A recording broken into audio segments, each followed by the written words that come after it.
Alright, ladies and gentlemen. It's time. At long last. And everyone's waiting for it, like the whole run. It's time to do the Borean Tundra again. Alright, so. As you can see, there's a couple of quests we missed in the Borean Tundra. So, we gotta go do some Tuskar stuff. There's like one Kobold quest I missed over here. Which is very necessary to do. Obviously, it's critical for the review to actually do that one. We need to do a couple more of the gnome stuff. 3 more times, actually, to really get the full nuance of the situation.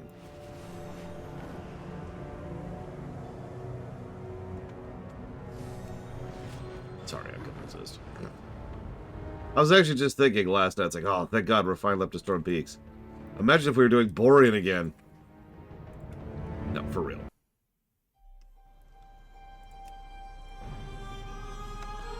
I actually forgot to do something this morning. So, normally I don't like to publicly shame comments, but I saw one that really amused me this morning from last night. So, I've mentioned several times that I tend to comment on the negatives more than I do the positives, right? And for fairly obvious reasons. Most people care about the negatives, and most negatives need to be discussed more rather than the positives, which are usually self-evident. If I say plus to music to Storm Peaks, you don't really question that all that much, right? You're just like, oh, yeah, no, of course. But someone actually made a comment. Well, actually, here, rather than misquote it, let me pull it up word for word here. Just heard it with a friend of mine this morning. Said, if you're going to review something, you need to explain why you're giving the scores that you are. Otherwise, those positives or negatives could be for practically anything. Or just because you felt like it. We have no way of knowing if those scores are fair. Now, it's possible that person was just talking, like, in general. In which case, duh, obviously. But I found that highly amusing, considering how much time and work I put into actually annotating every single point I give to any given thing ever.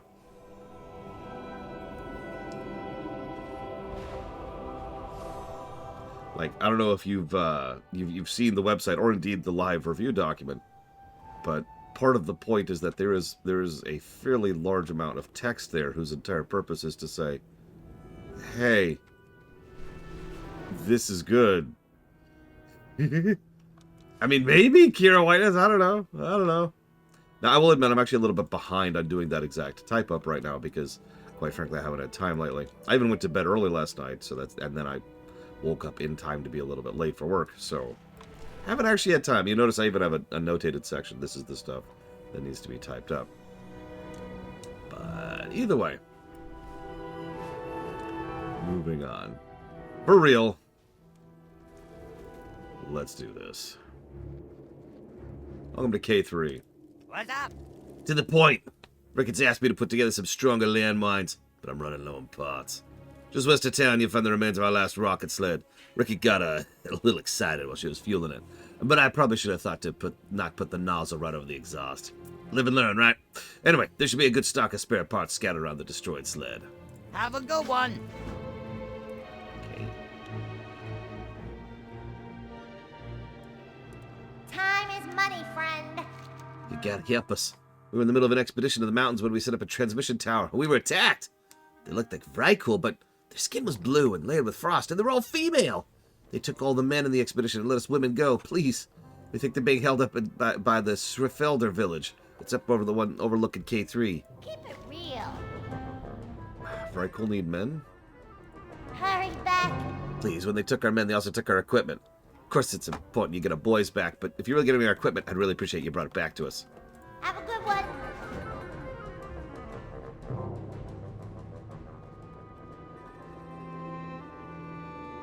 Yeah, what do you want? Be careful out there. Hey! A new face. Kettle and old Rick in a hand. We have a somewhat unexpected problem. A food shortage. I know, we should have seen that coming, but you don't get it. We tend to have somewhat of a quick turnaround here with our sapper squad. Oh my god. So, usually we don't have to worry about long-term eats. Good old K3's gotten popular, though. Convenient solution? There's some gnoll camps to the west, and some gnolls scattered scavenging as gnolls do. Care to nab some of their rations? Do you want to eat gnoll food? Be good. I know just the job for an eager newcomer. We got a gnoll problem. We might even call it a gnoll infestation. Pesky things. They keep creeping up more and more. Now they're onto our doorstep, stealing our parts. Inconceivable. All begins and ends with their uppity leader, Gnarlhide. I want to see I want you to see to that ends part. Go pay him a visit. And when I say pay him a visit, that's a euphemism for kill him painfully. Okay? Okay. If you ever need anything,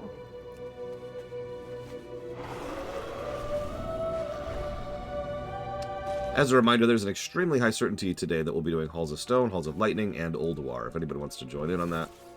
We are no longer doing those legit, but, you know, if you want achievements or if you want transmogs, you're more than welcome to tag along, essentially. I should probably be a DPS spec. Yeah, I gave up on the 3-man idea. It doesn't affect the review anyways, and frankly, it's not indicative considering the potential future that we're staring at, so screw it. Go grab that for the extra thing. Blood's amazing. It's so good. It's perfect. Most perfect spec. Sorry. Decide if I want that. No, I want my Garg. There we go. Commander of the Undead. That's what I really wanted. So you might wonder, why would I take an ability at the very bottom of the tree that's a passive? So 3 steps up from the bottom is Gargoyle, okay? It's a 3-minute cooldown, and it's something that just destroys the hell out of whatever I'm looking at. It also increases its damage based on how much runic power is in it. So if I do a full bar on it, it's going to destroy the hell out of things even more. Also, all enemies that are near me take more damage from my minions. All of my minions. But hang on, that last passive is Dark Transformation. That's this ability. It's a 45-second cooldown that lasts for 15 seconds. That makes it so that my ghoul gets a lot stronger. Also empowers your Gargoyle and your Army of the Dead. So if I point at something, that something's going to die. That's some serious burst right there. It also rewards staggering, too. I've actually noticed this. I guess FF14 technically does it, but it doesn't feel like it does it. Because in FF14, you can do combos out of order, but why would you ever do that? But in WoW, you can do combos out of order, and there's plenty of reason to do that. Because you only really need to do combos in order if you really want to maximize your output. I know that sounds like a weird comparison, but it's true. That just the mentality is different. It's kind of inverted. In other words, I could just pop all those buttons whenever. But if I stagger everything to go off at the right time, I'm going to be rewarded with a whole lot more damage. That's true. Some people like to go full passives. Something I'll show off when we get to Mage is that Mage talent tree has tons and tons and tons of abilities, active abilities you can get on the talent tree. In fact, it has so many, it can actually damage your ability to do damage. No pun intended. If you take every single activatable on the arcane tree, all you'll have is an endless cycle of going through endless cooldowns, and your DPS is going to go into the gutter. Because you're not really being efficient with it, right? See, yep, I knew you'd make that argument, Blade Tribal. And you're wrong! Bam! Alright, Blade Tribal's dead. Alright, so, now that he's dead... Oh, shoot, he had another guy. Oh, crap. Alright, listen, Blade Tribal, I know I just killed you, but, hear me out, okay? Serious question. See, that's an interesting question, and I don't really have a good answer for that, because it really does feel completely differently. In FF14, there really is... It's not just there's no reason to do it out of order. You're actively penalized for doing it out of order. In WoW, you are rewarded for doing it in order. And when I say in order, I'm explaining this wrong. WoW fight design is completely different from FF14, right? Most FF14 fights, for example, don't have a burst phase. They just have make sure you're maintaining uptime. So in FF14 on a particular boss fight, what you're probably doing is you're probably trying to maintain your overall rotation throughout an extended period of time. You're doing it over minutes, right? This is why drift is so important to FF14. Is because If you miss a couple of seconds or even microseconds in the middle of your rotation, and considering how long the fights are in FF14, you drift and you start doing suboptimal damage, and you have to be doing all that damage while you're moving around, rotating and dodging the enemy's attacks, right? Because everyone has to dodge the telegraphs. Make sense? In WoW, fights tend to have let me hang on. In WoW, there's no pattern to the fights. That's actually where I want to start that sentence. So there's no such thing as always maintain uptime all the time, because there are bosses that are like that and there are bosses that are not. In WoW, you're usually rewarded for thinking about where am I at in the fight and what should I be doing now, but also what's coming up next. For example, if I'm in the middle of... oh god, I don't even know. I can't think of a specific example off the top of my head, but if you're in the middle of a fight, and you're currently in the middle of the boss doing a big holy crap moment, and everybody's popping live cooldowns, and everyone's dodging stuff, that's probably not the moment to really be trying to burst down and blow your cooldowns. So it doesn't matter how efficient or inefficient you're being in there, because the primary focus is all about just surviving through the phase. Remember, a living DPS is always 100% better than a dead DPS. But when we get to a burst phase, like maybe the boss actually has a period where he's just sitting there taking extra damage, and this is actually something that happens semi-periodically in WoW, that's when it's like, okay, I want to make sure that those cooldowns are ready to go and lined up for that moment, right? And yeah, there's a pacing to WoW fights. It's not uncommon to have a WoW fight which follows the rough composition of, all right, here's a bit of what you're going to be facing. Okay, live. Oh, do some damage and repeat. And as I already mentioned, WoW fights also are a lot shorter. So this actually matters for trash, too. So for example, let's say you're on the trash pull immediately before a boss fight, and you happen to know that that particular boss fight is a fight that you're going to be wanting to open up hard, that you want an initial burst phase. So even though your cooldowns are up, you don't want to blow those cooldowns on the trash pack you're on, because you want those cooldowns ready to go for the boss fight. Stuff like that, right? Actually, yeah, that's a good example. The current end boss right now, excuse me, definitely has, so there's a bridge phase, I think is what they call those. And during that bridge phase, you need to burn down certain ads, otherwise it's a wipe, right?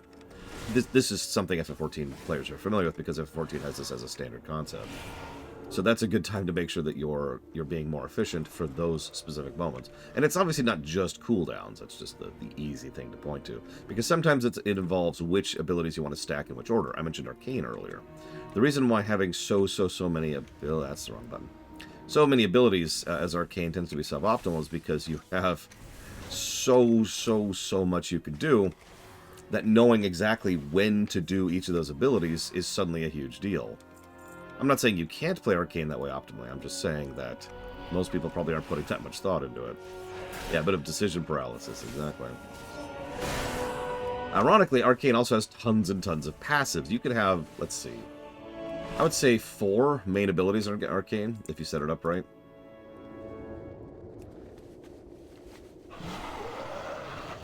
Oh. Actually, yeah, the skill chain system, ironically, is somewhat similar to what I'm talking about, from what little I have seen of it. I shouldn't say that so definitively. From what I know, from what little I understand.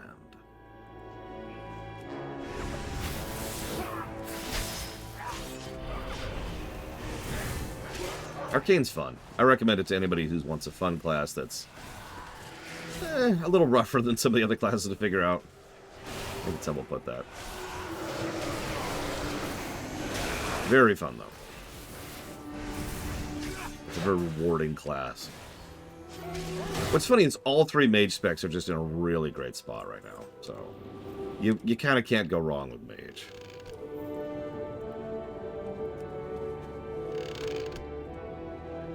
Hang on, someone asked a question. That question was from...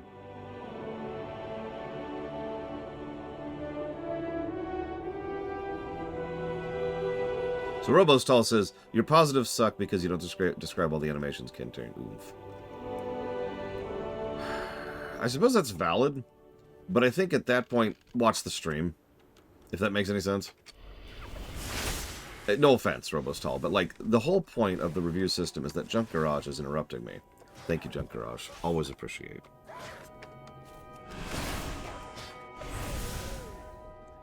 Yeah, no, Arcane is a good spec to get sweaty. That's actually a good way to put that. You can also just enjoy it. That's going towards Cyberpunk, FF7R2, and FF7R1. Thank you, Junk Garage, as always. That's true, Blacheville. You're absolutely right.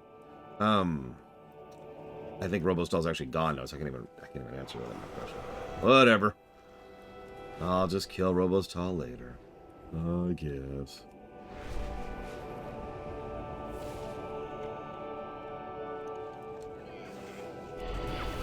Well, to explain a little bit, to defend myself a little bit.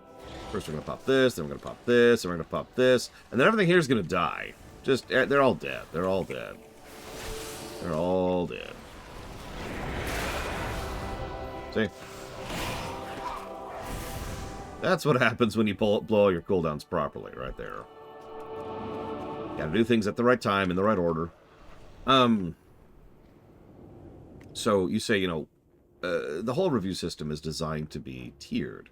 And this is very, very much on purpose. So, the most absolute summary possible is the golden number. How good is this game overall, considering everything? There's a number that tells you the value of the game. Done. All you need to do is look at the number.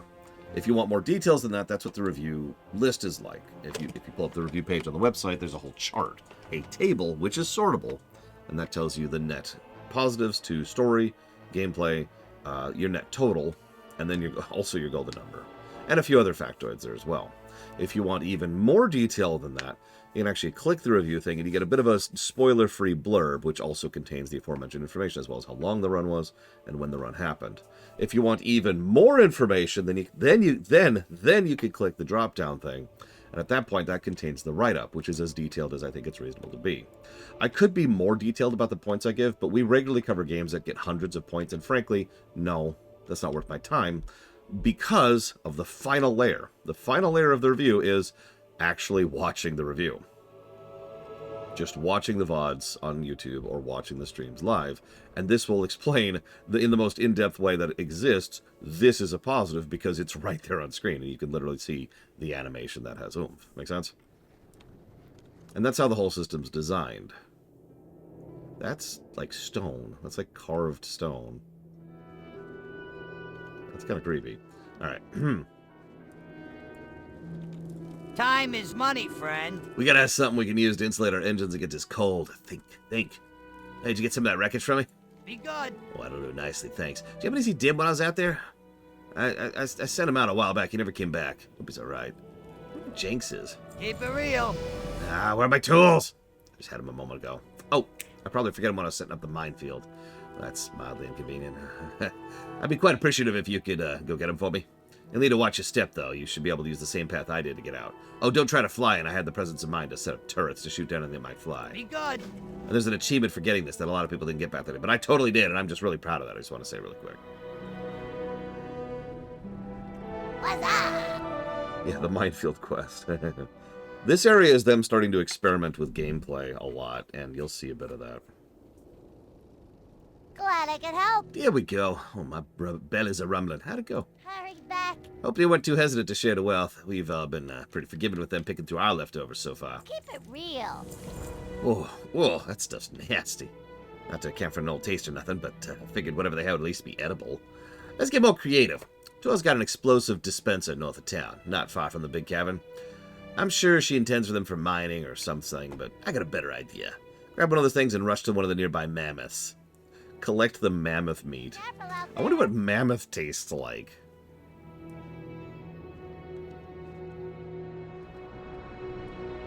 I mean, I've thought about that before, Act, but as you've probably already divined, how the hell do you actually do that, right? Like, how do you, practically speaking, put a timestamp and a VOD link? It would have to be like VOD number such and such, timestamp such and such on every single positive and negative in the document. And there's just, like, I could technically do that. I should be, oh, hang on, plus to such and such, pause, Check the thing. Okay, we're at 19 minutes and 50 seconds on VOD 36. Type. Yeah, no, it would be insane. It would be completely bonkers to do that. It would be nice, but that's also why, and I'm sure nobody has noticed this, I've been putting a lot of effort into making sure that the review notes in the document are actually in order nowadays. They didn't used to be. I used to just alphabetize them because that makes it a lot easier from my end to do all the auditing. But now they're all organized. So, you know, they're in order. And that takes a lot more effort, and I had to generate an entirely new document just to be able to do that. But it works. Just gonna take some bombs here, don't mind me. Interesting. Wait, the bomb's about to go off. Oh god, oh god, oh god, wait. Wait, come back, mammoths. I've only got 40 seconds to kill you. Come back. I need your delicious meat. I need up, here we go. Yeah. Delicious mouth. Yeah, exactly, Act. If you're curious, for anybody wondering, what I did was I set up an entirely separate document, which nobody else sees, whose entire purpose is to be able to run a script, which then alphabetizes the notes. And it works so long as I am very, very careful about how I organize the notes themselves, as in how I type them up, which I am. Hey, how you doing? Hey, my name's Tor. I head up the mining operation here at K3, or will shortly anyway. This cave here is full of creepy collies. I think we could do with a few less spiders before we move in. What do you say? Be good. Have a good one. So, we're moving in. There were some snowballs here when we arrived. Their mining operation seemed to have met some unfortunate happenings, though. Doesn't much matter. We were taking over soon anyways, but I sent some of our miners in there to get some ore samples I can use to calibrate our machines for processing. But they haven't come back. Mind going in there and nabbing some samples for me? The snowballs probably have some on them. If you ever need anything. Dude, survival was legit in Legion. I've been told it's back to the Legion point. I haven't had a chance to try it myself yet. If we get Survival Legion back, ugh, that's awesome. Hello, Mr. Ed. Of course you haven't. Mr. Ed's the kind of person who's like, to the Blade's Edge Mountains immediately. Ba ba da ba.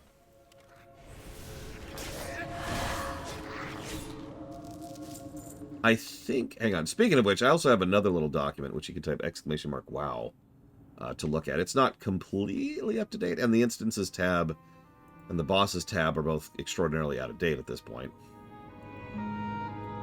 But the Zones tab is mostly up to date. And this, I think, is a good indicator of exactly where we're at with regards to zone design.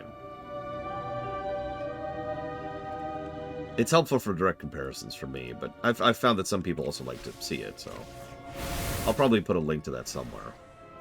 Probably in the actual review document when we get there. On the website, I mean. Hello, Dakota. Huh. So the ore they're mining in here was Serenite. Of course you didn't, Huthor. It's one of the best hunter specs we've ever had in the history of the entire game. Of course you don't like it.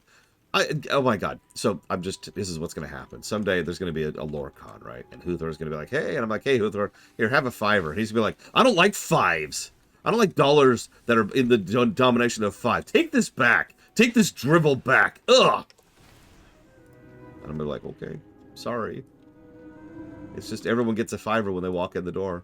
Well, I don't want your $5. Get out of here. And he's going to punch me.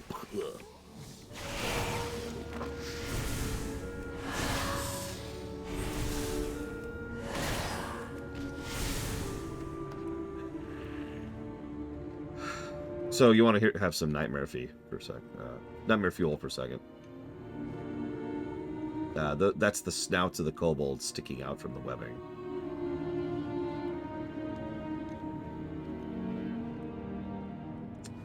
Anyways, don't worry, they're probably dead.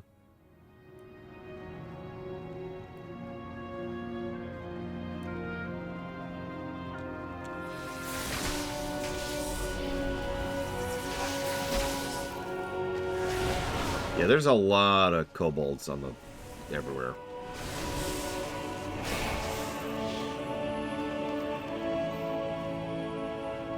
Some of them move occasionally. So that's awful.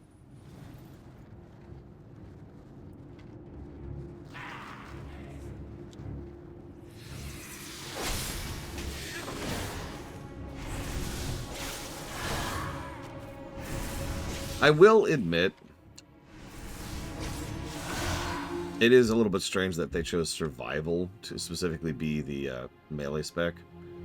But God, it was just so much fun. Okay, I don't know what you want from me. I don't know what you want from me.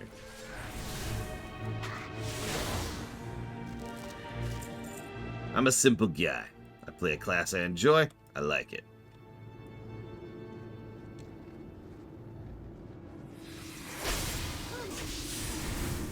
Hi, Jake. I will also admit I've never been a big fan of Marksman. But I've been told Marks is in a better place than it's been in a while right now. So we'll see what we think of that when we get there, too.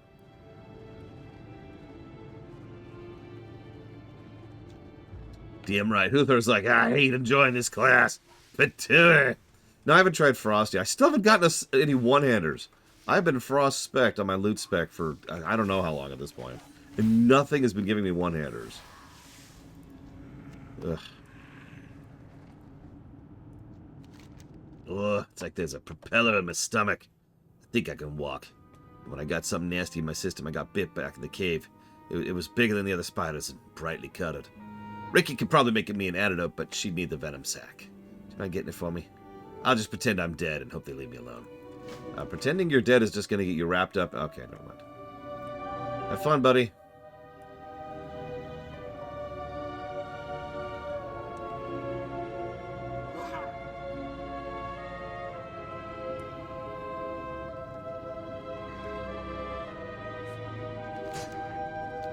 What? Oh, God, didn't even notice you.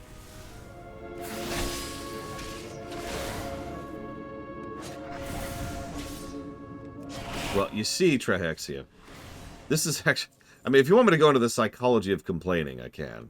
Because some people actually enjoy having something to complain about. Oh, I did, Mr. Red. I haven't had time to do anything this morning. I didn't even have a chance to respond to my dad this morning. I really need to do that.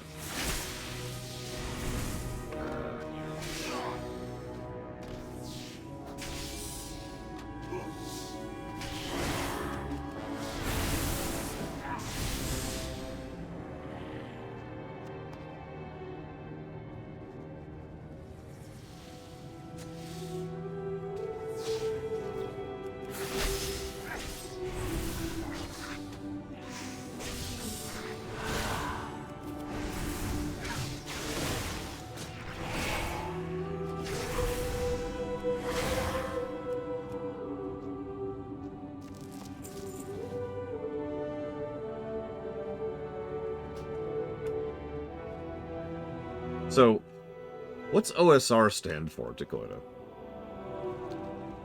Because LOL. Like, I can kind of get it based on context clues, but I'm curious.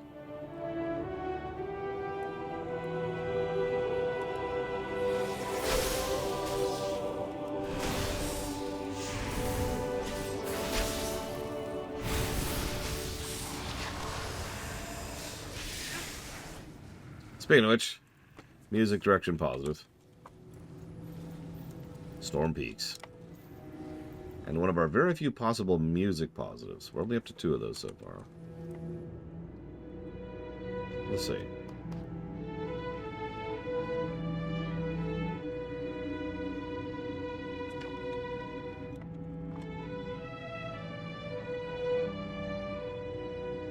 Old school Renaissance, huh? Sure.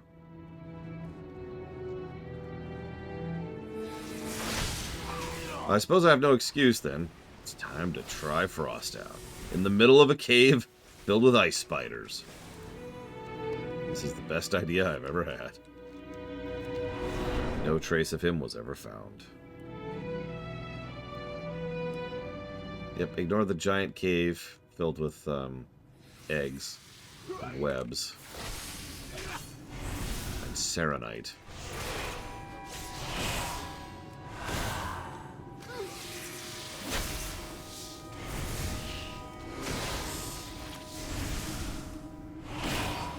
That's an interesting question, J. Palmer. So, to my knowledge, regular old animals are uniquely vulnerable and pointless for the old gods to go after.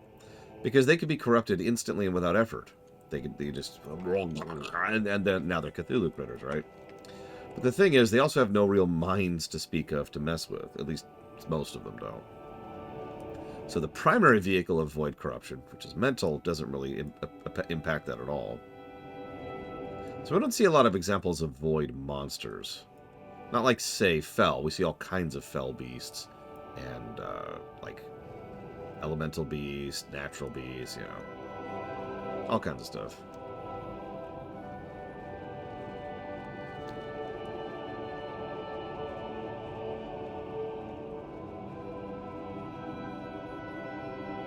I love how the snowbolts have just kind of dug in a little makeshift barricade over there to defend themselves against the spiders who can climb on the walls. As you can see, it does not appear to be working out very well for them.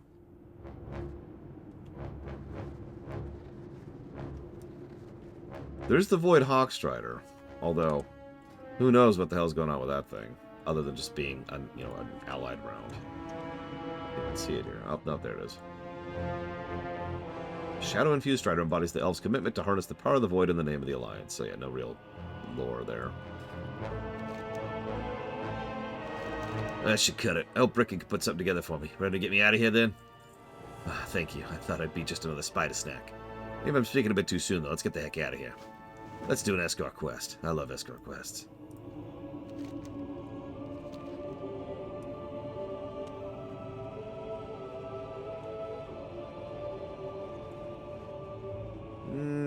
I guess I can't argue that the nightmare isn't void, but it feels weird to call the nightmare void, all things considered.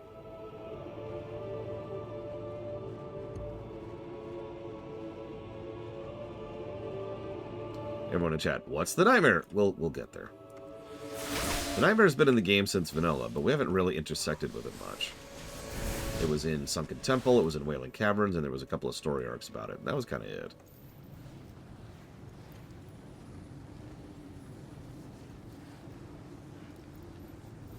Dragons are sentient, that's different.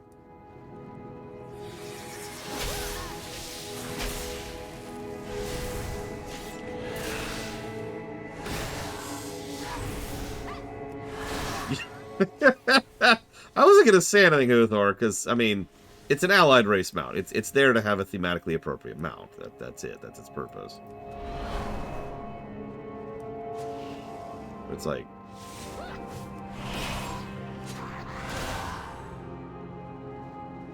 I love this game to death. Every now and again they do something and don't put any thought into it, either because it's a reference, or because it's something that's cool, or whatever. Ugh.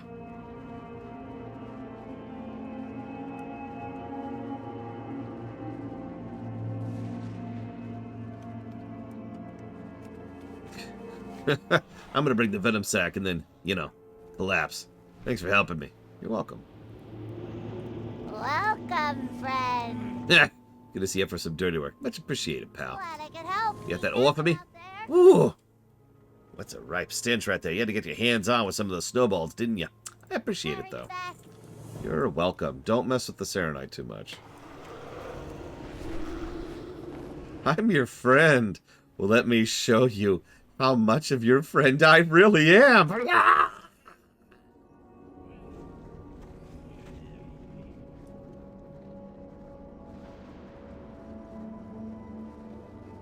Well, spit it out.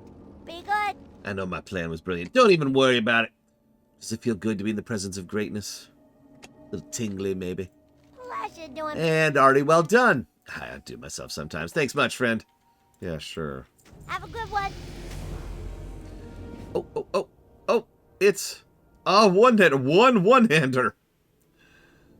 Keep it real. Yeah, those are hilariously out of date at this point. I actually don't think I knew that as Miristar. That's another thing. The level of sentience any given animal has in this setting is actually kind of variable, because animals can develop sentience thanks to having an excess amount of spirit energy. So, you know, pretty much anything can be sentient. It's just a question of whether they are or not. Let's see.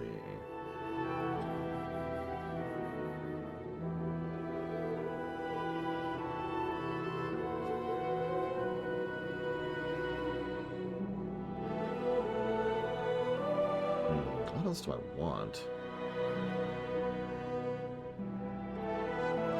We'll do that. Up the duration of our minions some more.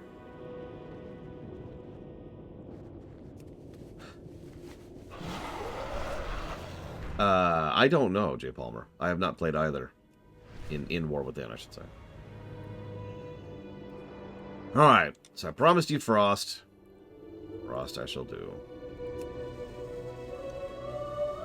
I do like thinking about magic.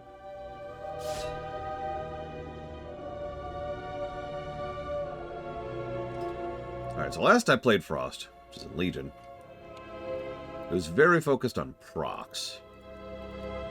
Let's see what we feel like it nowadays. So let's go grab that. That's the obvious stuff.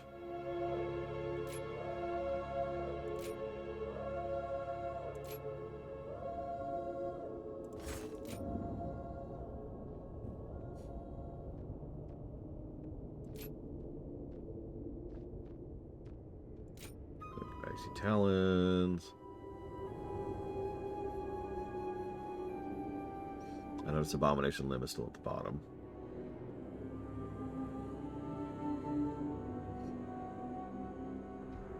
Yeah, no, the Wrath cinematic is legit.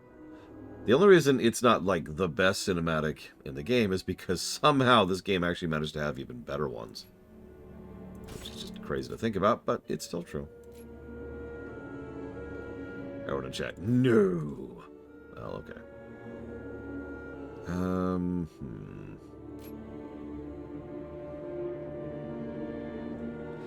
See? I knew you're oh, no, hang on. You're not liking Wrath, that's fine.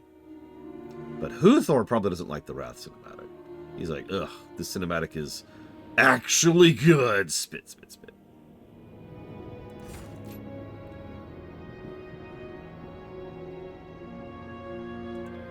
That's completely worthless, so we'll grab that, and we'll pull out of... what we'll pull out of? That thing, yeah.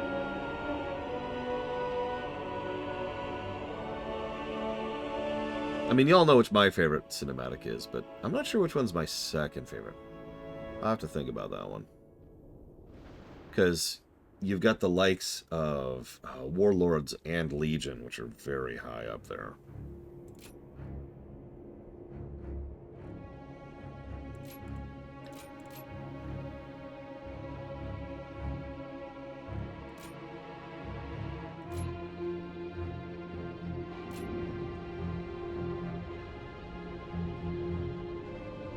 Yeah, I think that'll do for the left tree. Okay, so, Frost Strike.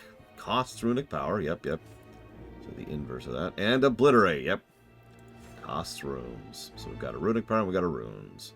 We also have Howling Blast. That's our AoE. As it should be.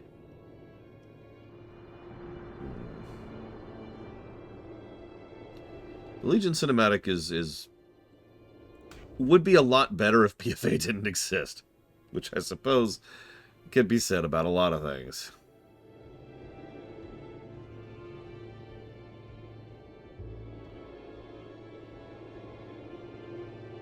So yeah, there's our proc.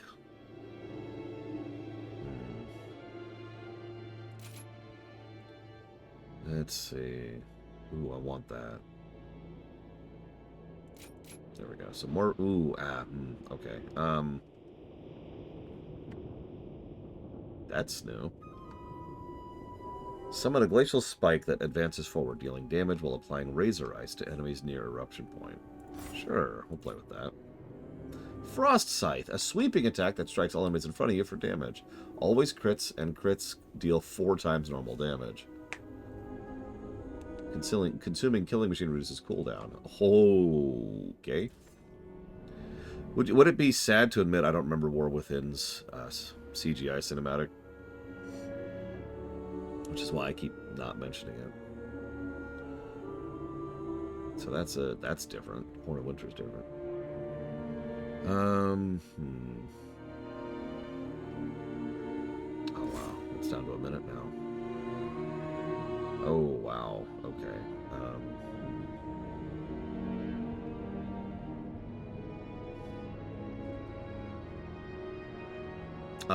The one. Okay, so it's the one they previewed when they were announcing it.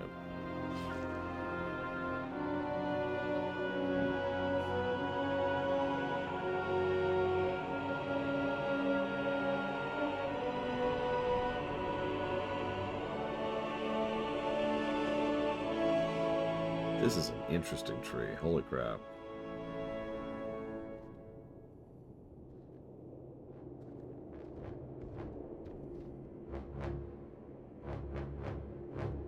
Lots of activatables, too, I notice.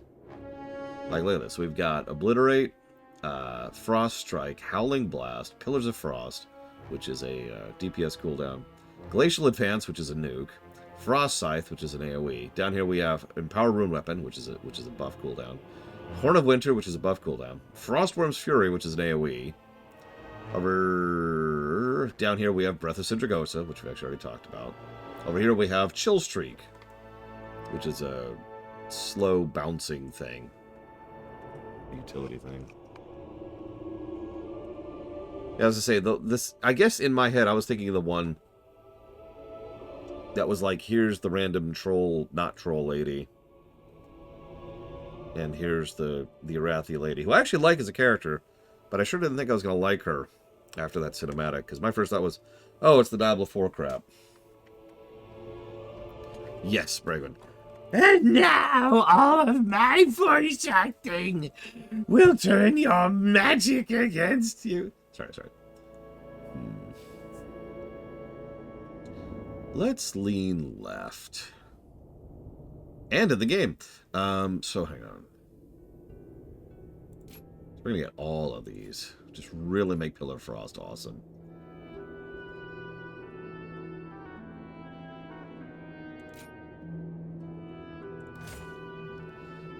Your magic betrays you. Thanks, Sindragosa. Yeah, thanks, Sindragosa. But your magic. Listen, Cindy. Ooh. Go for those.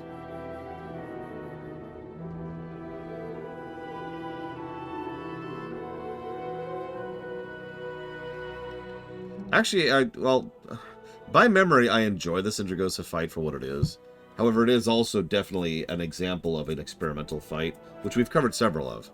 In other words, I think Sindragosa would be a much better fight if they did it now.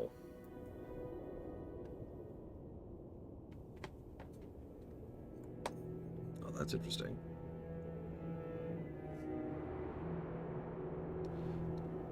Of course you disagree, Huthor. Hey, Huthor, the sun is warm.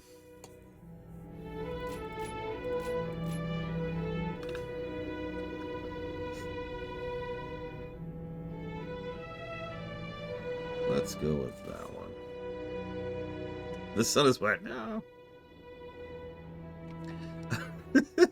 Okay, that's not what I thought you were disagreeing with, though. I thought you were disagreeing with the idea that they could do a better job of it now. Although you could feel free to disagree with that. I mean, that's your right, your privilege. There we go. Let's go with that. I mean, the sun's not really liquid. It's mostly just a series of explosions that's constantly happening. Like, how do you define a non-stop explosion? Actually, yeah, let's do this. And then... let's put that over here. Obliterate's right there, of course. Pillars, let's put Pillar right over here. Well, no. Didn't even pick that up.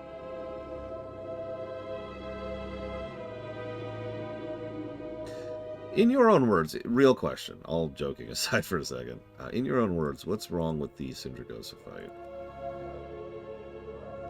I have a hell of an opinion on that fight because I actually got her achievement when it was hard to do so in 25 man.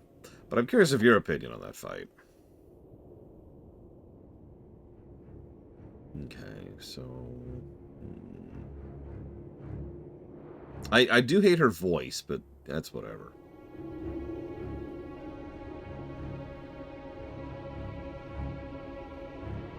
So yeah, that's the AoE version of Frost Strike, okay. And that's the AoE version of Obliterate.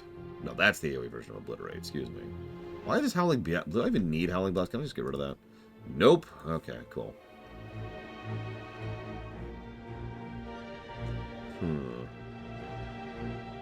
Maybe...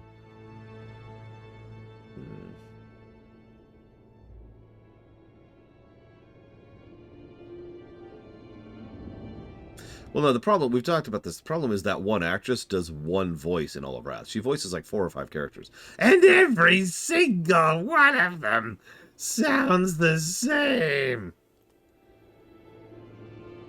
Like, I'm kind of joking, but I'm really not. She is just, wow.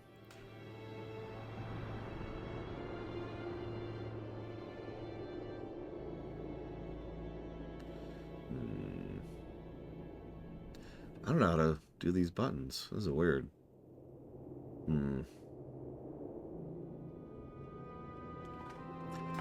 Yeah, no, we've seen... Ah! It's Bregwin! Unexpected Bregwin. Apparently I also have Remorseless Winter. I have so many AoEs. Why do I have so many AoEs? God. I will actually grant you that the intermission is not a good part of the fight. I admittedly tend to forget that part of the fight even exists. You know, you asked that the other day to J. Palmer, why would I base Delta Zero my home? I'm vaguely confused about that, so if you don't mind answering, why would I ever destroy Azeroth?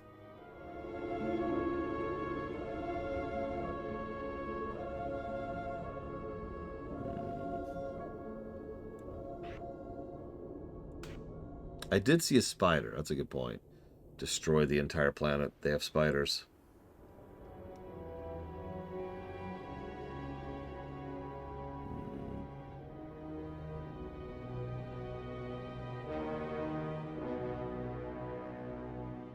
I don't know, we'll just try this. It feels like a weird setup. I've got so many holes in my barb. I don't know how to fix it.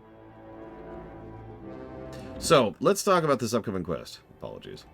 So what we have here is the minefield. The minefield does this.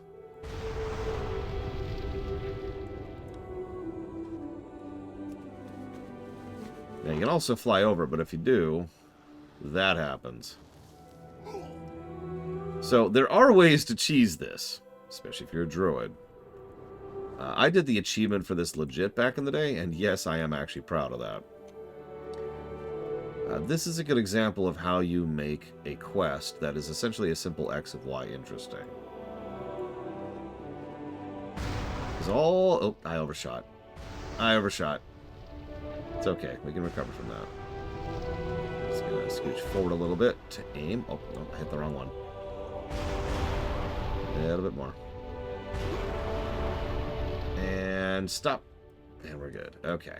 So we're gonna chill here for a second. Scooch back over this way.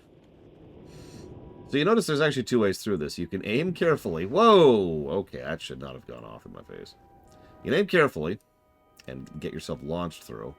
Or you could take the path through. There's actually 2 paths through here.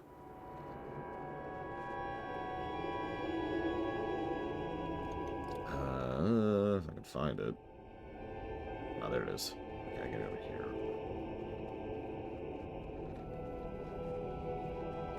A lot of people don't like this quest, and I don't actually blame them for that. But once again, you can see how they're trying to experiment with what you do with gameplay. Because really, the quest at its fundamental core is talk to an NPC and then go back. Just like your standard FF14 quest. Alright, I need to get there, which means I need to go over here.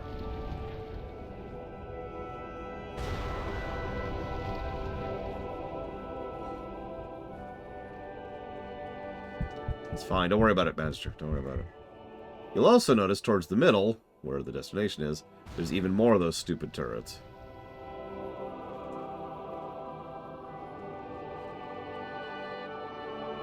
Is it true? Will someone finally come to get me out of this place? No, that's not it. Heartless Lot probably sent you after his tools, didn't he? I guess I'll just keep an eye on the turrets or something.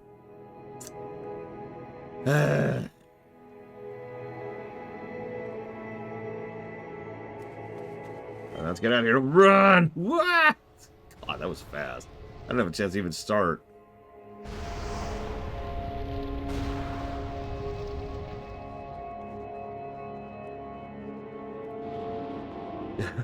And that's that quest. Close to gameplay.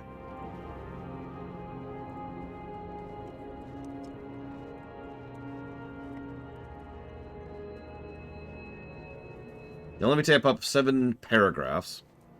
In the 14th era of the 5th century of our Lord Sir Geoffrey Tilworth Splatsflangley, there was a minefield quest. Yo! Jakes, we're here.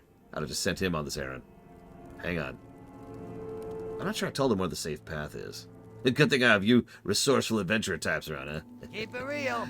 These are them. Thank you for kindly. Hope you didn't have too much trouble with the field. Have a good one. Looking good.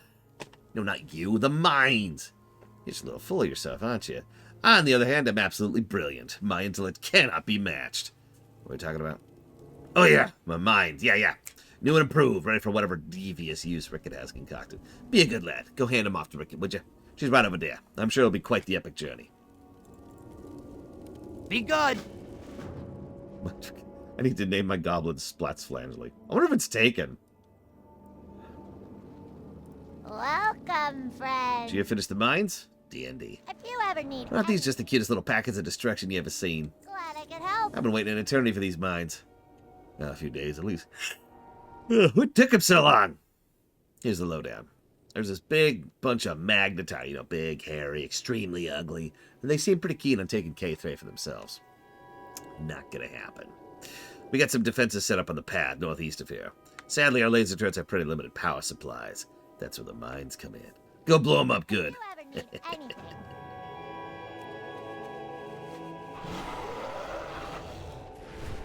And yes, it's the same vote. We still only have about 40 people who voted, so I'm going to leave that up for a while to make sure as many people see it as possible.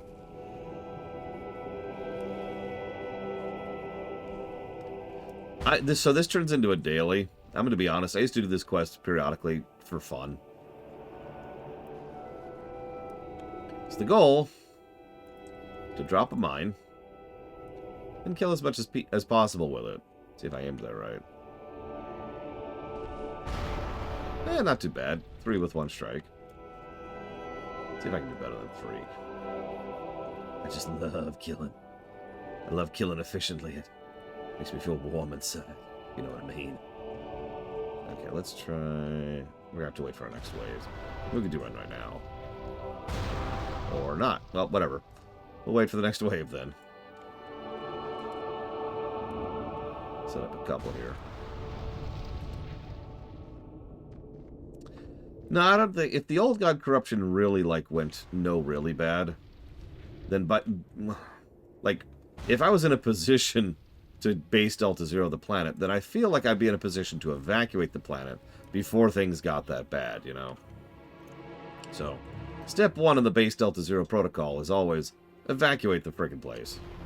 Get as many people out as you can. Oh, that was terrible. Ugh.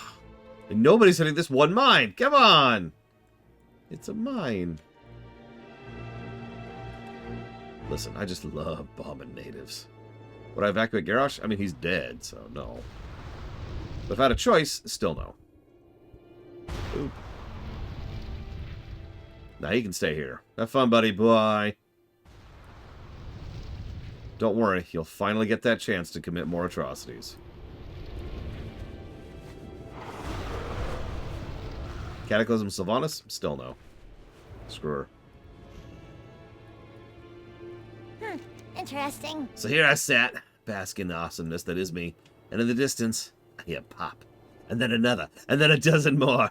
And then a smile crept onto my face at the thought of all those Magnetar and Snowbolts eagerly rushing to their own deaths. Was it glorious? That's, yeah. Hurry back. Ugh, excuse me. Wrath Sylvanas wasn't even a character yet. Sapper squad's ready. That means it's time for fun. Only one thing holding us back from a full-scale assault in Garm. I sent a runner to get a teleport pad. Successfully, I might add. And he returned to get the power cell it needs to function. It ain't working again, which means the power cell didn't get there. I need you to get to the other side of Garm's Bane and get the power cell. Be good. Okay. I guess we're leaving the Forsaken behind then, Master. Bye.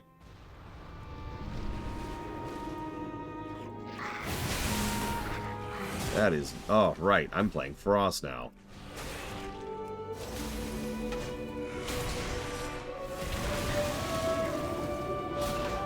Oh, my goodness. Okay. Does Porky deserve his fate?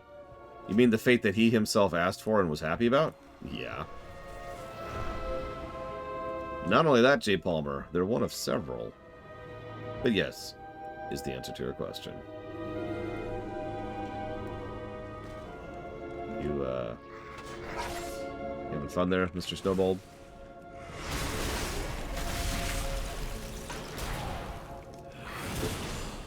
There are, in fact, 3, J. Palmer.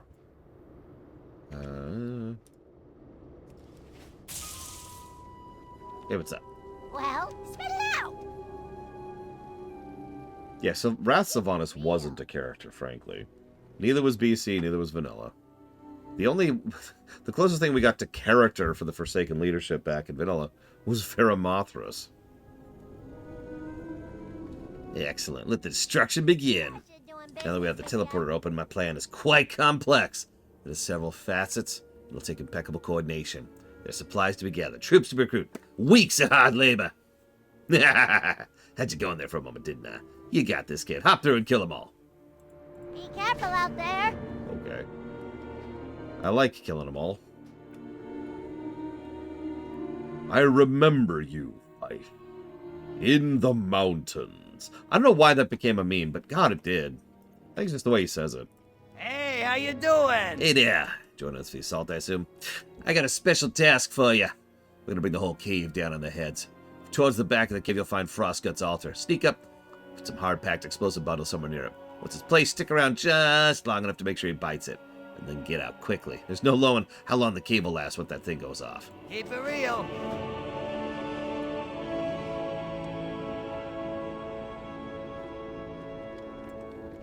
I mean, she was better in Kata.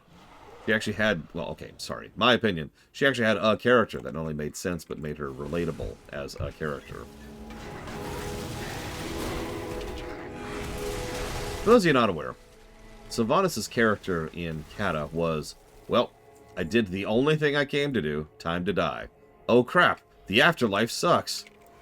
I need to do everything in my power to prevent myself from dying under all circumstances.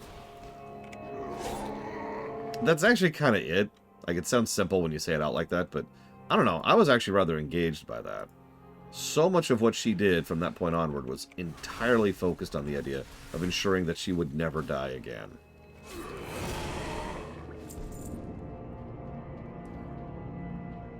And it was all part of the Forbidden One's plan.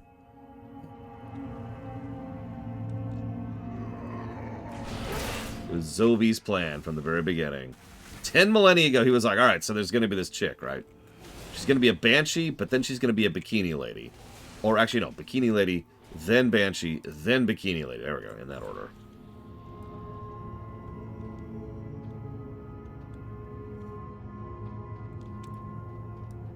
Yep, and then she'll be a Bikinshi. A Bakanshi? We'll figure it out. Anyway, it'll be fine, trust me. And meanwhile, his minions are like, what are you talking about, Zobal? It'll be great. It'll be great. You just watch. It's going to be fantastic. Why does she have to be an archer? What? Why does she have to be an archer? Listen, if she's not an archer, she won't fit the class balance well enough. What? Class balance? What are you talking about? It's 30,000 years ago. Actually, it's 300 million years ago, because I'm even older than you think I am. What?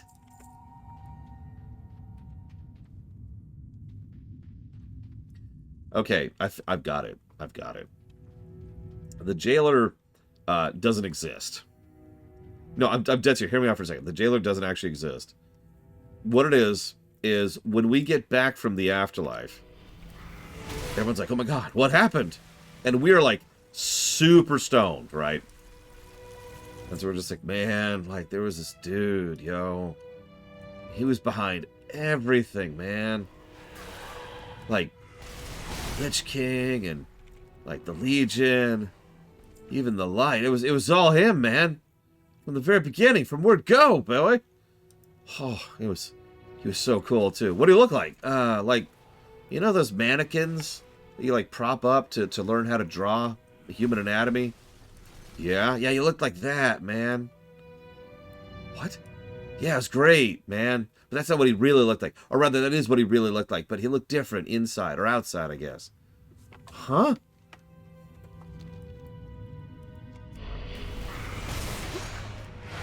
It's okay. All the other lords of the afterlife are also those mannequin things. They don't look like that. They just are that. They got this glamour thing, you know? They gotta have the glamour. You gotta have the style. You know what I'm saying? No, I don't know what you're saying. Is this the champion? Can we get... Hey, wake up, huh? What? It's time to go to the Dragon Isles, friend. Oh, yeah, here, let me sober up here. What's the first thing we have to fight? A dragon who thinks she's actually a threat to the world. Oh, isn't that precious? Oh, who's a cute little Rajagal? Who's a cute little Rajagal? You think you're actually a threat, don't you? You think you're such a threat? Oh, you're so cute. Okay. Oh, okay, you're dead. All right, what else we got?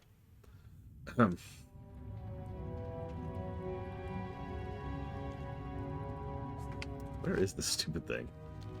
Hi, Zara.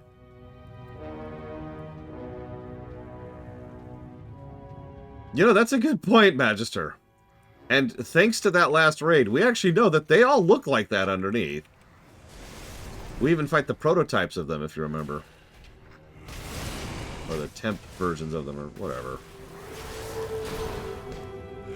Anyways, I've decided Frost is the best spec in the game. This is crazy. Good lord.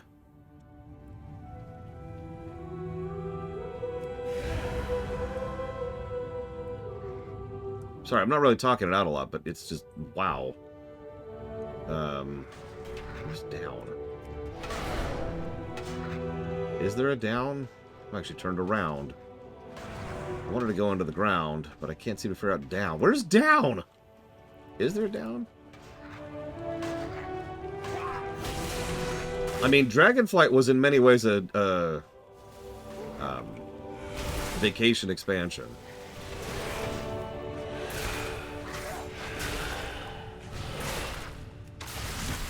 Like, I like to think when they're like, if we don't stop this, it'll be the end of all life on Azeroth. And then the camera pans to us, we just got popcorn.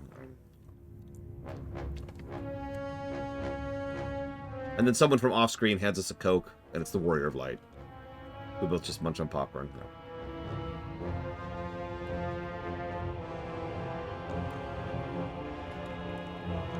Okay, there's got to be a further down. That's got to be what's going on here. Even though this is going up and not down. Please stop dazing me. I do not care about your existence. No, this is about as down as it gets.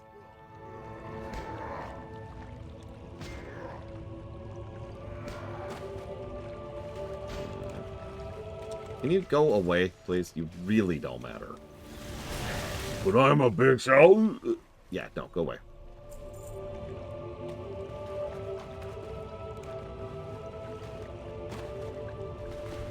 I matter. I'm a serious threat. Uh-huh. Exactly, Trihex. Ask me the Snickers. No, not the Snickers, like the Maltesers. There we go. Hello.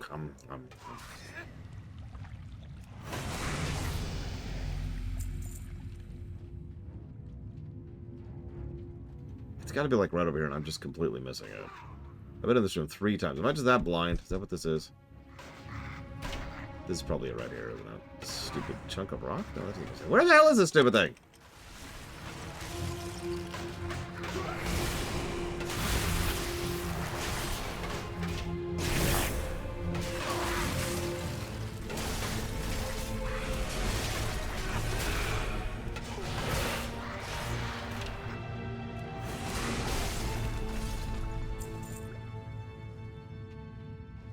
It's got to be up then at this point. There's no way. All right.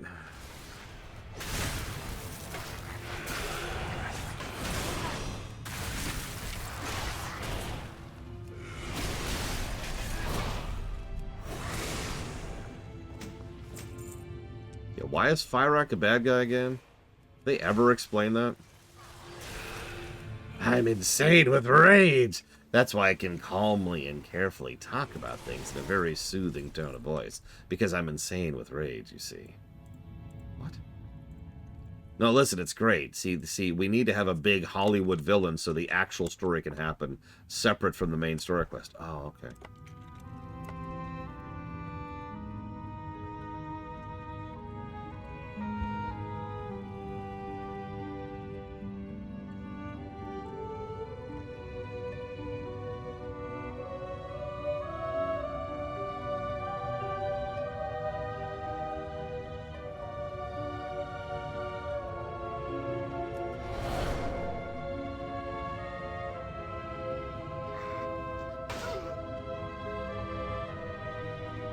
He likes burning things, huh?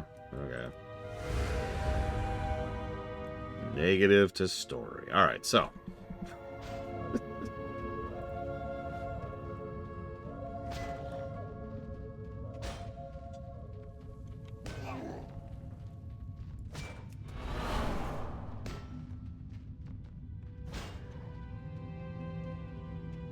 Hello. What is that? Huh, I wouldn't worry about that, but like, usually you don't see giant machines inside of mountains, do you? Is that normal? Nah, whatever. I wouldn't worry too much about it.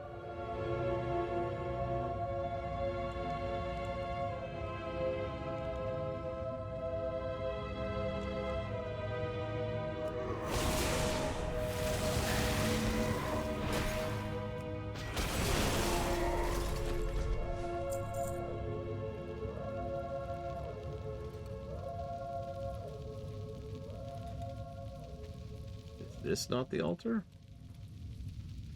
I'm about ready to literally abandon this quest. I do not know where the hell it wants me to go at this point.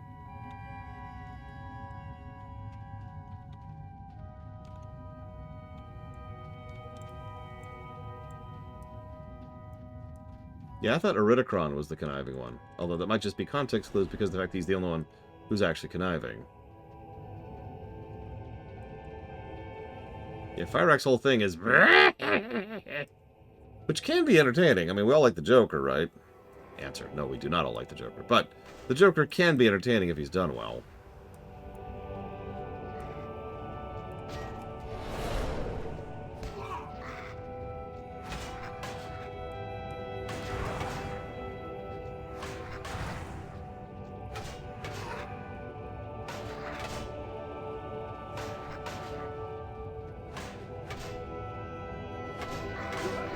Yeah, I'm just gonna abandon this quest because I cannot find the stupid thing. This is weird. I am actually lost and turned around in this stupid dungeon. Okay. I can accept that. So anyways, this is the last quest in the chain anyway, so whatever.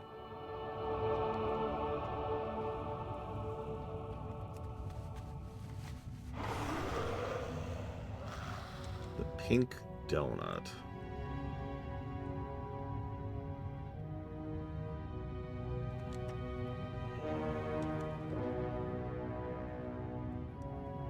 Oh, the cursor. Yeah, I like the rainbow thing.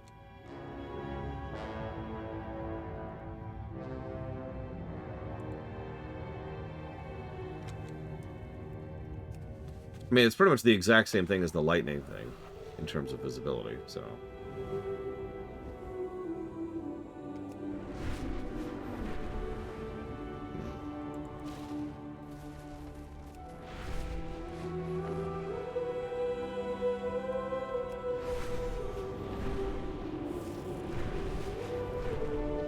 Iridikron has pieced out.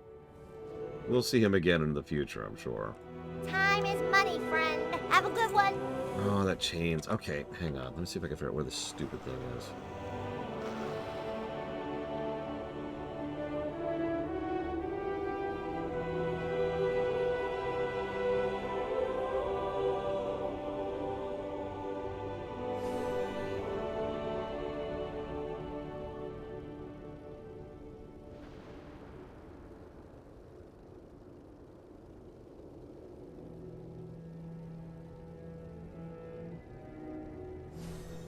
I do that all the time as Mirror Star. Makes you feel any better.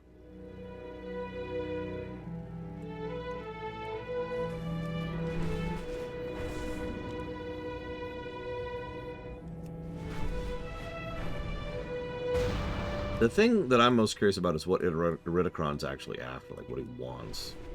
It's the only bit of motive I've really divined for him so far is that he's anti-Titan, which isn't much of a motive, but it is a motive. You know, it's like, okay, I am anti-Titan, therefore screw the Titan's design, and that's pretty much the extent of that, right? We'll see.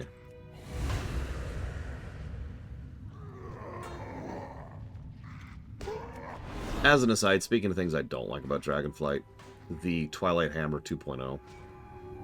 The We Have Twilight Hammer at Home. I can't remember their name, and I don't care, because they're really dumb.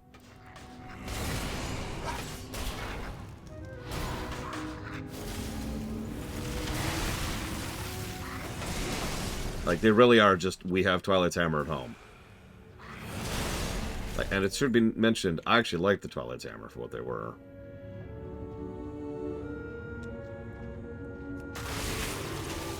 Although, those had several expansions and years to build them up, so, you know, whatever. Of course you do, Huthor. You know what? I really like donuts, Huthor.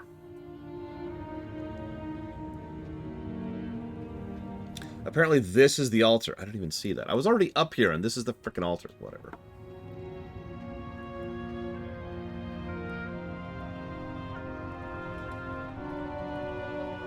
Explosive placed. Come here and die.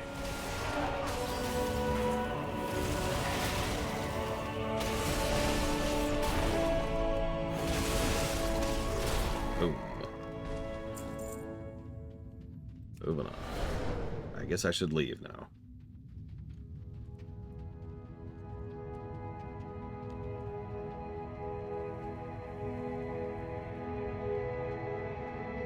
Yeah, believable cults is something we probably don't want more of in fiction.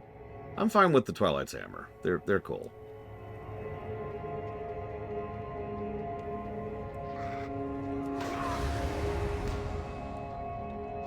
I mean, if you don't like the Twilight's Hammer, that's fine, but what exactly makes the Primalists better than the Twilight's Hammer? I can't wait to return to a time when sentient life doesn't exist. It's gonna be so great! Aren't you sentient life? Shut up! It's gonna be great. See you around, Jay Palmer. We're gonna build a wall. We're gonna make the Titans work for it. They're gonna pay for it. We're gonna fight the dragons. Why are we fighting the dragons? Because they suck! But like, why? Like, is there a motive here? No, they suck. Okay. Is there like a reason for thinking that? Not really. Okay, at least you're honest about it. They're eating the dogs. The dragons are eating the dogs.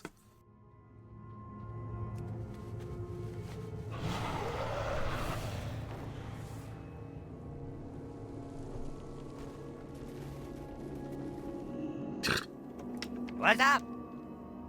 The whole mountain shook. Was it gorgeous? I bet it was. How could it not be?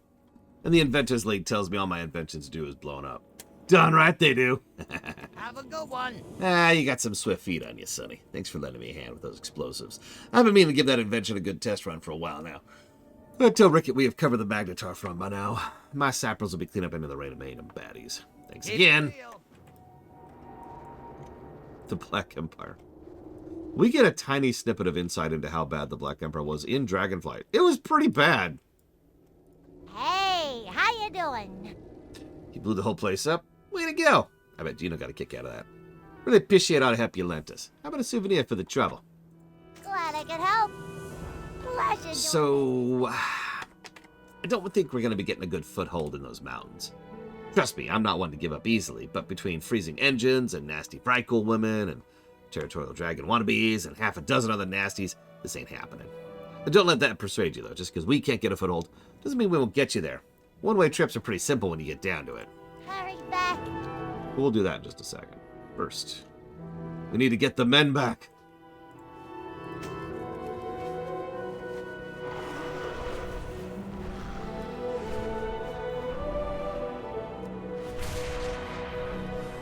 They still are men.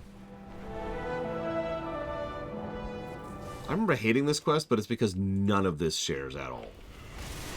So anytime me and my friends got to this point, it would be just like, ugh, because this quest would take forever, because none of this shares.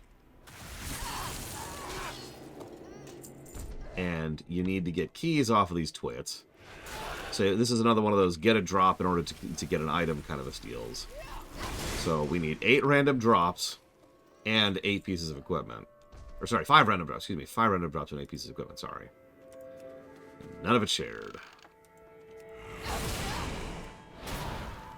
Cho'Gall was always fascinating to me because he is the characterization of the Twilight Hammer in a nutshell.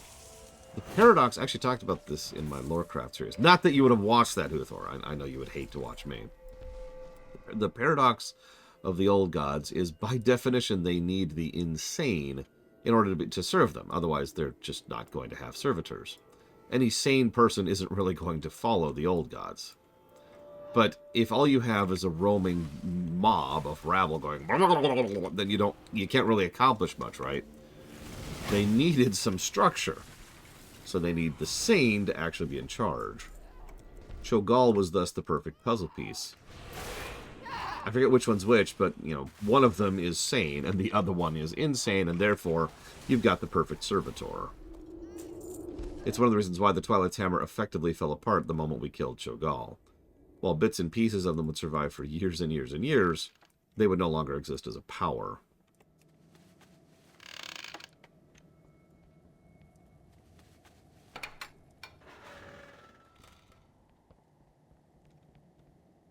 Yeah, the father was a very underbaked story.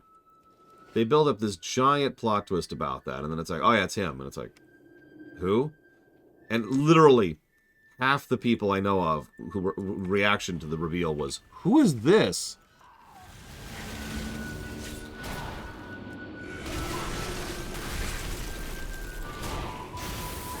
So I suppose while we're here, I could talk about why Frost rocks. You see, it's a really cool spec.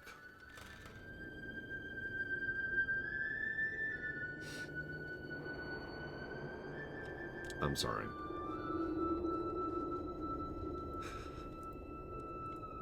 So it is still kind of proc-based, but God, I don't even know how to put it. So I've got the way I've set it up right now, I've got 2 buffs I cycle through very regularly. Like they're almost already back off of cooldown. So it's essentially every fight I've got 2 buffs I can use. One of those buffs restores runes and runic power. So I use that mid-fight. The other buff gives me increased strength and also gives me several other procs. So I use that at the beginning of the fight. So I start the fight with pillars. That makes a pillar of a line of ice go in front of me. This attack hits like hell. This attack hits like hell. That gives me a chance to do this attack and this attack. And you notice I've already got another proc up. Almost everything I'm doing is causing something else to happen.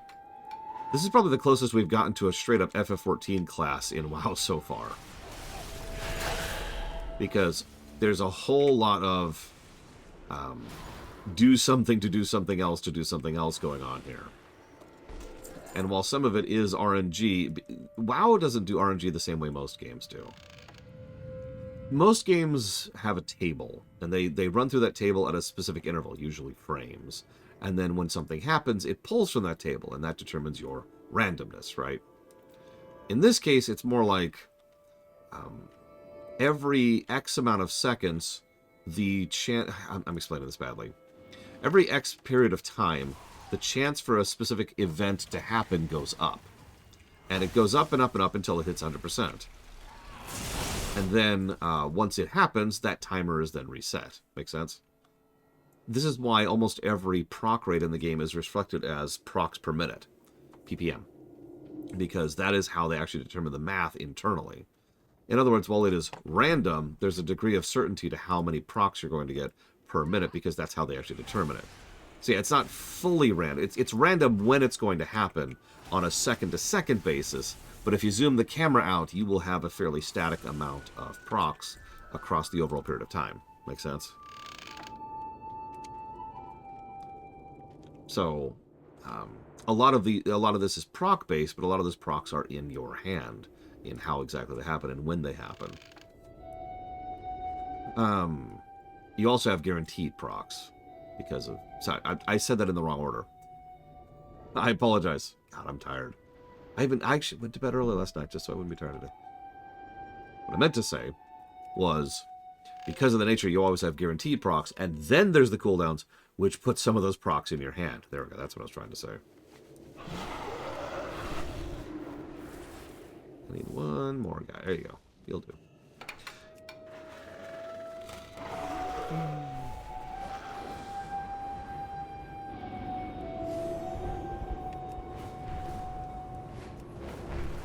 And yeah, kind of similar to what they do with Frost Mage. Hey, little fairy, and yes, it is time for the Frost Speaks. Yeah, what do you want? If you ever need anything. You did it! Our boys are back! Glad I could help. All our boys are back, but one. My brother Zeev is still up there according to some of the others. Apparently they have some sort of mine where they go to make their prisoners work, see if you can find anything. Be good. Be careful out there. So, Breath is way over there. But we could just kind of rejigger a little bit here. Looks like I need one more. There we go. And, I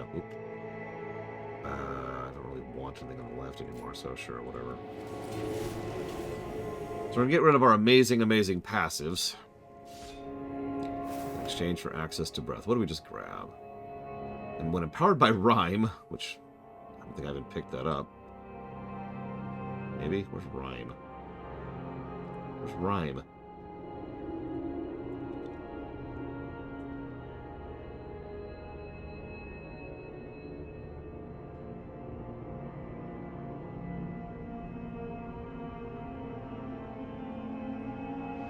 I don't know what Rhyme is. Oh god.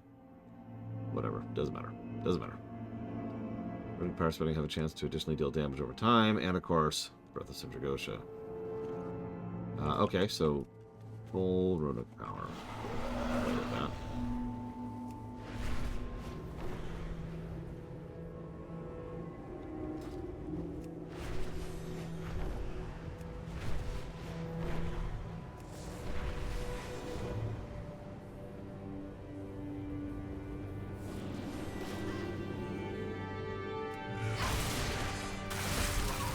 Oh, hey, look, it's some random, completely normal, very cool lady who's not suspicious at all.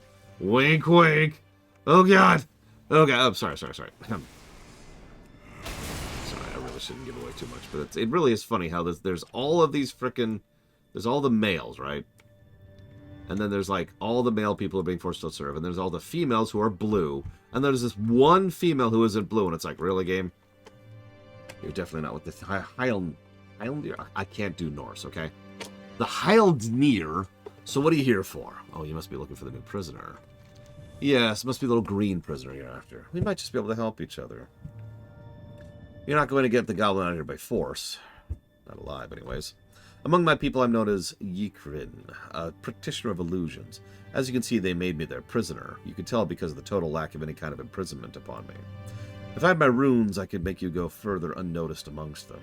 Inside, patrolling the mines, you'll find the overseer named Syra. She has my runes. Retrieve them and we'll talk some more.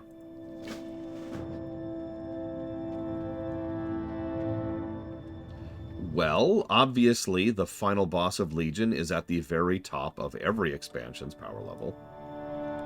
And if they ever try to say otherwise at Blizzard, then they are wrong. That's one of those non-debatables as far as I'm concerned. Okay, so... Let's get the power going. Let's just be chain stunned here. Jesus. Okay, and Sindragosa's breath.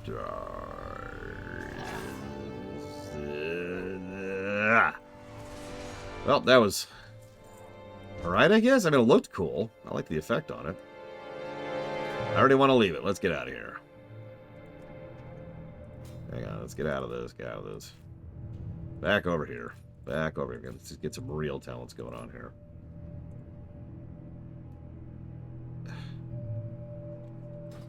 Good morning, Evo. Thank you. Old Rasil. Anyway, so yeah, so there's that fight. That's at the top.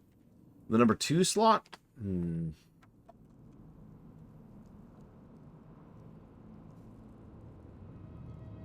That's actually a tough one, but I think I'll give it to the Cataclysm final boss.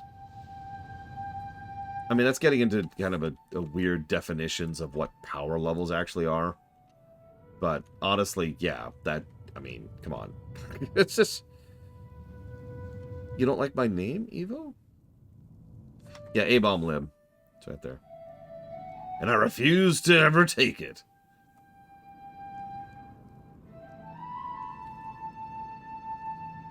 I mean, I guess I could take it.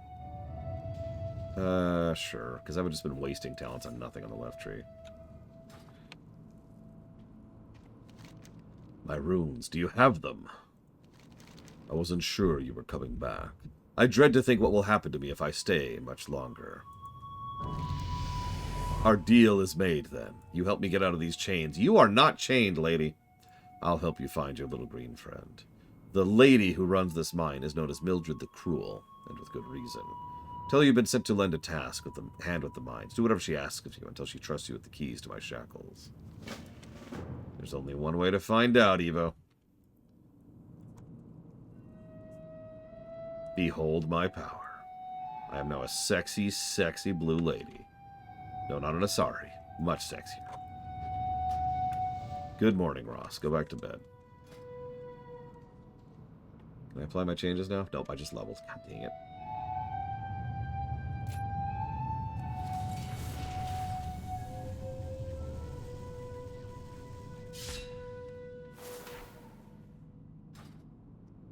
Okay, so let's get rid of breath. I'll go and get slappy hands, I guess. Jump her up there. So, Evo, I was hoping... So most people have figured out immediately what's going on with the vote. But alas, you have not. I'm very sad about that. And here I thought you were someone who actually watched my streams. But I know you're a big-time game developer now, and you don't have time for little people like me. That's okay.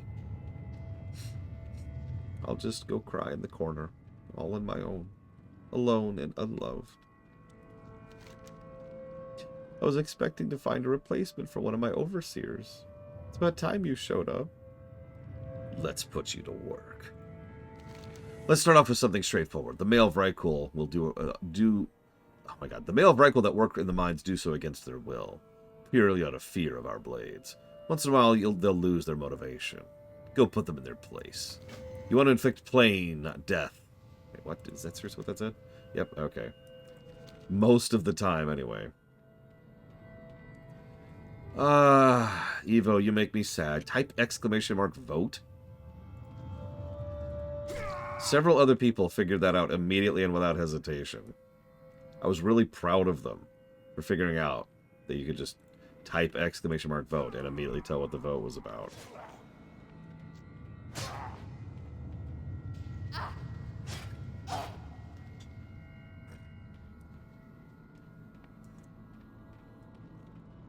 I feel like this was a daily, too. And you're right, it's probably just a bug, Loke. So, I was going to say something. Frost! Right. Oh, well, congrats. If you already voted, then vote. You're good. I mean, how would I know? I don't keep track of who's voted on what. What do you think I am? One of those bots that's like, hey, have you voted yet this year? Let me text you 15 times to make sure you vote. Well, that's an interesting question, Loke, because it's one of those weird little things, right? Like, you're like, oh, it's so obvious, but it really isn't. That's why I'm asking. Okay, fine. Die. Die in a fire. Die in a fire. Die in a fire. Die in a fire. Die!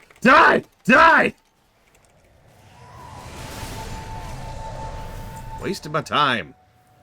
Because it's the kind of thing where I won't actually know anything, right? Like, I have no information unless I have information. Speaking of which, make sure you vote for the LGAs if you haven't. That's a much more important vote.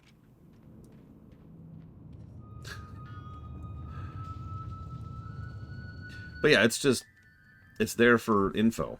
There for intel. How do I know if I don't ask? Like, I'm so confused by that.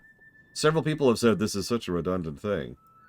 And it's like, why is it redundant? I just needed to know, like, if people actually use Lore's List.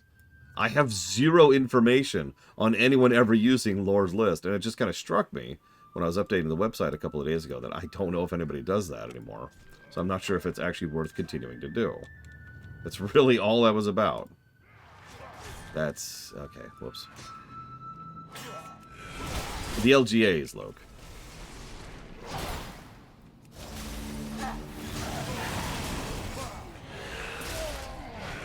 Like, if it's still worthwhile, then it's still worthwhile, and that's cool. I have no real problem maintaining the systems I've been using for years at this point. But again, if it is an unnecessary step, then it's an unnecessary step. And that's a whole separate website I could just stop updating. And by website, I mean page. You have failed me, Evo. There's only one way you can make it up to me. So, I heard you made a game.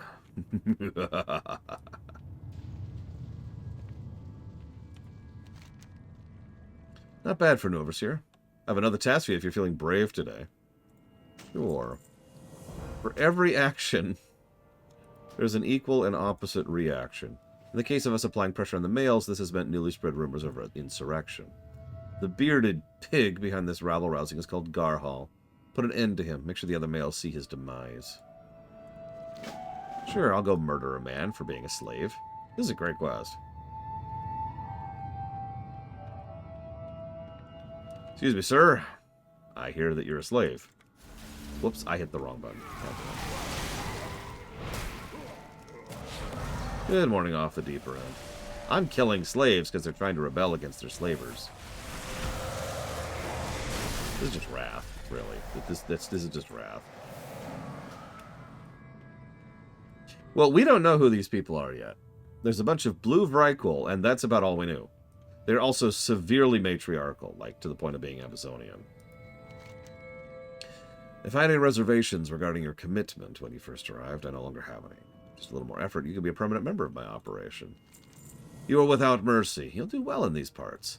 I have another task for you. There's a female Vrykul prisoner that's become more of a liability than I anticipated. She had the gall to claim the right to take part in the Hilds meet, our sacred competition of strength and fighting prowess. Here's the key to her shackles. Make it as painless as possible. She's female, after all, even if she's not one of us. Yeah, why are we helping these people? I mean, in lore, our actual motivation for doing this is because the woman we are helping out here asked us to infiltrate them, and she is going to help us find a goblin we're looking for, who is the brother of the goblin woman down in the camp who actually asked us to go find her brother. That's the chain. That's why we're doing all this. But still, we're trying to help the goblin brother, so let's go murder slaves. Is kind of a thing, you know? It's about time. I knew you'd be back. Get me out of these shackles. I'll help you find the goblin. Excellent. There's an exit on the eastern end of the village that leads to the Brunhildar village. Follow it. I'll meet you there. We must not be seen together, so no one suspects you of aiding me. I'll use my magic to disguise my appearance. Do not worry. We'll find your friend in no time.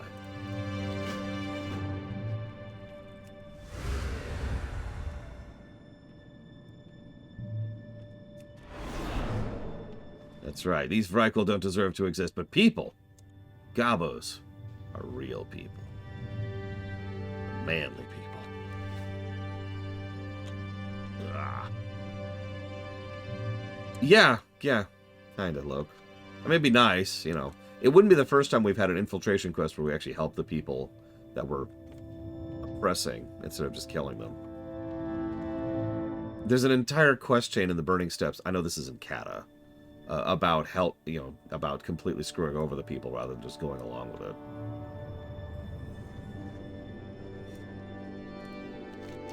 Ah, you're here. Good. I think I know where your goblin is. Her name is Loklira. Oh my god. I trust the little green one you've been looking for. If I were you, I'd step in before that hill near hip splits him in half. You've arrived at the middle of the Hills meet, so all challenges must be met by participants. There's nothing to stop you from taking your green's place.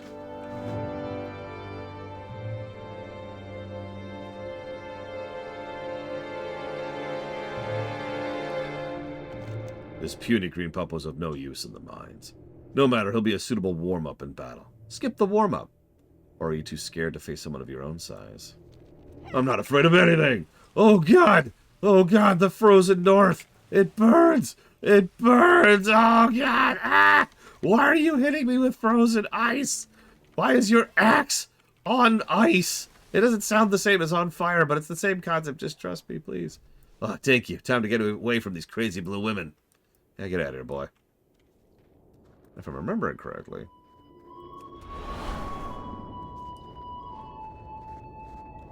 Ah, I do not. I feel like I'm riding the baby mount. A tarometer. Probably? Well done, young one. Looks like our deal has been satisfying on both ends. Well, now I can go home. Oh, you have another quest for me. Whether you've noticed or not, by defeating your first Hildnir in hand-to-hand combat, you've entered the Hildsmeet, the great competition of Hildnir against Hildnir, to determine who will rule by Thorim's side. Thorim? Who's Thorim? The Hildsmeet is the reason why I was imprisoned. I sought to partake in the competition, but was too old and frail to be a match for the Hildnir. If you're willing to listen, I have a proposal for you. See, Thorim is not like these harpies. He's a worthy being, of godlike stature. He served the Titans as guardian of Ulduar and the Terrace of the Makers. That is, until his wife, Sif, was cowardly slain by his brother. Well, what happened then? Thorim lost it, lashed out against his most beloved allies, the Frost Giants. That's one reason why to this day the land is torn apart between war between the Hildnir and the Sons of Hodir, and why Thorim has exiled himself to the Temple of Storms. So you want me to take part in the Hildsmeet to end the war? What do I care if these she-wolves and frost giants kill each other every day? No, no, no, no, no. I want Thorim to break out of his stupor and rally his allies to retake Ulduar. The world will be torn asunder if he fails to accomplish this. Oh, and, of course, I'll reward you appropriately. It is settled, then. You will compete in the Hildsmeet, and with my help, you'll restore great Thorim to his rightful place. Let's get started. The good news is that by defeating Agneta, you have earned yourself a spot in the next round. The bad news is all your opponents will have also defeated someone in the first round. Don't expect pushovers. Okay, I can deal with that.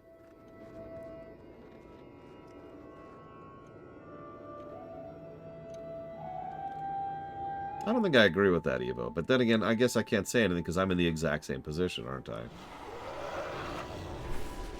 After all, no one's ever going to watch the rewrites.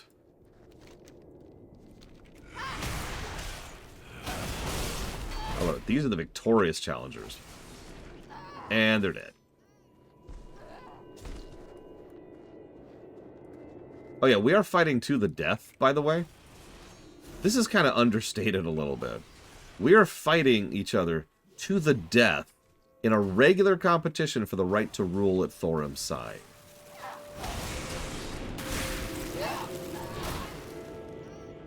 This is various levels of messed up. And it's intended to be messed up.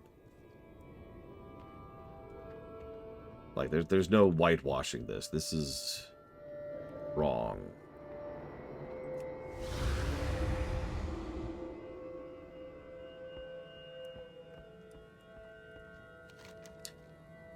The Lich King sent emissaries to us on 3 different occasions.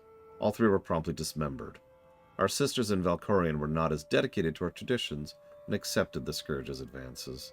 Now instead of capturing their drakes from the wild, they raise them from the blight and filth that the Scourge wallow in. Take the frost oil that they use and freeze their blighted eggs.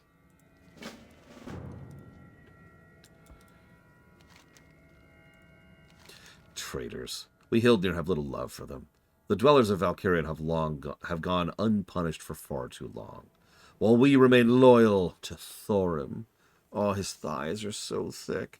They became the Lich King's lapdogs. They call the ones who receive his gift Valkyr. They fly on feathered wings like the harpies they are. You will find Valkyrian far to the northwest beyond the Temple of Storms. The witch that started it all, Yolda the Stormspeaker, came to our very village and dared to insult our noble traditions. She spouted the Lich King's venomous promises of power. Shadow left with a sword through her, but her magic was strong and she managed to escape. Seeker and Valkorion, and sure, we are not to be trifled with. So this is kind of an indicator.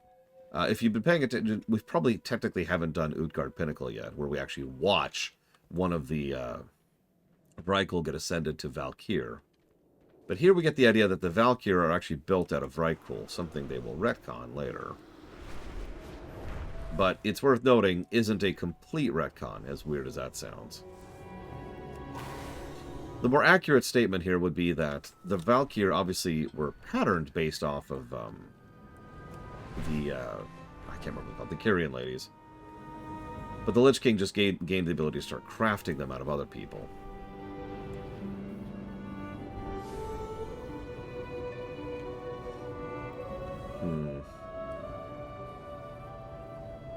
You know, Evo, I saw a video last night, actually. It was about how AI art is awful, and how AI in general, and overuse thereof, is causing issues in a rather in-depth way. And probably thinking, wow, that's awful and depressing. Why would you share that with me? Well, I mentioned it because one of the things that was being the primary point of the video was to talk about how it doesn't really matter if something is well-received or mass-produced, but the fact that you made something at all is the value there within. In other words, you made art, and that's the point.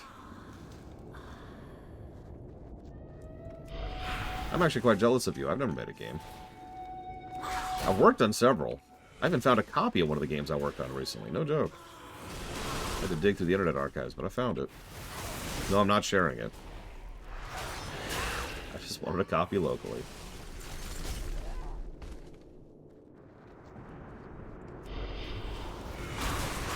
Why what, Luke?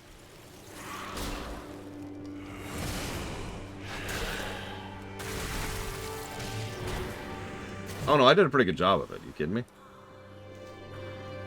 And you'll hear my voice acting in it if you actually play it. I did quite a bit of voice acting in it. I've been a good voice actor since I was, like, in high school. Mission design, unit design, and voice acting were the things I did for that.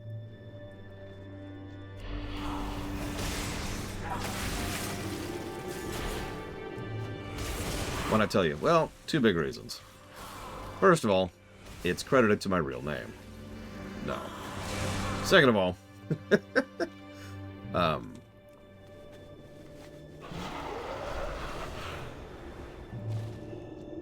I am fine with preservation of history and all that, but over here in a sealed vault where nobody can ever see it. You know what I mean? All I'm saying is if I could delete all my old ruminations, I'd do it in a heartbeat. Just like that. Just instantly. Just destroyed. In unrelated news, I'm glad that GOG is going to vow to preserve Warcraft 1 and 2, despite the fact that they've been removed from their store.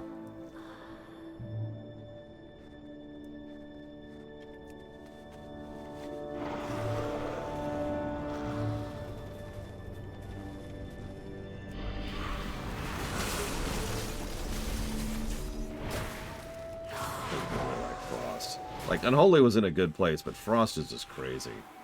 And you notice, I'm doing two-hander Frost, of course, but what that means is every hit I do is a big hit. Like, this feels more arms than arms does.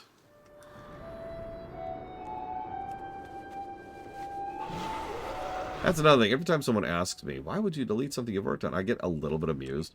I know some people, I'm not going to name names, who actually get embarrassed just from having their own work read out back to them. Probably to quite a... Like, seriously, I have very few buttons, relatively speaking, but my two biggest ones are Obliterate and Frost Strike. And both of those just hit like a truck. Both of those are just... wham! Also, I should mention, I haven't been reading all the talents out loud, and I do apologize for that. But, so... Killing Machine, a lot of the spec rotates around Killing Machine. Notice it's one of the very first talents at the very top. Your auto-attack crits have a chance to make your next Obliterate do frost damage and crit. Okay? Also, Frost Strike does more damage. Damaging with any runic power ability, aka Frost Strike, buffs your strength. Stacking. Then we have increase obliterate damage just across the board. Then we have obliterate does increase damage and has a chance to refund its runes. There's Pillar of Frost, but Pillar of Frost also, whenever it expires, your strength is increased for 6 seconds, and it lasts longer for each attack you did during the buff. We also reduce its cooldown, and it also, when you do it, summons a Frost Whelp, which does a thing in front of you, which also buffs you with Mastery on top of everything else. Then I have Horn of Winter, that restores my resources so I can do more. Consuming Killing Machine has a chance to regrant a rune, which keeps the rotation going. Runes are resource. And every 8 seconds you gain Inexorable Assault, stacking up to 5 times. Obliterate and Frost Scythe consume it to do more damage. So you're starting to see how this combos in itself very, very nicely. Because there's a definite, like, a reward payoff kind of a system here. But you also don't have to do it. You can just lean on obliterate and just obliterate and just obliterate and just obliterate and just obliterate. Or you can lean on Frost Strike and do a couple other things in the interim, stacking up those buffs, and then do a really, really, really heavy-hitting obliterate. By the way, Consuming Killing Machine also gives you increased crit chance stacking. At 5 stacks, your next Killing Machine consumes the stacks and gives you 20% increased frost damage for 10 seconds. Also, while Pillar of Frost is active, Frost Strike, that's the Runic Consumer, and all those other things, always grant Killing Machine and have a chance to generate a rune, which also deals additional damage. Also, Consuming Killing Machine fires a Glacial Advance through your target, so that you just get free AoEs periodically. Over here, your auto attack damage is increased. Okay, that's whatever. But the amount increased for each stack of Icy Talons can stack up to 2 additional times based on the previous Icy Talons thing, which is up here somewhere. Your auto attack crits also send out an AoE, and while Pillar of Frost is active, your auto attack crit strikes increase its duration. So I have abilities that make me crit more, as long as I have a buff up. My crits increase the duration of the buff. While the buff's up, certain attacks are better. When I get procs, I do like 2 or 3 things. When those procs go away and I use them, I do 2 or 3 things. Like, every single talent of the Frost Tree feeds into itself in the way I have it set up. You notice I'm leaning very heavily left here, which is only one of the possible builds. But still, this is really fun. What? I feel like I'm playing a barbarian with a giant-ass 2-handed axe.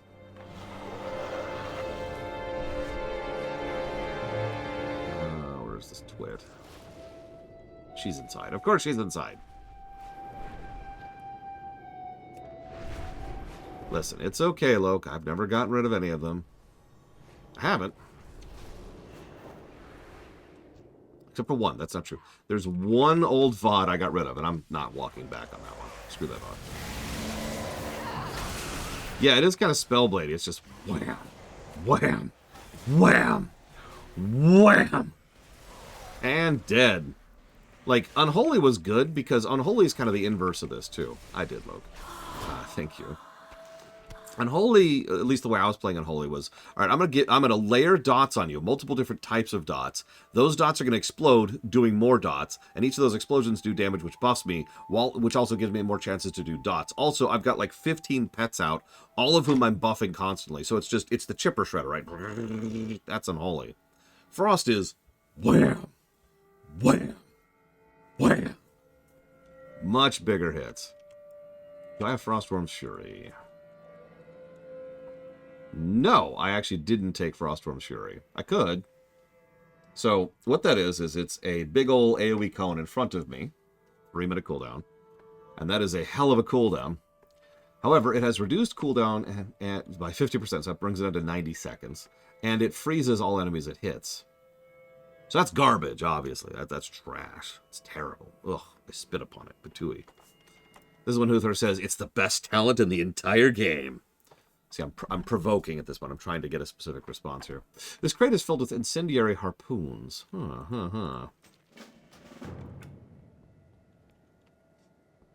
Yeah, 2 talents get a 90-second nuke. In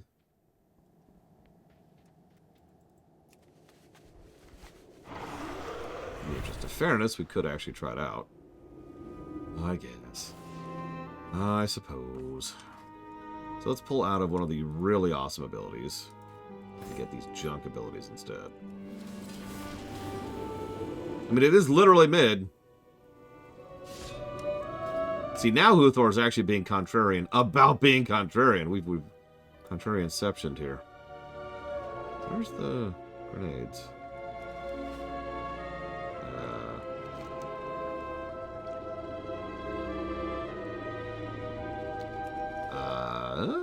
Have I not gotten any? Oh, I suppose I haven't. Wow, I love having to do a quest to do a quest. Alright, whatever. Alright, here we go. Boing! I mean, it looks cool. Admittedly, having free CC in a dungeon does sound kind of nice. And 90-second cooldown means it's about 1 every 2 packs or so. Flappy ants. See, if only Frost was tank again, you know?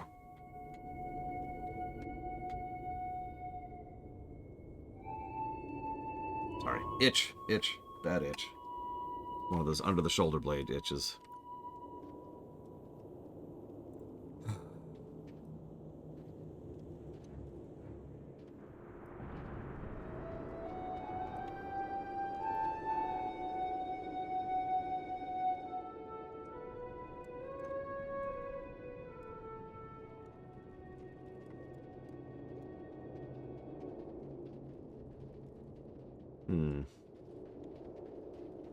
A 90-second cooldown is kind of a weird one.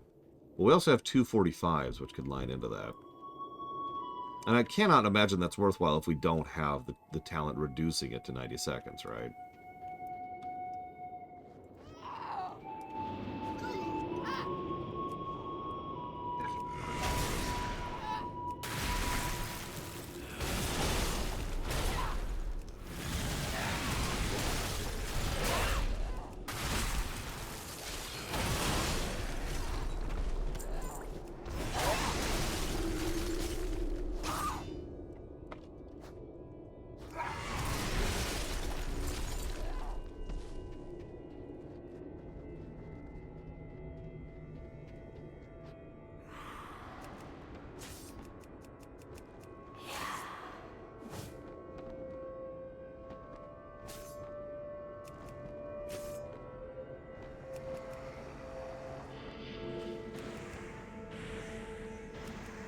Okay, could you stop, please?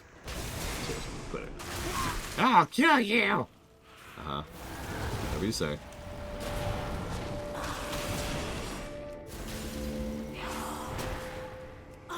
You gotta say it right, you gotta say, no one's listening!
Seeing if I can actually handle a group. Signs point to yes. Jesus. Just ran over that group. Holy crap.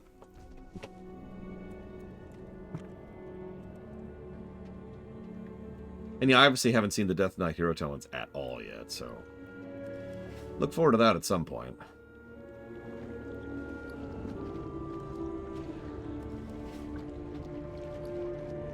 How to kill whelps before they're born. It's okay, it's for their own good.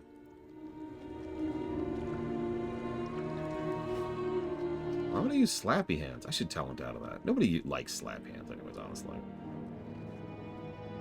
Also, a very minor point. I actually like the fact that we can see Icecrown Citadel from everywhere in Northrend. You couldn't before. The render radius wasn't sufficient to allow it. That's for you. Now, you can always see Icecrown Citadel.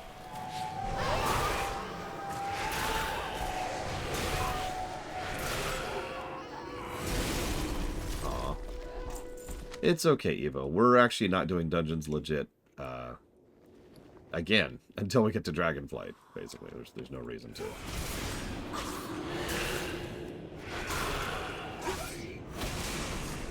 Actually, I was going to mention the third zone in War Within as another example of how to use that kind of, what's that called? Landmarking. Landmarking.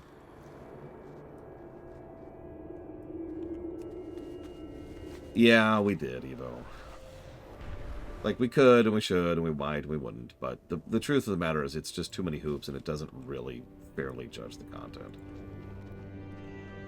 Not for the purposes of a review.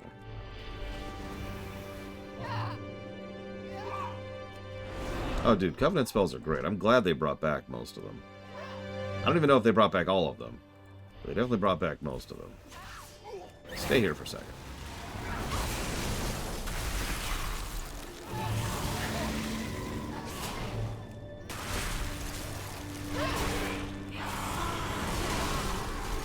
Pretty much, Carolinas, pretty much.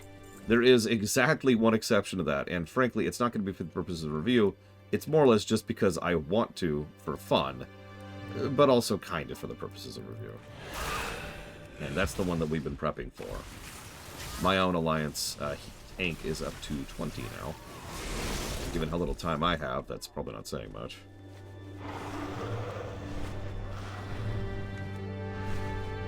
I mean, I really like where BRD's at right now. And by BRD, I mean new BRD. New RD? Like, those fights are fun. And interesting and engaging and awesome. Like, yes, that's great. Probably the one part about the anniversary content that just knocks it out of the park. Better RD. There we go. I like that. Of course, we all know that new BRD is better in every way than old BRD. Oh, no, absolutely off the deeper end. Not just meat content, but good content. Like, we were already giving net positives to gameplay for dungeons back in BC.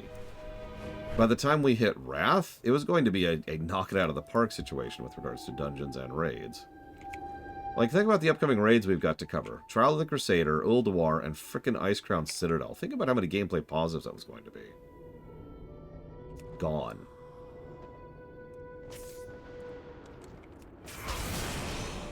I try not to have anyone questing with me just because of the issues with having issues and making it weird. But if you want to hang out or quest alongside me, then yeah, go for it. A lot of people are doing that. And Lord knows I'm going to really want someone to be questing with me in Icecrown. Was it Wrath? Either way, no. We've actually already looked at Onyxia. And either way, once again, abandoned content.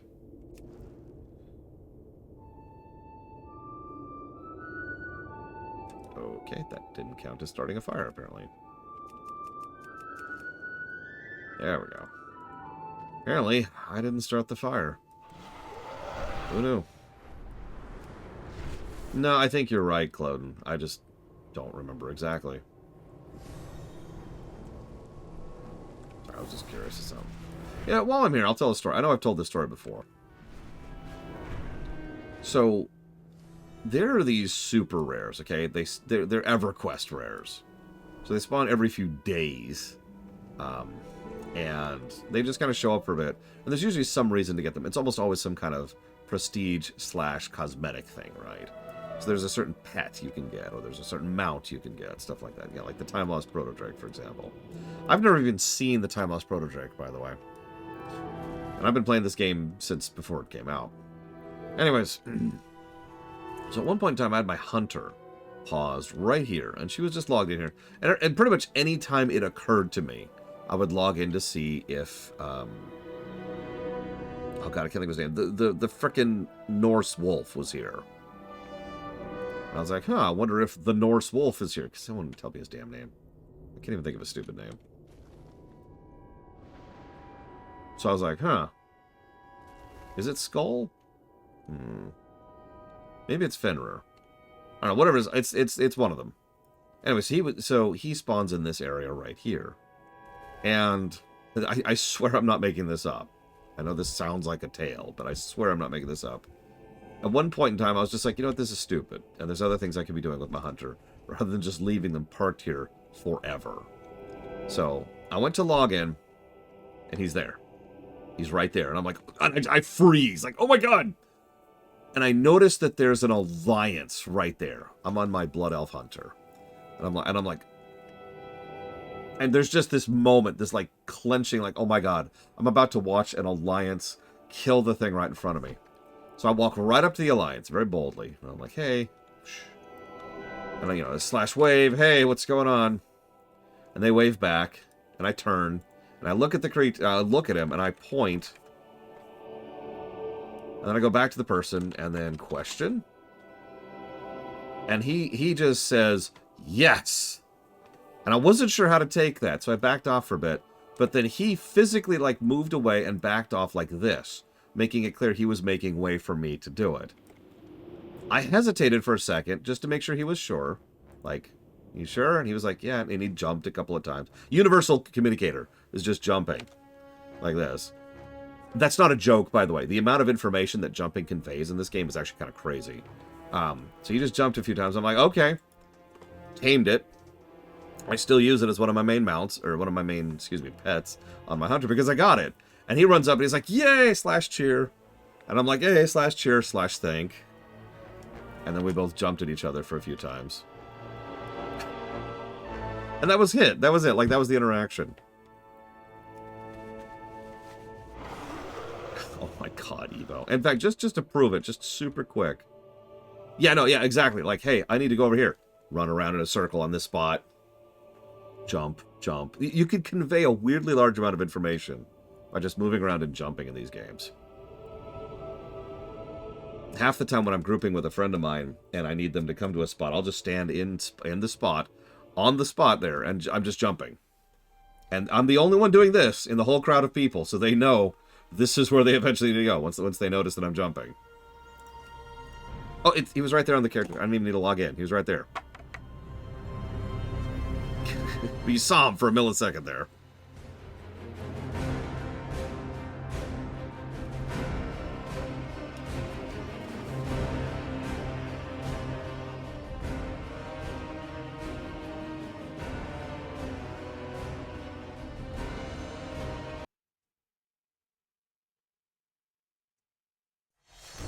Him. So yeah, there he is. Currently stealthed, because of course he is. So yeah, whichever one this one is. And I have to point this out specifically because for those of you who played in Legion, you'll know that his brother was in Legion. So for a while there, in Legion on my beast spec, I had him and his brother, and I was immensely amused that I had the duo. Anyways, I just like sharing that story every now and again because it's a nice story. What is going on with that outfit? Oh my god. Oh my god, what is with that outfit? That is hideous! Anyways, moving on. Also, rate my mug. Rate my mug. Don't actually do it. Do you know how hard it is to make a hunter look good in this game? Oh my god.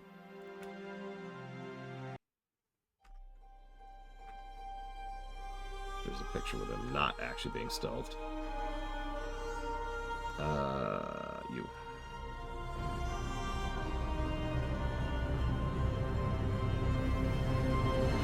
I'm doubly proud of it because not only does it look good, but it's a chunk of people. It's a chunk of pieces from absolutely all over the place.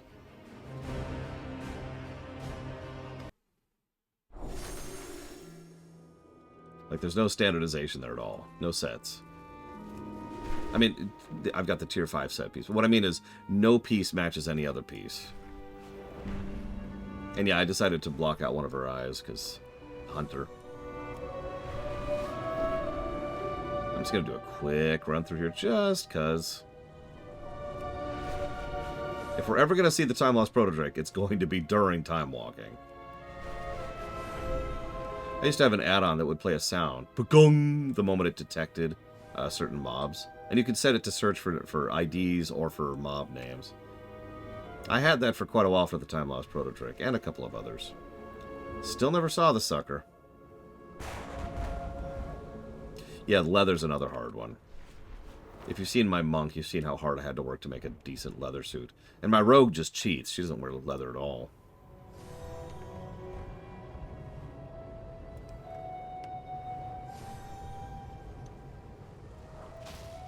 I did your stupid daily quest. Thank you. Thank you. Thank you. Thank you. Okay, so those are done. Let's see. Put those on. Oh, just stop giving me boots. Jesus. Guess we'll get Soul Reaper just for the hell of it. Just running out of reasons to get abilities at this point. Just to fill out the bar. Okay, let's go back to killing challengers. Let's see here. This one's name is Evil Iliani. What? Time to horribly kill her.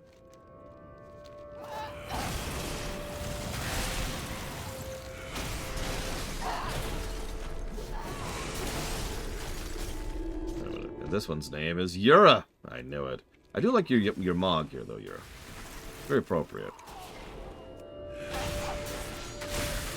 I like how our cast animation is shoving our sword into the ground, by the way.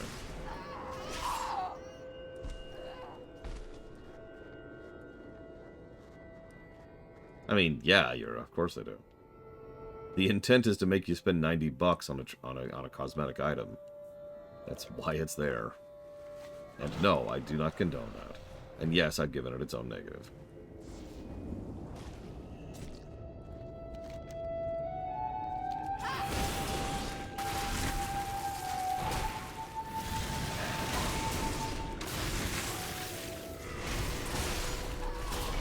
I wonder if these people wonder why this one random Brunhilde just shows up out of absolutely nowhere and just starts shrekking everything.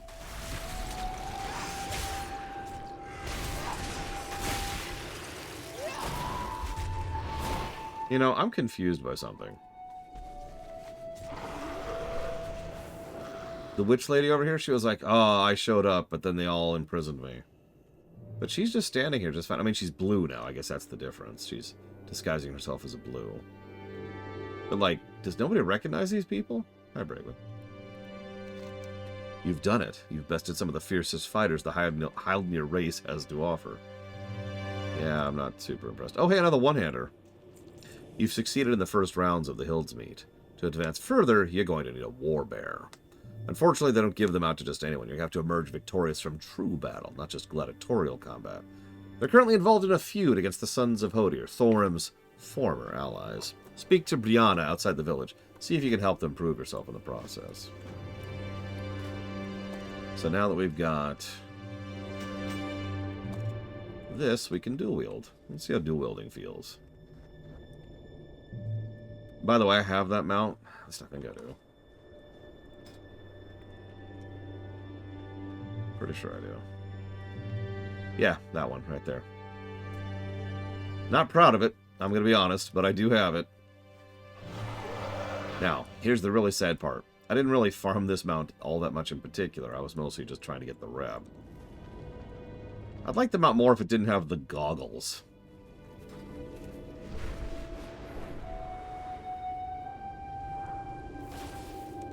I do like bears in general in this game, though. Think we'll give you a bear just like that?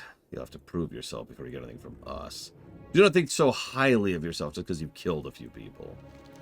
The real test awaits, woman. Do you have the heart of a warrior queen or a sniveling seamstress? Why do you think that's an insult? Who do you think makes your fancy clothing, lady? One taste of war and you'll know the answer. You might lie to your mother, your sisters, and even yourself. The battlefield always exposes one's true nature. What about my father? We have no fathers! Okay.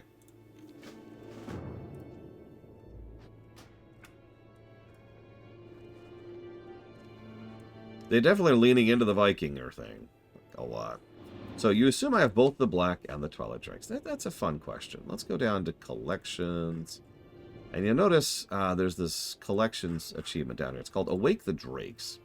You may notice there's the Azure Drake on there. That's from Malygos. Bronze Drake, that's from Calling of Stratholme. Black Drake, yep. Blue Drake, that's also from Malygos. Onyxian Drake, that's from Onyxia. Purple Netherwing Drake, Red Drake, yep. Twilight Drake, yep. Blazing Drake, nope.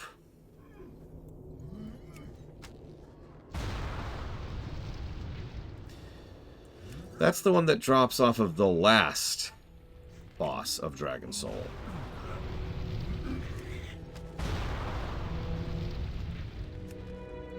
So that means anytime I feel like farming that thing, I have to do the entire Dragon Soul raid.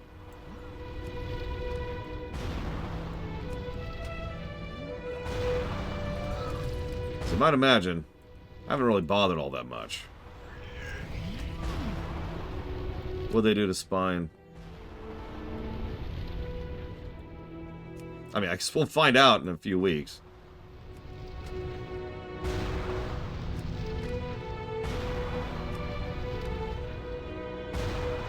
Only one stack to blow up the plate. That would make that a lot smoother, yeah. That would be nice as Mirror Star. By the way, you want to hear something cool that I only found out very recently, just a few months ago? So some of you may or may not be aware of the fact that in Hellfire Citadel over in Warlords, they came up with this brand new concept. It was called do the bosses of a wing a few times to gain a shortcut to skip past that wing. And can I just say, and I'm going to give positives for this when we get there, that's a great idea. That's a great idea for when it's new content, and that's a great idea for when it's old content. So that's still a good idea even right now. Because it means that if you just want to get on with it, you can. And if you're at level content and you don't really have any reason to do a particular wing, or if you're making attempts on the higher end of stuff, you can. You can just skip right to it. That's awesome. So that's a great concept. What you probably didn't know is that I just lied to you just now. I apologize. I didn't mean to lie. Please don't hate me. Because they didn't actually... Jesus Christ, I'm still in combat with all this crap. Yeah, Citadel really needs that. Because it wasn't the first raid to do that. Blackrock Foundry has that mechanic. I know what you're thinking. Huh? So, again, I only found this out a few months ago. I don't know when they implemented this. But in Blackrock Foundry here, it's not going to... There we go. Here's the map. Where is it? Where is it? So there's Gruul. I need to go up a level.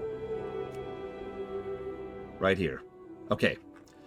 Up here. So there's the Iron Maidens, right? The Triple Admirals. Do you see that little nub southeast of her? Southeast of them. That little L-shaped thing? If you go to the very back of that, there's this one random Blackrock orc there. Who's just like, hey. And he gives a quest to kill the bosses 4 times to skip right to Blackhand. He doesn't show up on the minimap, which is why I never noticed him before. You have to actually talk to him. There's no question mark, right? Or exclamation mark, excuse me. So you have to go actually talk to him and be like, hey. And that is the actual very first skip forward raid thing that I know of as of this moment. And yeah, I only noticed this very, very, very recently. Okay, so according to Huthor, that was there in Warlord, so that would make that, as of the moment, the first time they did that concept. Why hide it? I have no idea. Because, yeah, if you remember, when you get to the later raids, that's right up front and center. Like what'll happen... Here, I'll demonstrate really quick. What'll happen is, like, you'll enter the raid, and an NPC will be standing right there with a giant yellow exclamation mark over their head saying, hey, do the raid 4 times to gain the skip. And it's really easy to see, right? Because it's right at the entrance, and they have a quest. Yes, I have, Yura. And those discussions are stupid.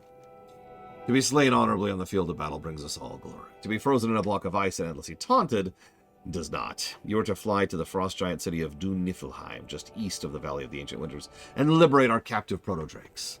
With them, you'll be able to free our sisters and free them from their frozen bonds and carry them safely home. Okay, I can do that.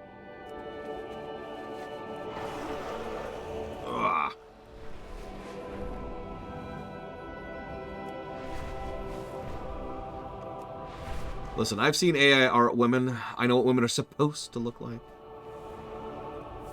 Hey, look at this weirdly town-looking area.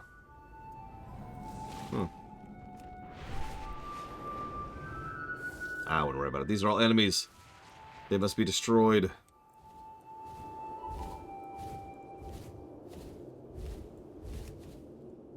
Come on, it's right here. It's right here.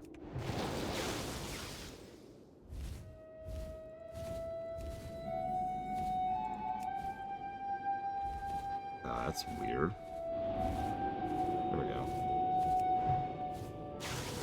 There we go.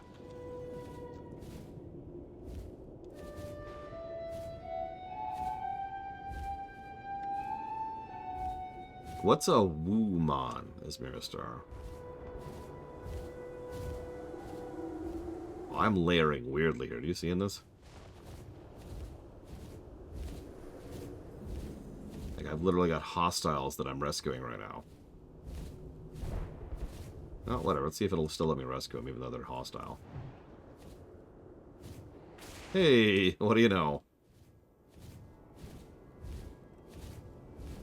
Yes, you've got to deal with these females.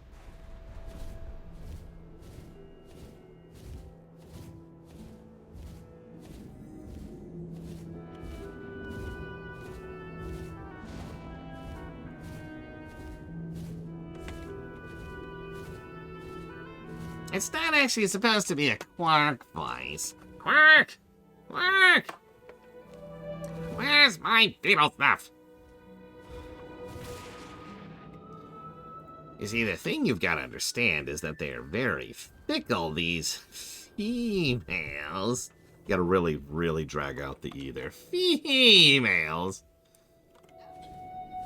Okay. You know, Quark... God. Armin Shimmerman has such range in his voice. I am actually jealous of him. He's one of those actors where I'll point out a role and you'll be like, that's him? Yeah. Yeah.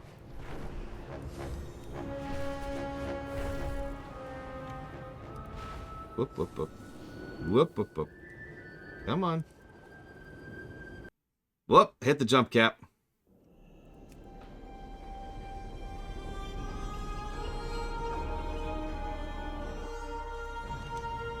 I think it's one of the first times I've hit the jump cap on camera.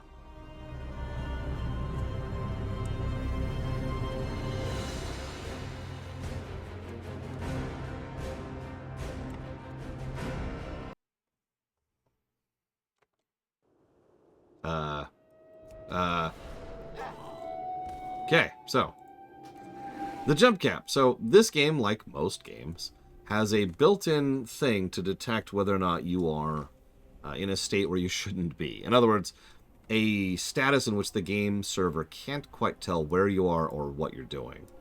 Yeah, it's a form of hacking protection. And so what it does is it instantly kicks you out of the game if it happens. The reason we call it the jump cap is because the most reliable way to make it happen by far is just to jump around a whole bunch. That's almost assuredly, at least in part, because of the fact that the game itself is easiest to hack by jumping around a bunch. Like, that's how you get through terrain and things like that.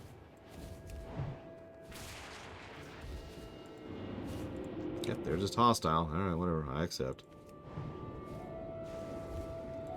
Layering be weird, yo. Quest still works, so I can't actually ding it for that. I can ding this for being a really boring quest, though. Boring quest, negative engaged.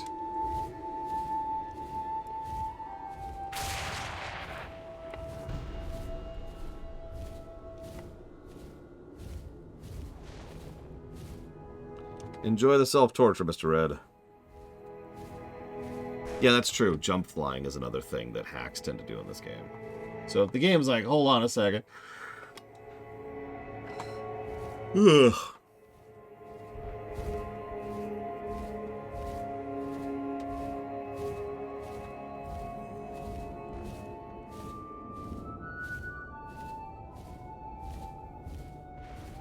What's funny is the game also has another thing for that. It's called out-of-bounds protection, which almost every game ever made ever has. Out-of-bound protection is when you're in a place where you shouldn't be, and so the game needs to default you somewhere. So what it has is a default spot, right? So anywhere you're at, it has the default spot. It's almost always the starting node of the zone. So for example, if you somehow go out of bounds in, say, a dungeon, what will most likely happen is it'll reset you to the starting point of the dungeon, because there's actually an object there, which is like this height, this X coordinate, this Y coordinate, this Z coordinate, and facing this direction. And you'll just warp there. Now, what I find funniest about the default coordinate thing, and the only reason I'm even bringing it up at all, is because I discovered all the way back in vanilla what the default spot was for both Kalimdor and the Eastern Kingdoms, thanks to how buggy vanilla was. And yeah, Westfall. The Westfall graveyard. It's actually not the graveyard, but it's like right by the graveyard. It was the default spot, so you'd just be roaming around and something weird would happen, and then you'd be in Westfall, and you'd be extremely confused. Or Stone Talon, if you're on Kalimdor.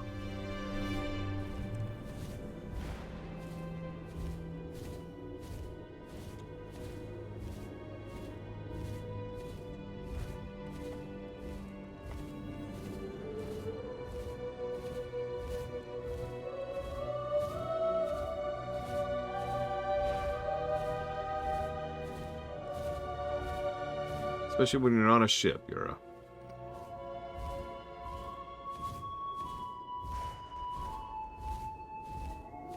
Yeah, no kidding. Oh, I'm in Stone Talon. Oh.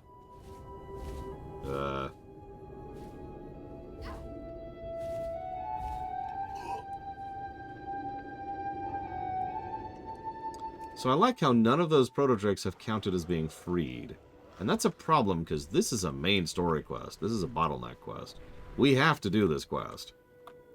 So, we're going to hit Wowhead up.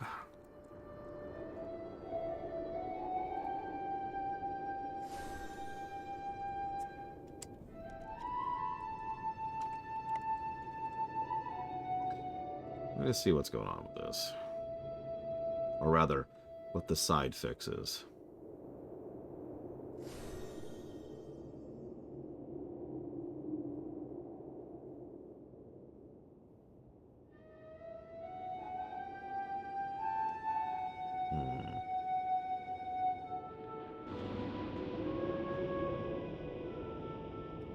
Okay, so there is in fact a fix for it. And that's to not be dragonflying.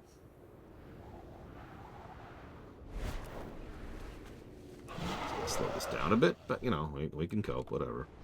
It's not the end of the world.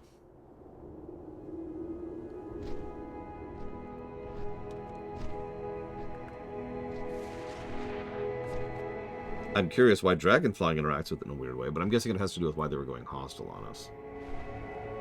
Unfortunately, it's time for more padding. Because all this means is now, we just got to do this 3 times. I'm not even control once I free the Drake. See, I just alt-tab here. Alright,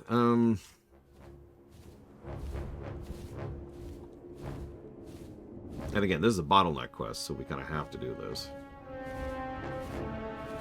Hey, does anyone feel like doing some random math for me? What is 48 divided by 76?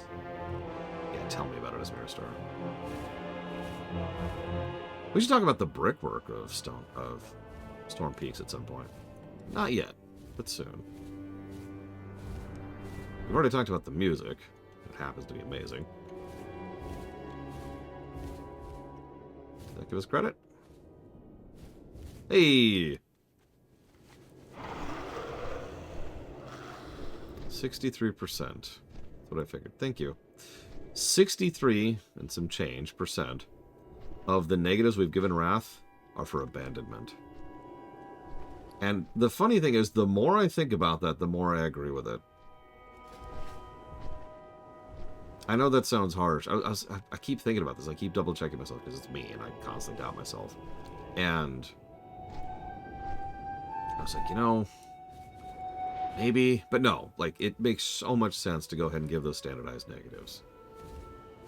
It is a gargantuan chunk of meat content and story, you know, main content that is just axed from the game, abandoned by the game.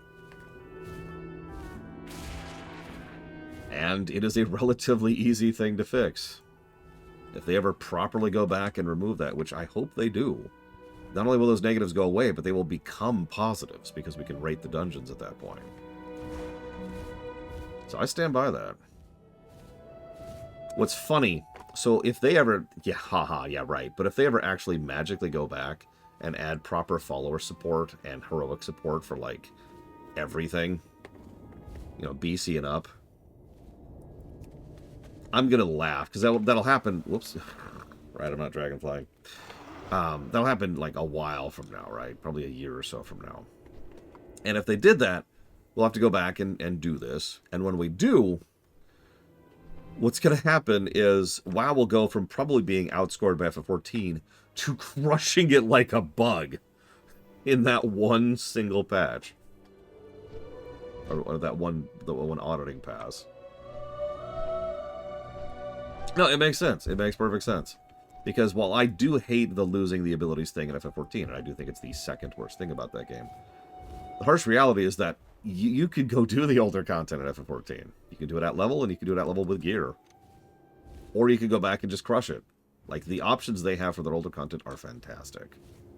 And it's about as good as it's possible to be, realistically speaking. So Yura asked, question. Let's see. I must have missed it because I don't recall it. If I ever don't answer a question, I'm not ignoring you. It's because I literally missed it. Ha! Would you want questing to be harder with each member of your party? No. However, what I want is something agnostic from that. What I want is the option to be able to set my overworld state to 5-man, 3-man, 2-man, 1-man, essentially, and then easy. 4 difficulty levels based on what kind of content it is that you actually want out of the experience. That's what I want. Like, I enjoy the fact, and I do, that I have to actually try and that I can face death while I'm roaming around the overworld. But not everyone does. Some people like getting a death squad, a kill squad, going together and just smashing through everything. And that's fine. But some people want to actually treat the overworld like a dungeon. And, you have a full 5 group, and you actually have to try in every encounter. I would love for that to be a toggle and an option. So there would almost assuredly be some under-the-hood things to be solved to make that work, but man. Your efforts appear to have been successful. You've brought glory to Brunhildar. You've succeeded where many have failed, whether by strength or courage or mere luck remains to be seen. Go back to the village. Tell her of your accomplishments, but be warned, she's not easily impressed. Oh, we are 67. You know what that means.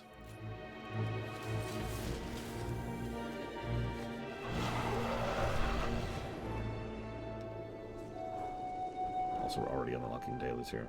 Yep, it's time to lock us in, so we don't lose the scaling.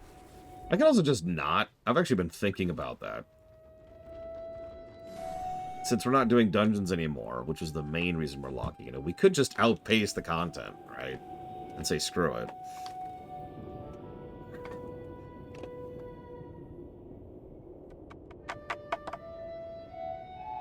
I'm actually kind of debating that.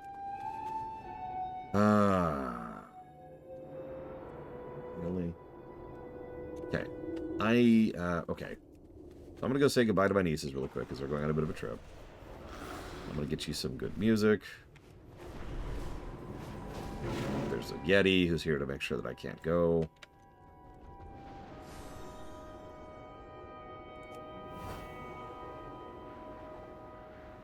I mean, yeah, it would, Valera. That's kind of why I'm thinking about just not locking it in and just seeing what happens.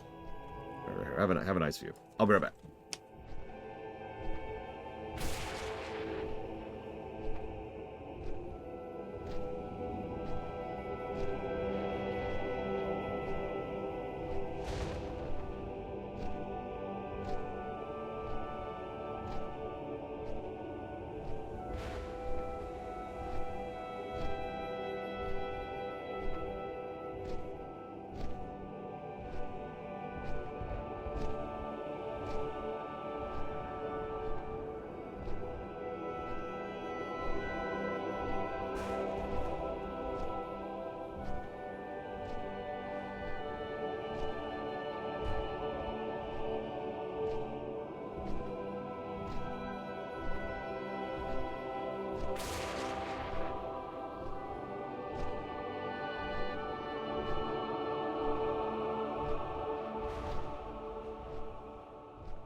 Apologize.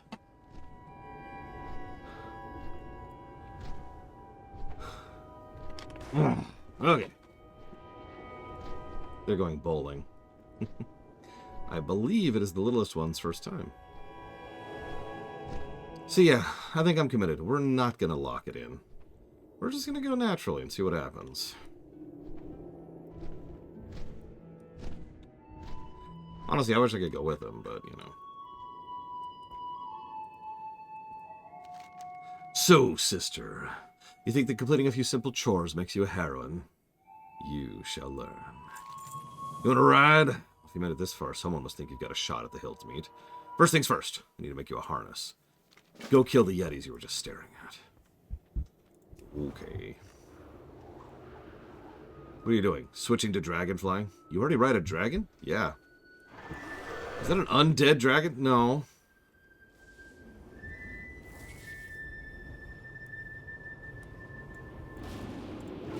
By the way, you may or may not be noticing, a huge portion of this zone is very clearly designed around flying. To the point where some of its quests are functionally impossible without flying. Now, they actually accommodated for this, all the way back in the day. If you got here and somehow did not have flying, and I want to stress that somehow, because at this point getting flying, this wasn't like BC, right? It was a thing, getting flying in BC, but here, nah. They had your back. There was a rental you could get for completely free, and it was exactly what it sounds like. It was slow, but it was a flyer and enabled you to go through the zone. And I only bring that up. Yeah, it was a 60%er. I only bring that up because it's one of the only times for a long time. Aw. Enjoy the snuggling. Snuggling? The snow shoveling, Evo. It's one of the only times that the developers have flat out acknowledged how important of an aspect that flying is to the game. Usually they like to pretend that it's terrible.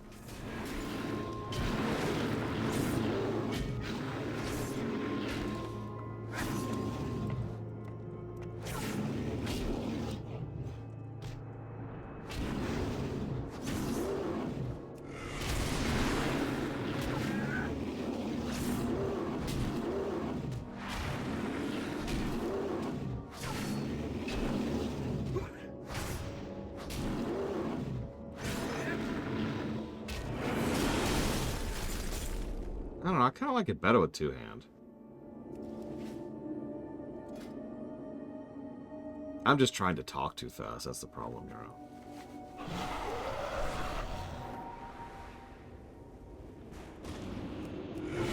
So, there's an argument. I'm going to say it that way because it's hard to argue for something I fundamentally disagree with, but there's an argument that flying removes gameplay from the game and gets to the point where it's just, you're just skipping all this content, and it's like,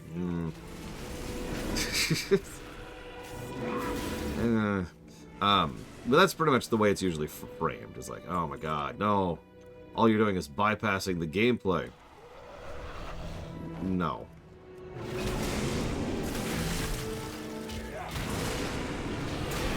I agree with you, Esmera Star, but then again, I thought that way about flying.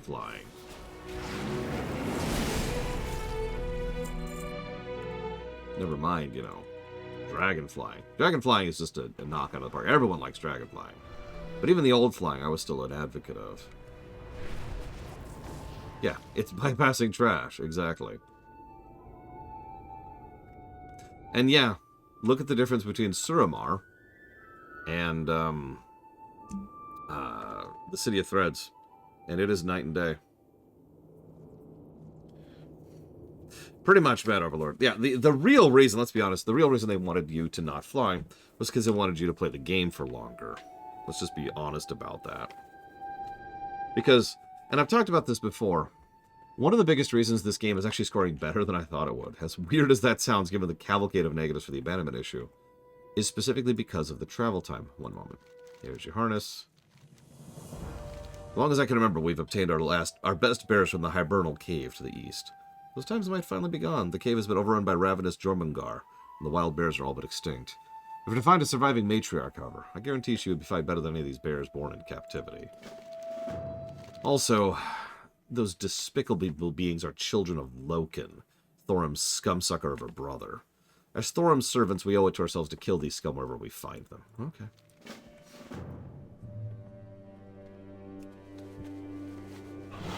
Yeah, oh, I mean, when you say balanced dungeons, do you mean the no really answer to dungeons? Or do you mean just like, you know, fixing time walking? Those are two very different things with a lot of different gradients of valuation. Anyways, the worst aspect of every MMO is and always will be travel time. That's true even in FF14. That's true in WoW. It was true in WoW. It's a lot less true nowadays. That was true in Guild Wars 2. That was true in Guild Wars 1. That was true in Asheron's Call. It was true in EverQuest. It was true in everything. Travel time was a colossal chunk of time. It was the ultimate minutes and hours problem, right? Like, I don't think people ever really process just how much time they spend going from point A to point B in the overwhelming majority of these games. If they're just going to fix time walking, then I'll keep dragonflying. And fixing time walking is a nice first step, but being honest, they need to go past that.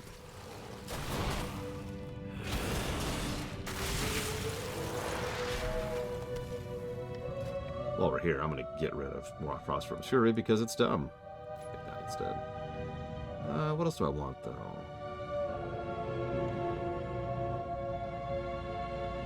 I'm not really going to be using Remorseless Winter.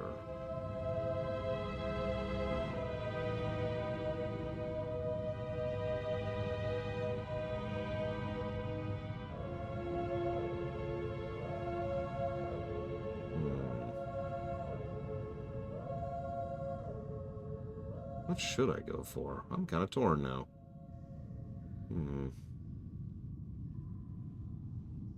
I guess I could get that. In fact, yeah. Let's go with that. Just one? I only get to pick one image, Yura? Why do I only get one? What kind of game are you playing here? I think we should go with that. There we go. Oh, yeah. Back to two-hander, speaking of which.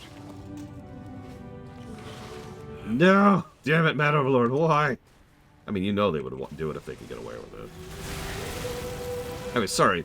The point I was just reaching there is that because travel time, traversal time, is just such a padding time waster in virtually every MMO ever, and in a lot of games in general, I think flight travel is good, and I think dragon flying is better. I do kind of wish they hadn't restricted the speed in other zones. Yeah, for those of you not aware, when we dragonfly in these zones, it's actually slower than when we dragonfly in Dragonflight. I forget the exact percentage. So, if I only get one image... Well...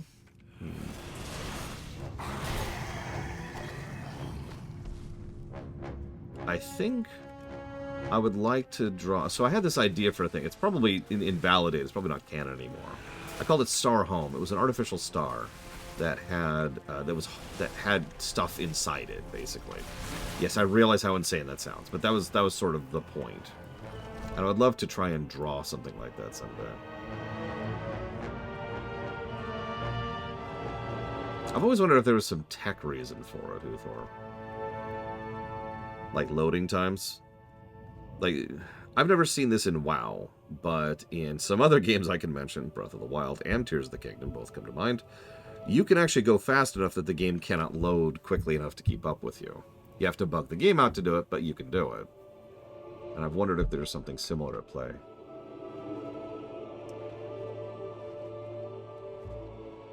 Other than that... Oh, you know what? Crystalline Home. That's what I draw.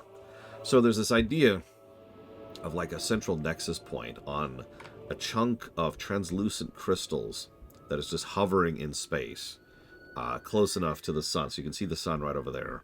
and then this is here, and then there's like this map of the entire galaxy right there. And it's an extremely detailed map, because it's not actually a map at all, it's a live sensor feed. There we go. New answer. I'd draw that.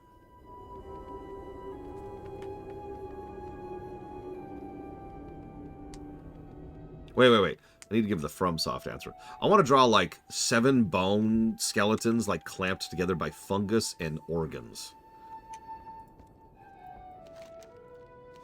I'm impressed. I never thought I'd see the Ice Maw Matriarch again, especially not one this size.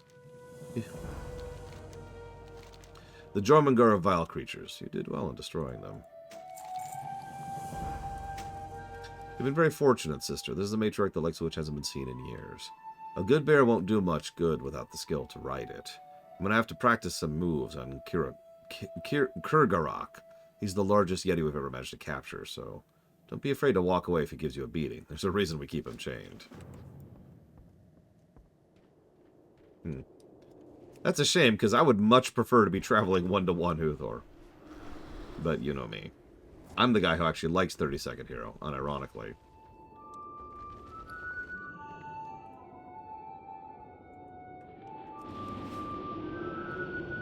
So what do we need to do? Just defeat him? Okay, charge. And defeat it. Okay, cool.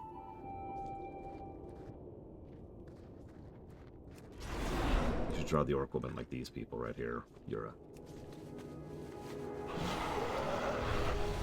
But yeah, I remember what travel times used to be like in this game, even when they added flying. It was point at a direction and AFK for a couple of minutes. Or get on a flight path and AFK for like 20 minutes.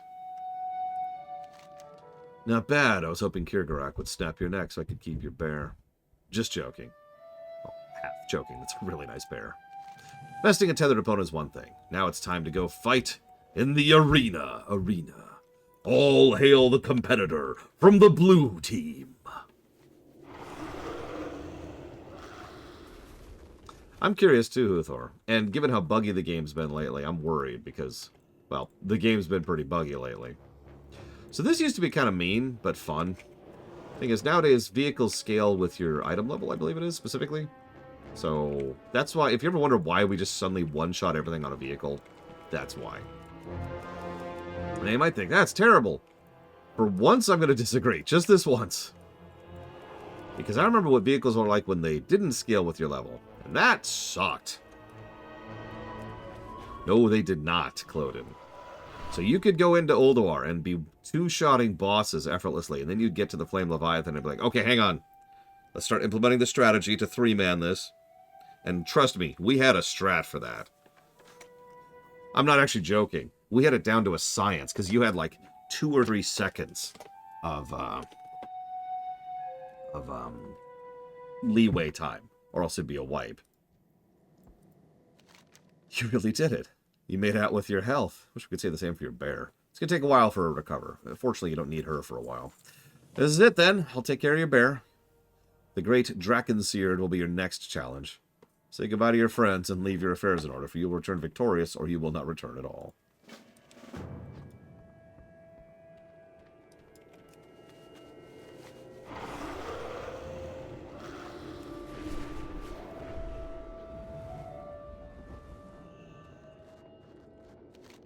You've really made it this far. Never would have thought you'd progress so quickly amongst the Haldnir. You've been a great ally, Marrowfrost. Now comes your true test.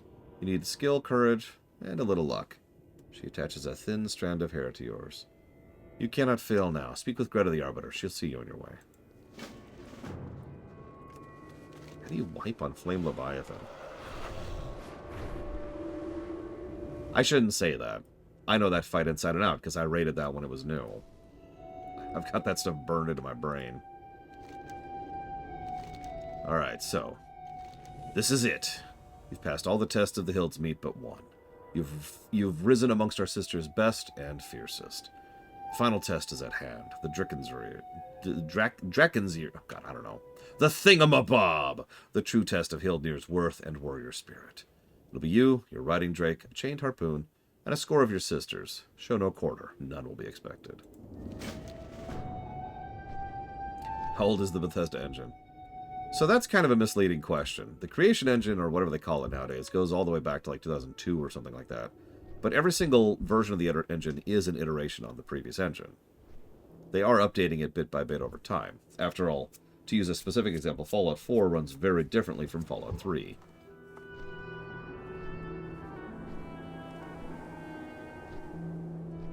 But the bones of the engine go back a ways.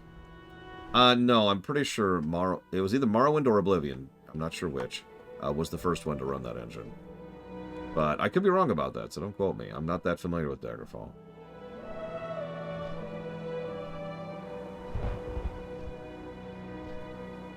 It's funny you say that, Uthor, because it works out really well over there. I should mention, almost every FF14 fight is longer than WoW fights, and part of that additional length is the tutorial phase. Almost every fight in FF14, except for like the truly hard mode stuff, has an entire phase of the fight, which is, here's my mechanics, right? So like, I'm going to do attack over here. Watch for it and look out for it. Bam! Okay. Now I'm going to make it so that you have to stack up on each other. Okay. Now I'm going to have to make it so you have to spread out from each other. Okay. Then the actual fight functionally starts, and you start doing the mix and matching. You start to see how these mechanics get interweave with each other, and blah, blah, blah, blah, blah. And that's just kind of how it progresses.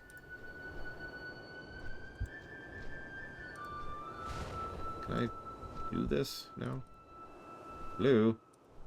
There we go. So now we're playing God of War 2 for a minute. In fact, I would be shocked if this was not inspired by God of War 2. Which I'm 90% certain predates this game. That is to say, Wrath.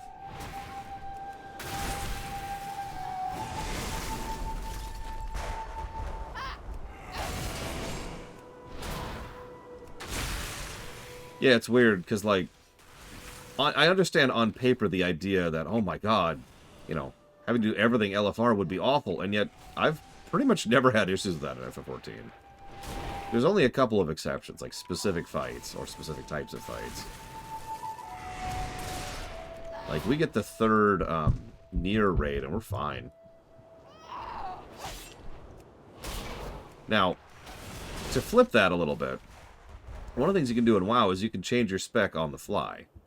In fact, you can just be like, you know what, I feel like being a healer now, boop. Or I feel like DPSing, boop. Even though you queue to something else. When I mentioned that to FF14 players, their reaction was like, oh my god, that sounds horrific. What would you do if, like, anybody in a dungeon could just change their roles at will? And I'm like, but we don't really have any issues with that over in WoW. Different cultures. Also, WoW has the kick tool.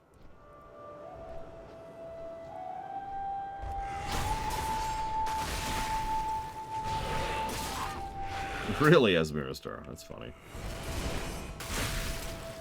I wonder if there's any tech testing in the variant dungeons. Whoops.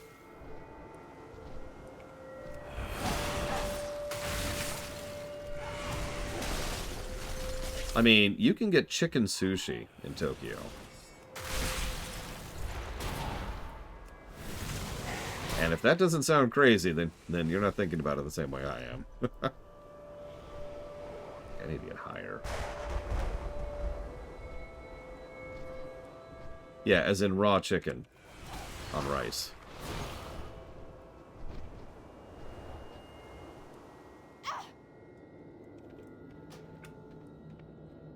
I'd love to try it someday.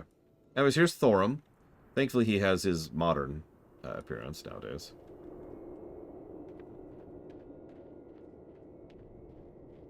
I don't actually like his modern appearance, but I'm just glad he's got consistent instead of just being another Vrykul. So, what's up, brother? What brings you to the Temple of Storms? Sif? Is that you? No. Let not the message No. be lost The upon dwarf? For a moment. Enough of this! Enough. My visions of Sif have tormented me far too long. It is time for me to avenge her and bring honor to her memory. My brother must pay. Farewell. Dude, you've been sitting here for like 18,000 years doing nothing. You pissant. Now, actually, for once, I don't mind this. I know that sounds strange. Titanforged are literally built different. Their brains don't work the same way ours do. And for once, I'm actually okay with the idea that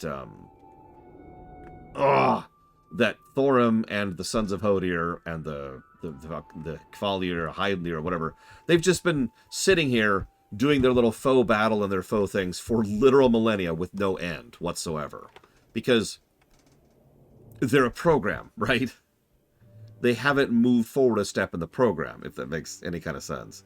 So they're literally 30 go-to 10ing. All right. And someone goes up to meet Thorim, and they're going to be with Thorim for a while. Eventually they'll die, and say, so we'll do the cycle again. We'll keep fighting the Hodir. They'll go up to Thorim, and then we'll keep doing it again. And again, and they're just stuck in this loop. If you're paying any kind of attention there, what specifically broke him out of the loop was he saw that strand of hair that she gave us, the witch lady gave us earlier, and that made him think of Sif, his wife, who is dead. And he was just like, wait, what? And that actually snapped him out of it for the first time in, again, millennia.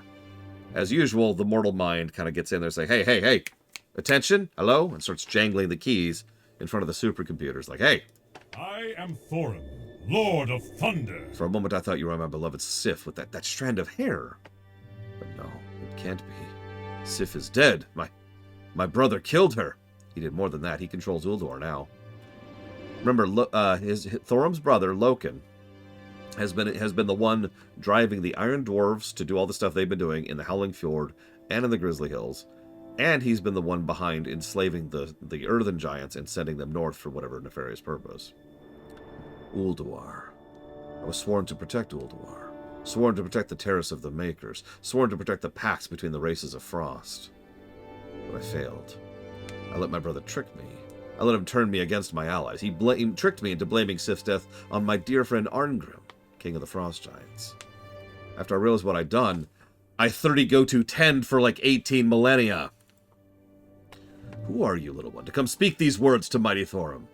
I should crush you! Yet you've delivered me from my stupor. Your presence here is a sign. It is no accident I mistook you for Sif. What would she think of me? I must prepare for battle. I must avenge her death. Liberate the Titan's sacred grounds from my brother's madness. See, the thing about the Titan Forged is you have to understand, if you remember, I had a discussion about whether or not they're sentient or not. One of the key components of sentience is being able to recognize when you're stuck in a mental loop. Have you ever seen... It's a bad example. This doesn't really apply in real life because we barely understand sentience in real life. But in fiction, beings that are intelligent but not fully sentient are the beings who can't recognize that they are trapped, right? Mentally trapped. They need some kind of external input to be like, oh, right, yeah, of course. Duh. And so that applies to the Titan Forge universally. Almost all of the stuff the Titan Forge are going to be doing throughout the course of the story is stuff that's going to happen because we get involved. Because we show up and we're like, hey, guys, hey, wake up. And, oh, what? Oh, yeah, you're right. And they process that because they are intelligent.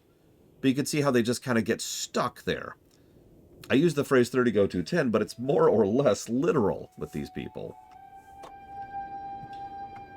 Yeah, the mental reset. It's not there to hurt you. It's just enough to startle you. Hey, wake up. And so we just delivered one of those to Thorim. Okay, so let's see where this goes. Hail, tiny creature. You now know a bit of the history of this land. My land. I call upon you to assist me in setting these wrongs right. Let the lightning guide you. I hope to wrest control of the Temple of the Makers from my brother. I must make amends with my old allies. Perhaps by eliminating a common enemy, we may at least take a step towards renewing my friendship with the Frost Giants. Fjorn has besieged Dun Niflheim with giants of iron. We must defeat him at Fjorn's anvil to the east of here and weaken his forces sufficient for the Sons of Hodir to emerge victorious. Here, take this charm.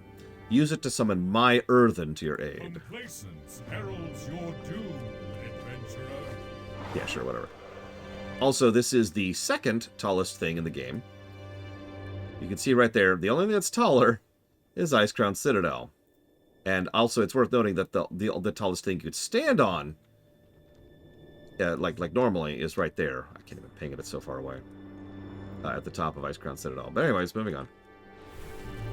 So, and yeah, Mad Overlord's correct. The best way to think of most Titan Forge, not all, but most, is to think of them as computers. A computer can do wondrous and amazing and incredible things, but it actually is incapable of doing anything that it is not told to do.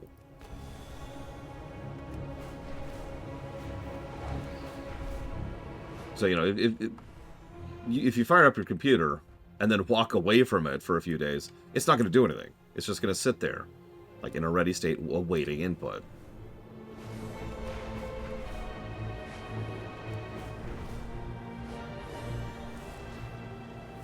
There's also part of why the Titans are bad programmers, to put that into simple terminology. Because the Titans never planned for them to ever not be there. I suppose that I shouldn't put it that way. That's actually not quite fair. Whoa, this actually hurts. Wow. Okay, hang on. Let's get some. Hello? Oh god, oh god, oh god, oh god, run, run, run! Oh jeez, oh jeez. Him. But the Titans never planned for their input to not be there. So the overwhelming majority of their creations were not designed to be sentient. So their devices and programs and all, they just keep 30 go to 10, 30 go to, they just keep doing this over and over and over and over.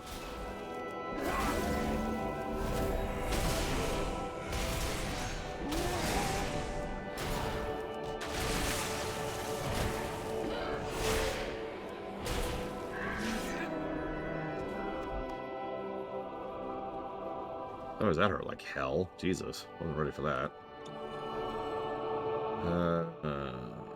Any healing food at all? I suppose I should empty my inventory. I have many lucky do's. Well, it's funny you say that, Mad Overlord. Do me a favor, don't ever look into how the internet works under the hood sometime. You might not like what you find. There's also portions of infrastructure of a lot of places that just kind of friend of the Brummel. keeps going the way it goes, because in several cases we kind of aren't 100% sure why it works so well. I was thinking that too as Miristar. Is it possible to destroy the internet? Sure it is. We have the keys to do that right now. It's not going to happen. But yeah, we could totally do that. Boop.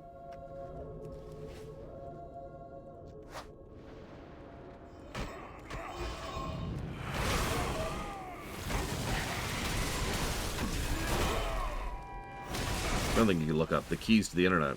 That's a real thing, by the way. What the hell is this? Beneath its porous exterior, this hunk of metal gleams with a mysterious quality. You feel it'd be prudent to burn off the slag at the anvil. Sure. That's a good question, Magister. I don't know. We are in an interesting place right now, technologically. As has been pointed out several times, we have reached that critical point where we are advanced enough to destroy ourselves, but not advanced enough to necessarily recover from that. Like, we have reached... I'm saying that wrong. When I say destroy ourselves, I actually don't mean literally, not like nuclear warfare kind of thing. No, what I mean by that is we have reached a point where we can permanently halt human progress if we chose to. We could enter a true dystopian state. And certainly some groups have absolutely been moving towards that.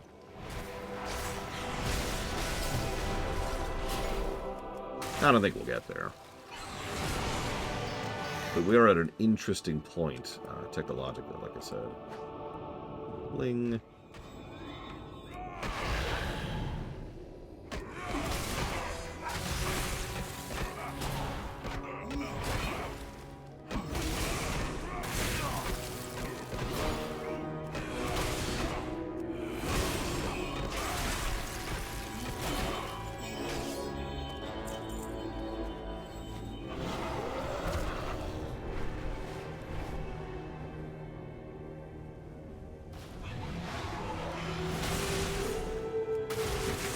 Did I send you that image, Bregwin?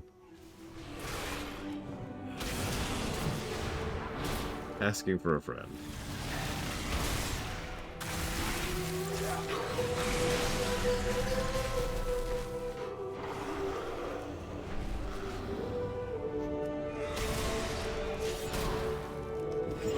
say, I'm pretty sure I sent it to Valerian.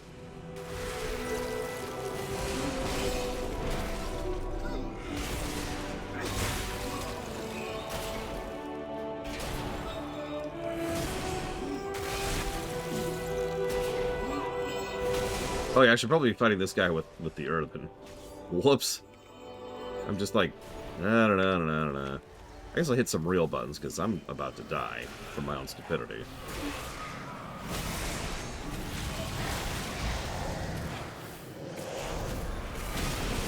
Dude, Blood DK is in a really great spot.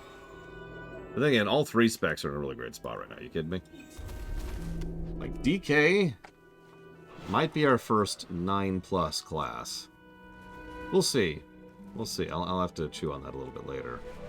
And do a little bit more refined looking at some of the specifics of the talents. And when I say 9, I of course not counting hero talents, which is another possibility for positives in the future. But that'll be during Patch Within. How many classes are there? So the correct question is how many specs are there? Which I don't actually have an answer for you. There's 14 classes. So hang on. So 14, 13, 12. So 12 times 3, so that's 36. Plus 4, that's 40. Plus 2, that's 42. Now, if I did my math right, if I didn't miss anything there, then we are at 42 classes in the game. If that sounds ridiculous, I mean it with total sincerity. It is, that is reality. That's just where we're at. Sorry, if you're wondering why the weird math, I had to accommodate for Druid, which has 4 specs, and then Demon Hunter, which only has 2. Is it 13 classes? Someone check me. How many classes exist in this game? Because we can do this. We can map this out. We have the technology.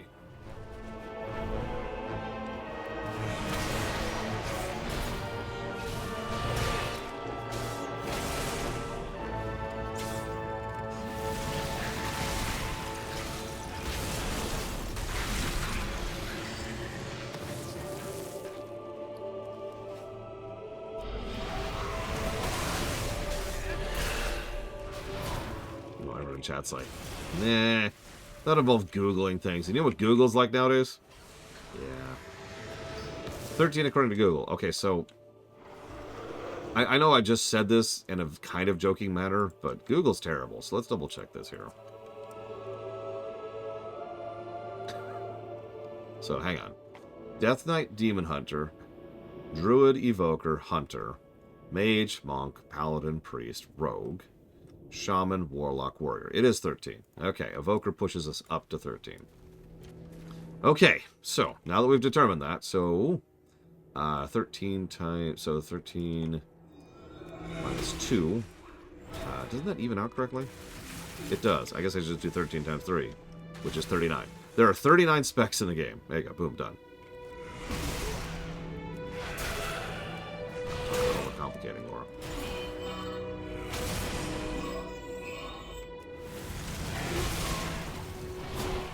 Anyways, does that answer your question, Bladeball? Took me a second. I've actually been doing some cross comparisons between class design in WoW and some of the 14 classes we've already covered, just to kind of make sure that my thoughts are overall correct in how we're reviewing it. And so far, I feel like I'm getting a good through line there.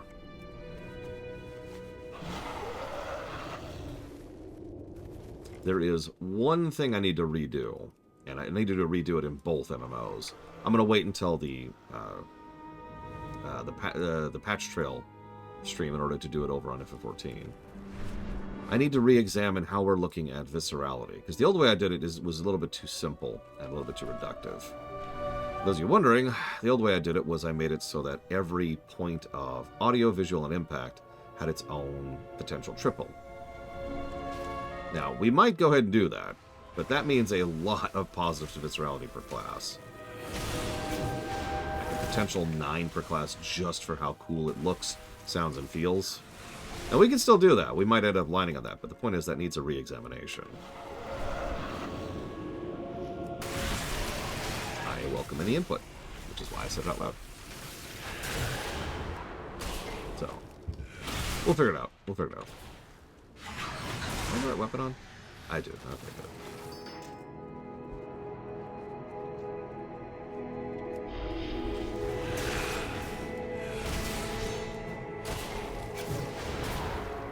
this game, so that's actually an interesting question, Blade of All. Where do I even begin with this? So, WoW and FF14, I know. It's an easy comparison point. What do you want from me? Both approach viscerality almost the total inverse of each other. Because WoW's animations are much more low-key and much less flashy. Like, just watch as I do this. I'll zoom in a little bit so you can see a little bit more as I'm doing my attacks here. There's definitely some oomph there. There's some good animation. There's some good potential. But it's not quite the same as a giant, glowing, rose-colored flower that shows up in the air and then explodes in a bright array of white, right? One moment, please.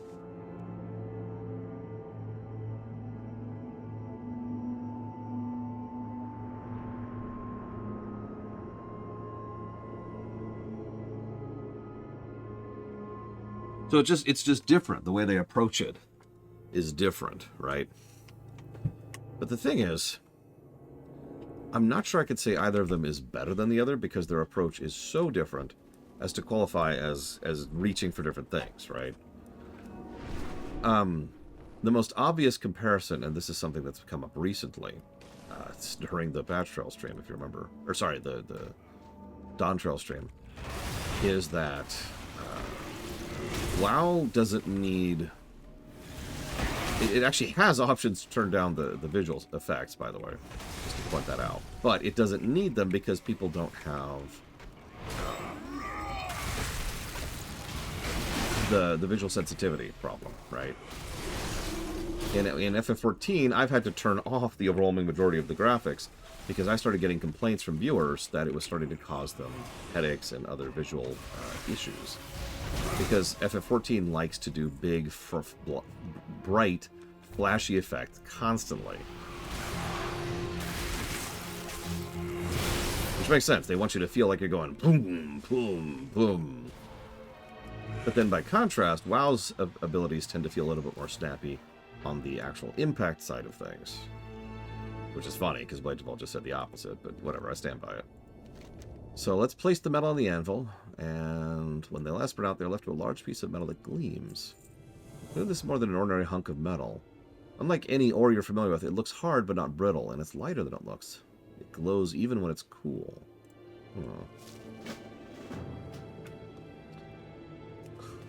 Well, yeah, Europe plays up here, which is insane.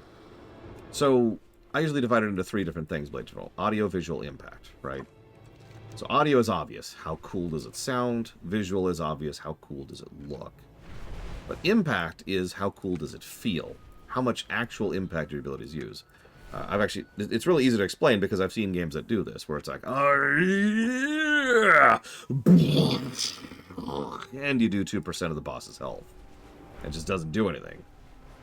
WoW is pretty good about impact because a huge amount of your abilities, especially your big hitting abilities, have impact.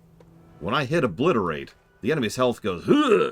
And you can just feel that hit there, right? Now, sound design-wise, I will agree, sound design, WoW doesn't have nearly as good of an audio viscerality as FF14.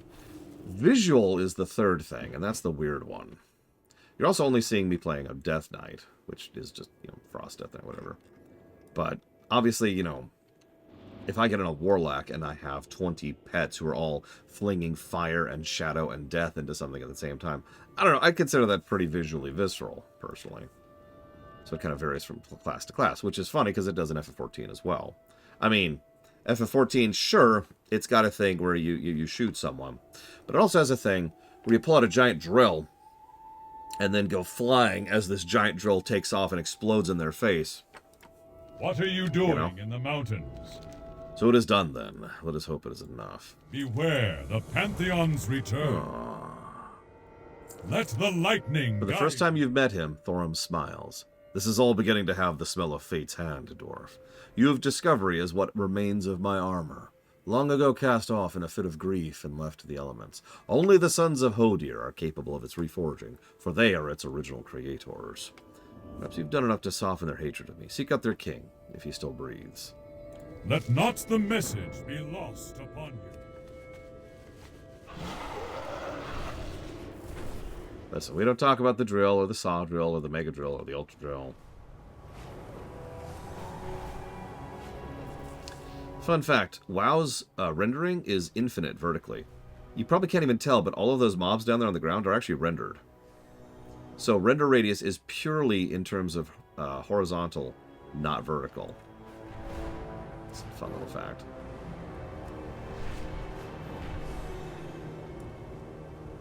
Yeah, some classes, again, just like in FF14, some classes are just going to have more impact than others.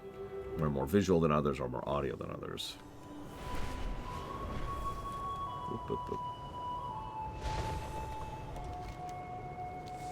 Hi, Chink King. What's up? No hard feelings, right? About all the killing I was doing of you earlier?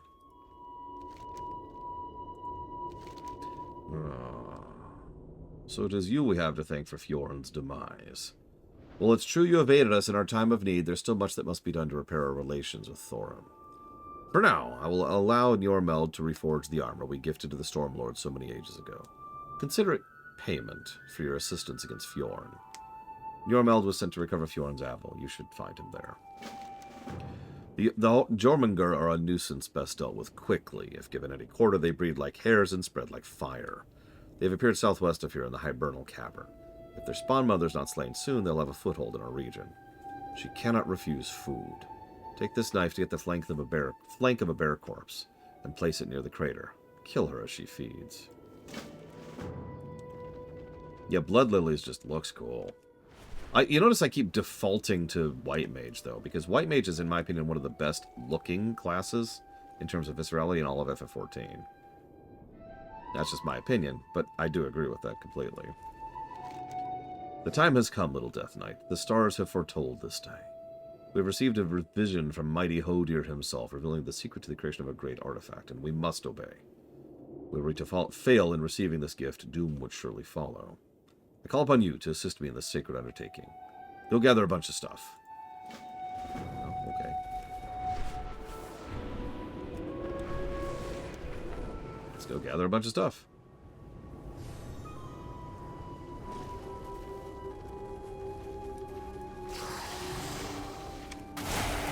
This is a very stupid idea. Oh god, oh god, oh god, oh god. I'm gonna die. I'm gonna die. Woo. Death tales. Woo. Don't. It's just don't.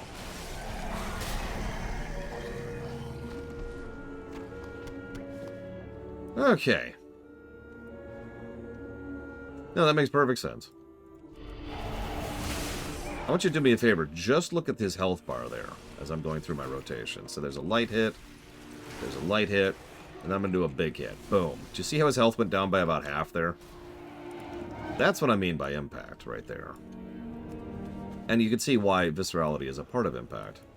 Amusingly, we first started reviewing viscerality when it came to FPSs, but it applies to pretty much everything. I mean, how often can you think of a game where you've been like, I'm going to do this big, super awesome, amazing spell / summon? 3,000 damage. That's it. Oh, if you're looking for the, oh God, what do they call those stupid things? The thing that allows you to change your appearances, there is one in Dornogal. I can't even show you where it is. It is...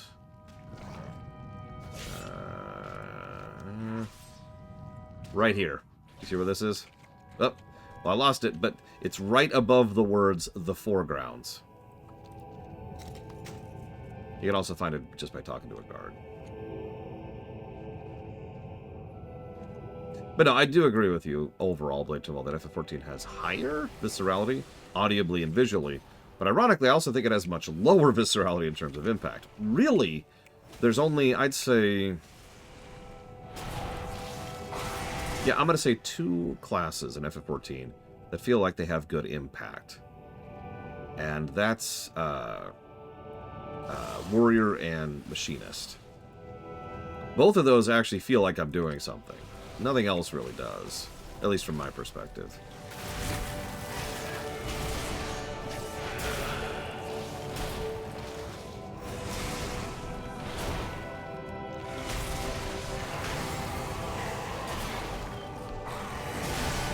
Yeah, I was just saying, FF9 is a game where Steiner, who goes whack, actually, unironically and unjokingly, hits harder. I don't have the bear flank.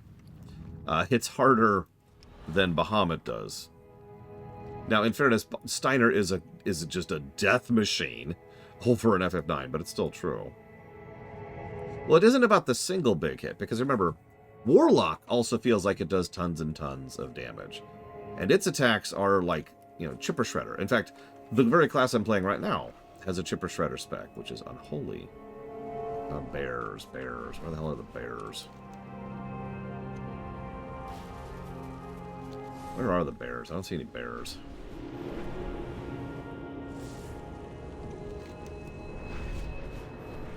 Oh, there we go. It's that one. Okay. It is literally this one. I'm stupid. What? Okay.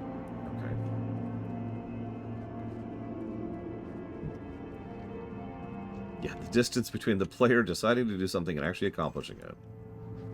There's a design to that.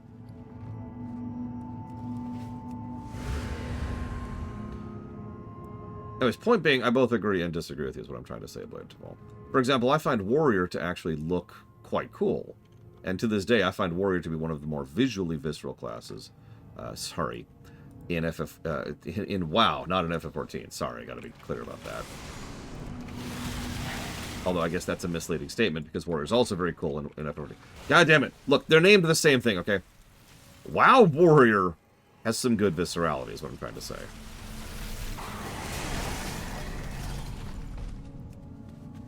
Well, see, can you explain why? Blade Duval? Like, I know that sounds like a strange statement, but I've just played too many games over too many years where, you know, you do this big ass attack and it's just nothing. Nothing happens. Again, FF9 comes to mind immediately. In fact, I actually have a better example of that. FF8. Or again, a lot of FPSs where the gun does. Wow.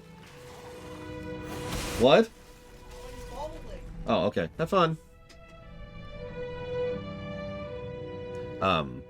Where the gun, you know, you get this big, awesome looking gun. It's like, ha ha, and it doesn't do anything, right? And this is easy to explain because we just reviewed Doom 3. You remember that? Remember that terrible shotgun? One of the worst shotguns. Imagine being given a shotgun and it's like, pew, pew, and it's like, what? So that's the impact part.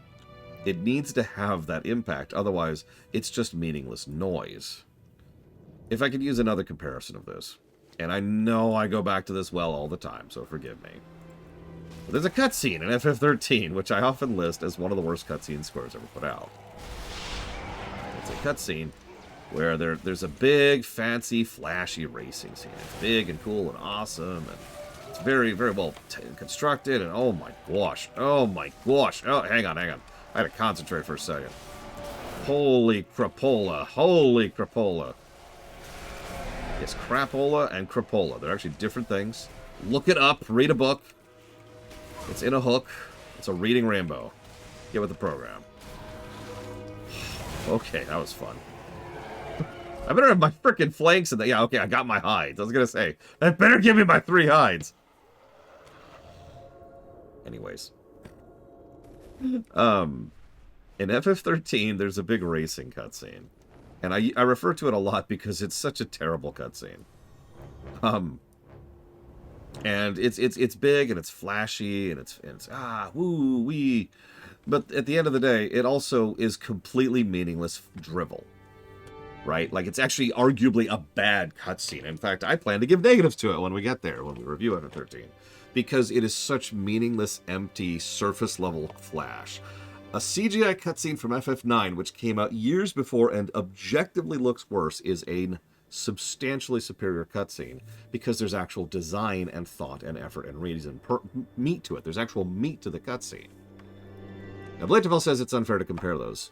Do you mind explaining why you think that way? Because I disagree completely. I'm not sure we... Just the Hootherisms. The Hootherisms are spreading. Oh, God. Oh, God. Okay. Have you gathered materials for the spear? Yeah, here you go.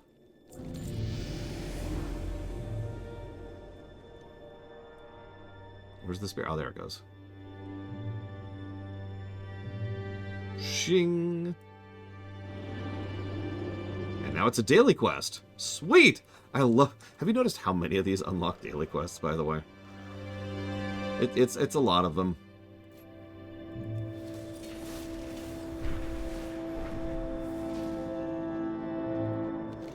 So it is done. We've heard the screams of the Jor Cutter as they echoed through the valley. You've done our people a service this day, little dwarf. You're welcome.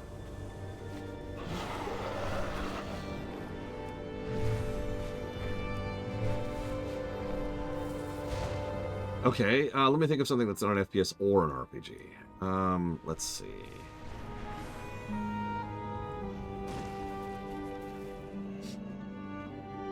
I mean, or a beat 'em up. Obviously, beat 'em ups have viscerality. Reforging Thorum's armor can be done. Actually, RTS, that's a good one. Strategy. First, though, there's the matter of the anvil. Snorri was once the pride of our nation, a mighty warrior. With an enemy many an enemy fell to his club. We honor him, though he's no longer what he once was. Age has taken its toll, dulling his senses and sapping his strength. Still, he remains as proud as ever, never missing an opportunity to join in battle. Speaking of battle, we're cooling Fjorn's anvil so it can be taken home. The remaining fire servant revenants are putting up some resistance. Help Snorri relive his glory days. Guide him against his enemies. Sure, come on, Snorri. What do you want me to do? Just go in whatever direction I point you to, buddy. Alright, we gotta pick up the snow. Right, I forgot about this one. We gotta pick up the snow. And we fling it. Fling. Another bit of chunk of snow. Yeah, RTSs, or strategy games in general, is a good example of viscerality. Now, help me out here, Takoida, because my memory is failing me. I'm trying to think of an RTS where you get a big, super awesome Doom tank or something like that. And it actually sucks. Like, it's either way too weak or just doesn't do what it needs to do. Or it falls apart instantly and you have to constantly be protecting it. So, like, for example, if you're playing on hardest difficulty, the Loki? The super mecha that Tychus uses in StarCraft 2. I don't remember Dune 2, unfortunately.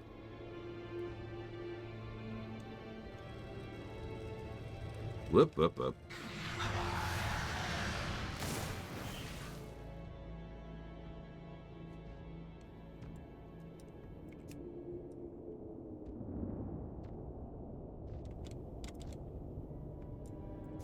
What does the Devastator do? Because I have no strong memories of Dune 2 to relate to here. I'm curious now. Anyways, you're absolutely right, Bladeful. I will immediately discontinue reviewing any games ever because I'm wrong about everything and I've got nothing else. I have nothing left in the tank. You win.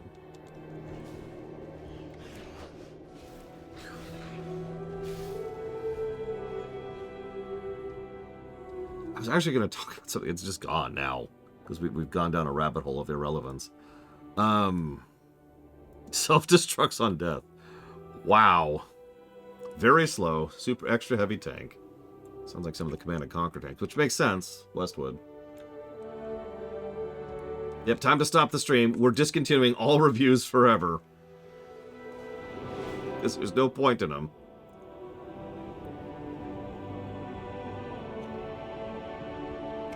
So the Devastator works.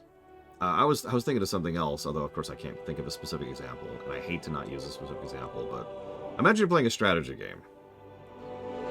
And you make a big, giant, ultra death tank, and it sucks. That would be an example of good visual viscerality and bad impact viscerality. Honorable performance, Dwarf. I shall inform the king of your assistance. The anvil's nearly cool enough. I shall see you in Dune Niflheim soon. Ironically, I never really played Supreme Commander 2. I was actually thinking about Supreme Commander, but by my memory, the Supreme Commander 1 super units are actually worth a damn. Should be a quest now? Maybe? Yep, there it is.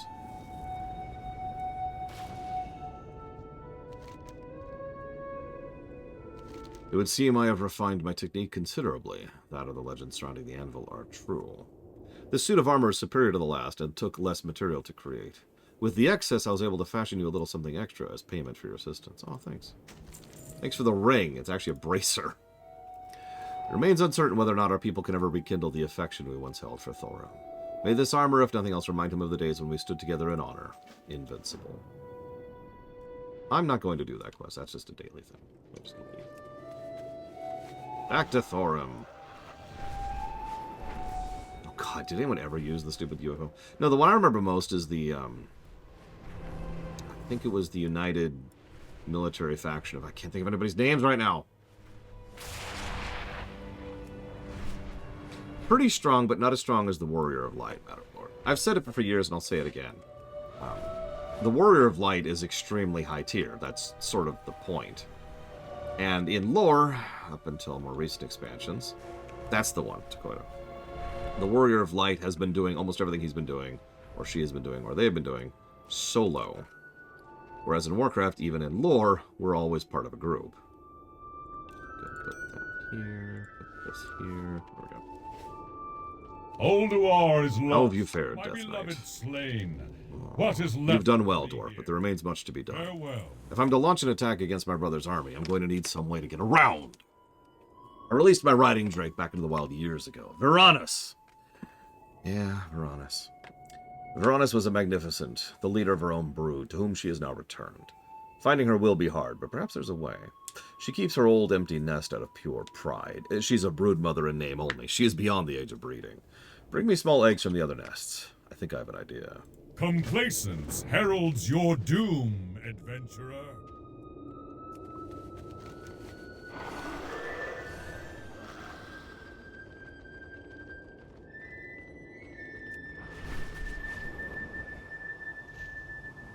So I'm not saying I disagree with you, or that you're wrong, Blade Taval. Just that I completely disagree with you and that you're completely wrong. And that's really frustrating, because I'm having difficulty explaining why I don't agree with you at all. And I'm not trying to be a dick about that. I really don't know how to explain this point. I am too stupid to explain this. I'm just going to go back to Final Fantasy. In Final Fantasy VIII, if I spend 2 minutes summoning Eden on a boss to do like 8,000 damage or whatever, then that sucks. That doesn't have impact. Even though it's an RPG, even though it's not an FPS, even though the goal is not to instantly kill the boss in one hit, it still sucks to go through this big attack and have that attack be a wet noodle. There needs to be viscerality. There needs to be impact to viscerality. Otherwise, it's just like, okay. There's a reason why I've only ever really, like, in my life, summoned Eden, like, a grand total of 5 times. Once for myself, and then 4 times for showing it off to other people. It's pointless. By contrast, to use the exact same game in the exact same way,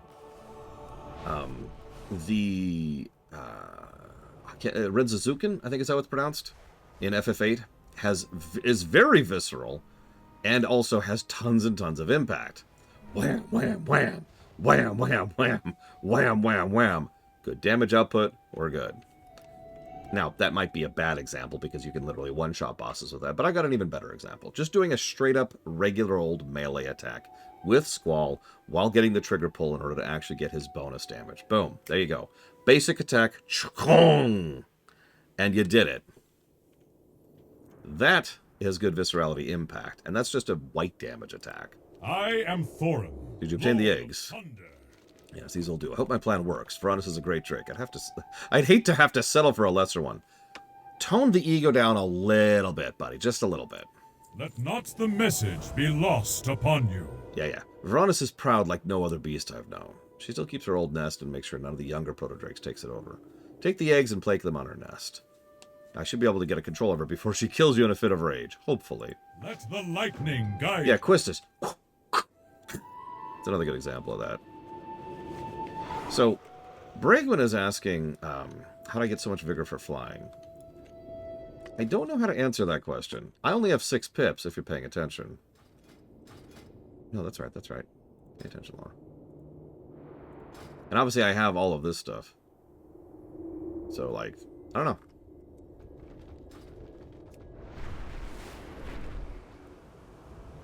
I will say, as long as you're at 55.2 yards, yeah, as long as you're... What? What are you looking at? What? I'm so confused. What is it? What is it? Ah!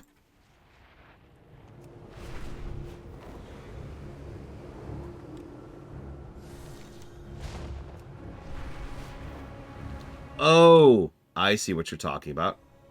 I'll explain what that is. Let me walk alongside a mountain for a few seconds. Hang on. Let me fly next to the edge here.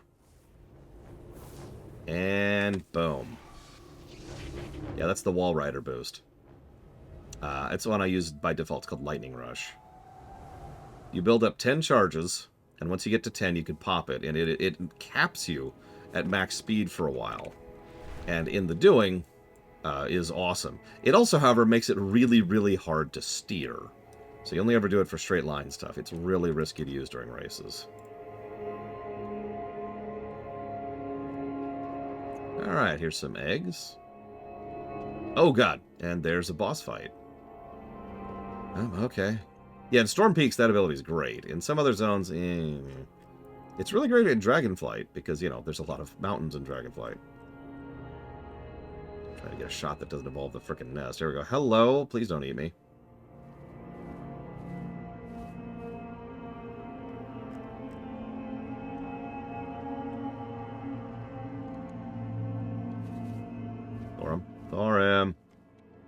Thorim. Okay, there we go. He literally just jumped onto her back. Jesus Christ, dude. Come on. Little bit of consideration for the spine you just snapped. You're made of stone.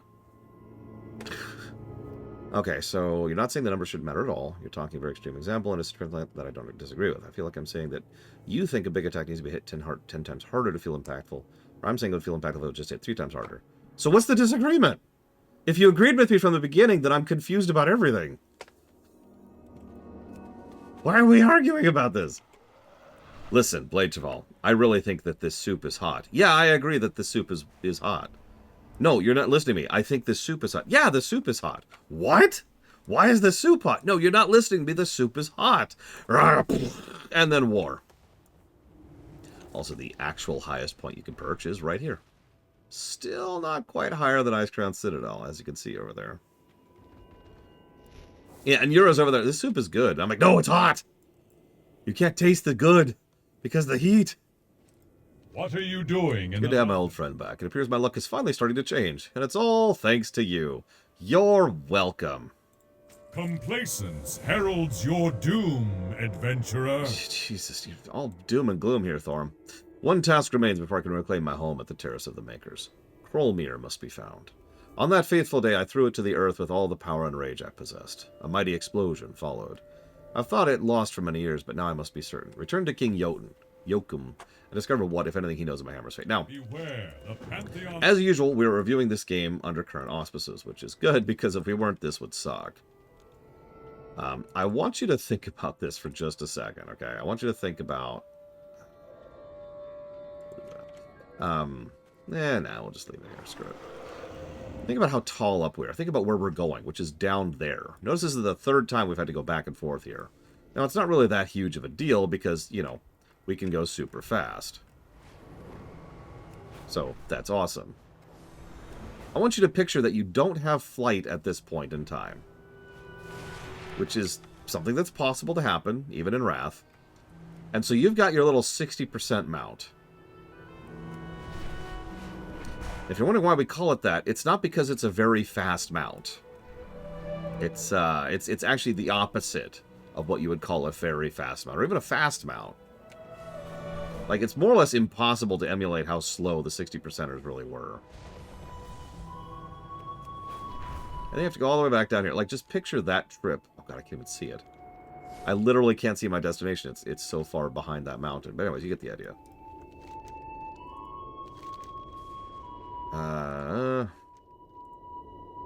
Very well. There's much left to do to mend our relations with Thorim.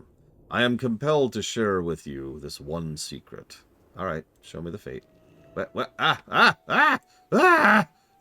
go! Oh, God! Oh, no, never mind. I'm on his head. I'm on his head. We're cool. We're cool.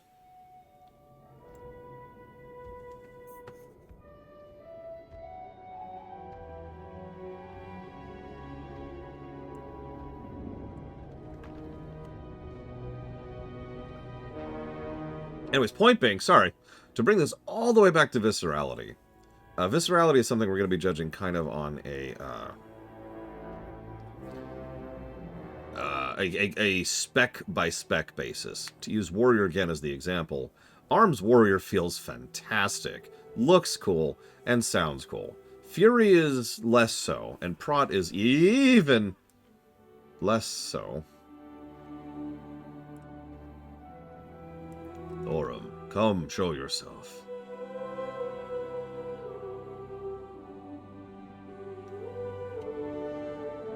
King Yoakum, you have summoned me. The deeds of your dwarf servant defy his stature. His efforts have succeeded in softening the hearts of my people. Yoakum, son of Angram, I have always regretted my actions here. In my grief, I brought great harm to those closest to me.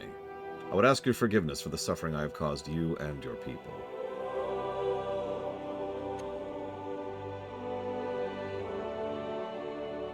Never have such humble words come from mighty Thorum. I shall deliver your words to Dun Niflheim. The events of that dark day are hereby forgiven by my people. They should never again be spoken of.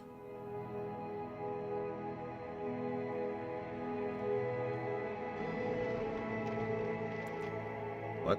To signify our reforged friendship, I have something which belongs to you. As the great explosion filled the region, my father cast a rune at the great hammer that it might not be found by his enemies. This was his final act. Krolmir. I thank you, King Yoakum. I hadn't dared to hope it exists. I shall soon see it in glorious battle once again. We welcome the opportunity to fight by your side, mighty Thorum. I must return to Dun Niflheim. We will speak again soon, Stormlord. What brings you to the Temple of Storms? Words cannot express my gratitude. You have served me honorably. Please accept this token of my gratitude. Farewell. Oh, okay. It is time. I am prepared to face Loken now. Let us make our way to the Terrace of the Makers and face my brother's forces. The fool will regret ever having crossed me. Sure, whatever. Oh, yeah, we can look at our hero talents. Or we can't. That sucks. Also, ding, 70. Whoop, whoop, whoop. Scooch this over here. Scooch this over here. There we go. Cool. Okay. There's a quest. Hail, tiny creature. Yeah, let's go. Okay, here we go. Also, in terms of gameplay perspective, Takoida, Arms is big hits, focused on build up and then payoff. Fury is Chipper Shredder. Sounds familiar, I'm sure. And Sword and Board is, of course, tanky. And in Warrior's case specifically, it's very utility tank. Warrior is all about not getting hit at all, or ensuring that the hit that comes is effectively meaningless. So, we haven't really talked about the zone's visuals yet, because we haven't gone over here yet. That's Ulduar. Or to be slightly more accurate, all of this is Ulduar. Again, one of the first cities in the game that feels like a city. In fact, I believe this is the second after Zuldrak. Why is he...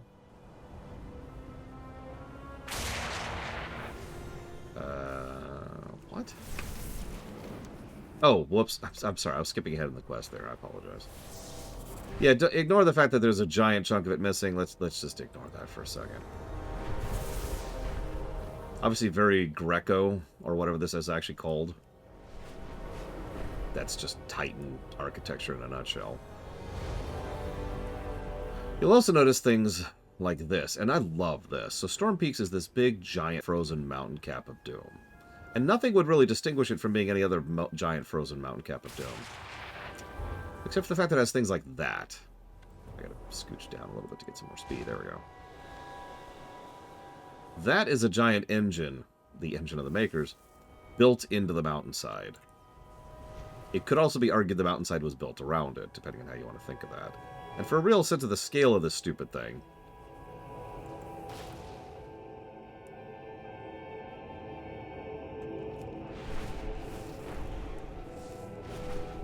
up here.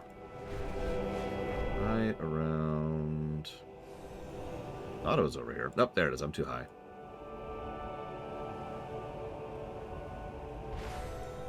There's just this built into the mountain here. Built onto the chunk of the mountain. Whoop, whoop, turn on, turn on. Don't want to get dismounted. So yeah, a decent chunk of this mountain chain is actually machinery underneath the rock. Like, the overwhelming percentage of it, actually, is machinery. So a lot of engines here and a lot of Titan devices. For the sake of historical context, back in the day, when this was, still new, we didn't know what Titans were still. Not really. So we would look at this and, well, a lot of people still sort of presumed, myself included, that Titans were like giants. Like the Keepers, like the guy we were just talking. Thorum is a Keeper. So for Titan tiering, it goes Keeper, Watcher, and then I forget the actual names below that. But like you've got, it literally kind of goes down in a tiering, and each one has hierarchy for those who are above them. So like this guy, he's a Keeper. So he's one of the top dogs. In fact, he is the second top dog of all of the Titan Forged here. The only thing that's above him is the Prime Designate. We'll talk about him when we get to Pandaria. So, Keeper. But below Keepers are Watchers. Watchers are still nice, big, giant dudes. Like, for example, that Frost Giant down here would qualify as a Watcher. And then we've got the Giants, and the Mountain Giants, and the Mechanomes, and the Earth, and all kinds of things. It's tiers. There's tons and tons of tiers going down. And ironically, the further down the tier you go, the smaller you tend to be. So the natural presumption was that the Titans were that, but a bit bigger. Makes sense. We didn't know back in the day that Titans were planet-sized. So when we saw places like this, we assumed that the Titans made this. But that's not quite true. I mean, obviously, they're the ones directing things. They were the ones giving out the plans and the organization and telling people what to do. But what I mean by that is we all were operating on the presumption that the Titans literally made this. Like, they were down here Minecrafting these bases up. When actually the Titans were just giving orders to these guys, and they were the ones actually doing it. Ulduar is lost, my beloved slain. What is left for me here? Thorum, stop being emo. We're here. My brother's forces will learn the meaning of defeat today. Let not the message be lost upon you. Yeah. For years I neglected my duties, giving in to, for years, 18 millennia, giving into defeat and self-pity. Not the brave Earthen, however. Their oath to protect these grounds with their lives has gone unbroken. Even though they fight the corruption of iron with selflessness, waiting for the moment in which the tides turn. That moment has arrived. We must rally what remains of the Earthen defenders and lead them to glorious victory. Sound the horn of peaks to call them to your side and back to the terrace of the Makers. Complacence heralds your doom, adventurer. The attack on the terrace of the Makers was not a half-hearted move on my brother's behalf. He sent a legion of iron dwarves and his most powerful lieutenants. Use the Horn of the Peaks to call the Earthen to your side and defeat his servants. Okay. Let the lightning guide you. Look, I'm just making fun. Look, I'm allowed to make fun. Especially of Thorum. Because, I mean, nobody cares about Thorum. Thorum is in the mountains.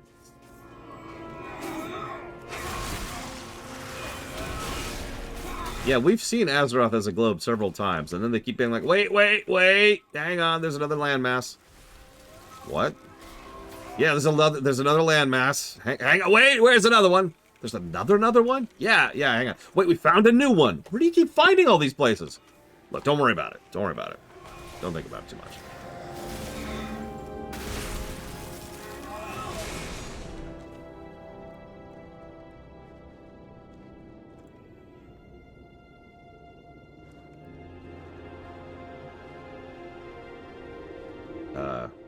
There we go.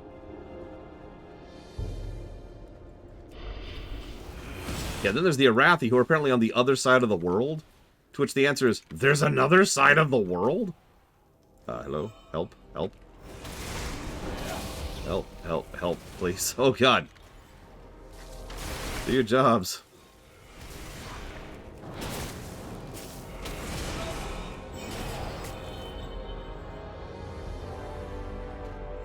Yeah, there's so much clouds. There's so many clouds, you don't even know.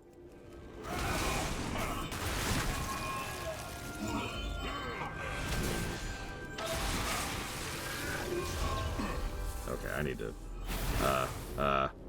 Please? Okay, I'm just gonna back off here. Look, I've played Civilization, okay? I know that once you launch your satellite, it's the first time you can see the whole world map, okay? That's what I expect. I know, I can't even see the ground. There's so much snow everywhere. My earthen friends just died from how bloomy it is. Well, I have no food. I have nothing to increase my health. While we're here, I've been meaning to check something. Is there a bloom option at, like, does a bloom option even exist? Nope. Okay. They've got ray tracing, but not bloom. Listen, all I'm saying, Huthor, is we've been to space, yo. I mean, we've already been to another planet. Now.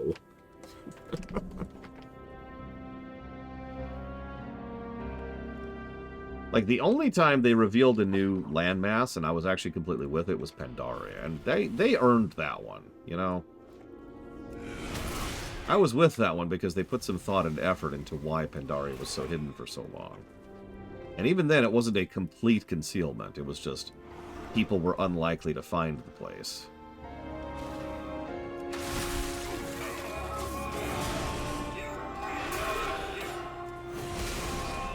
Dragon Isles, not so much.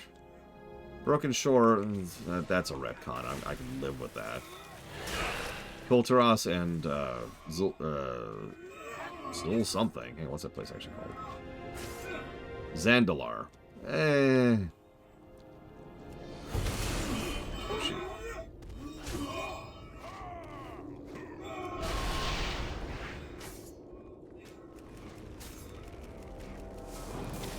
Just gonna sit back here. Let my minions do the work. Hi, Rutgers Beard. Vanilla sucks! Sorry. What are we talking about?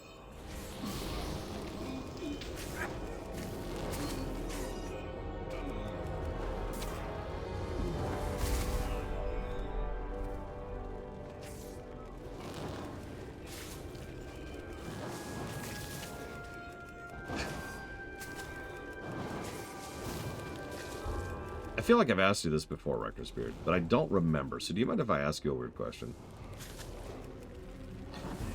What's your opinion of Seasons of Discovery?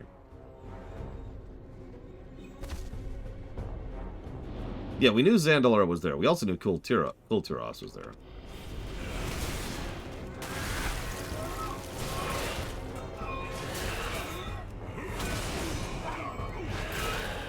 Kill my health here a little bit. Me.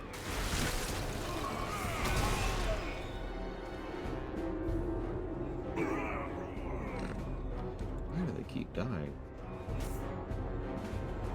I mean, I would just be like, alright, here's a negative and move on, but I'm not going to be like, oh my god, this game is now ruined because they added another new continent.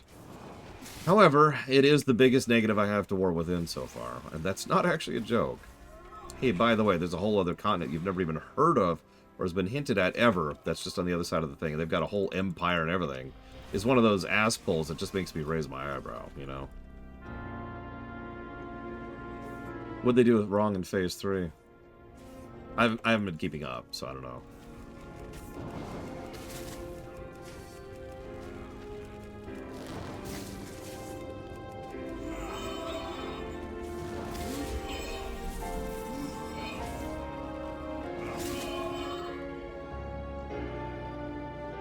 Oh, and for the record, I am going to give a negative for that. Too much retail. Can't argue that.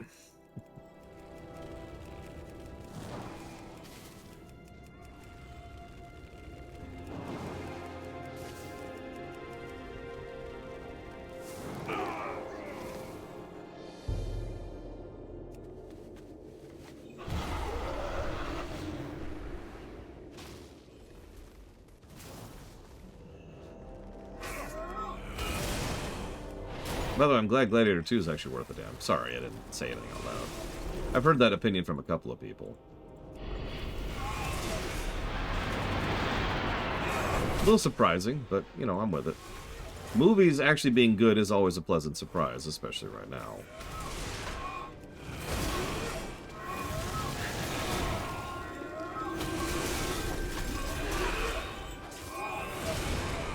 We're gonna just run from that fight.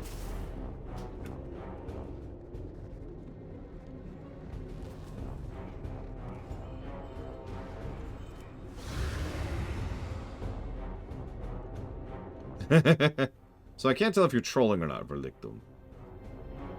So feel free to be honest. It's okay, I don't mind if you troll a little bit, as long as you're honest about it. Alright, let's go kill some names. I love these quests. Go kill 25 things.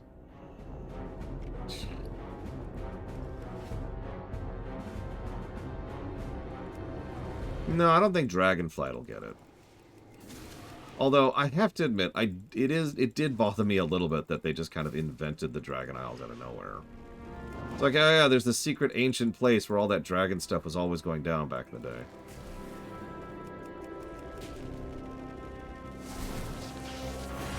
Okay.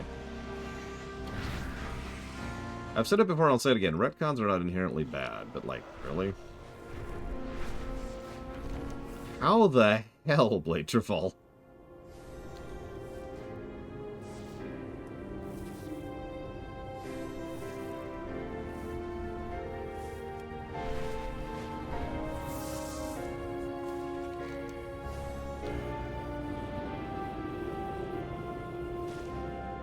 I do like cooking a cooking plot 12 times in a row.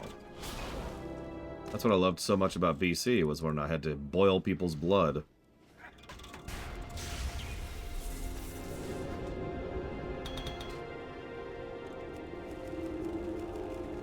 Wow. That's special, honestly.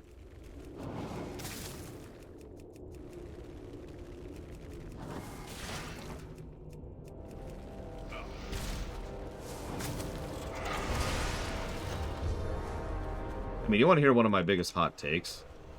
I think back when Cata came out, the Cataclysm zones should have been new zones. Let me try to explain that a little bit. The way I always assumed the New World revamp would happen is that they would be different servers. So, to describe the player experience, you would start a new character, you'd play through vanilla.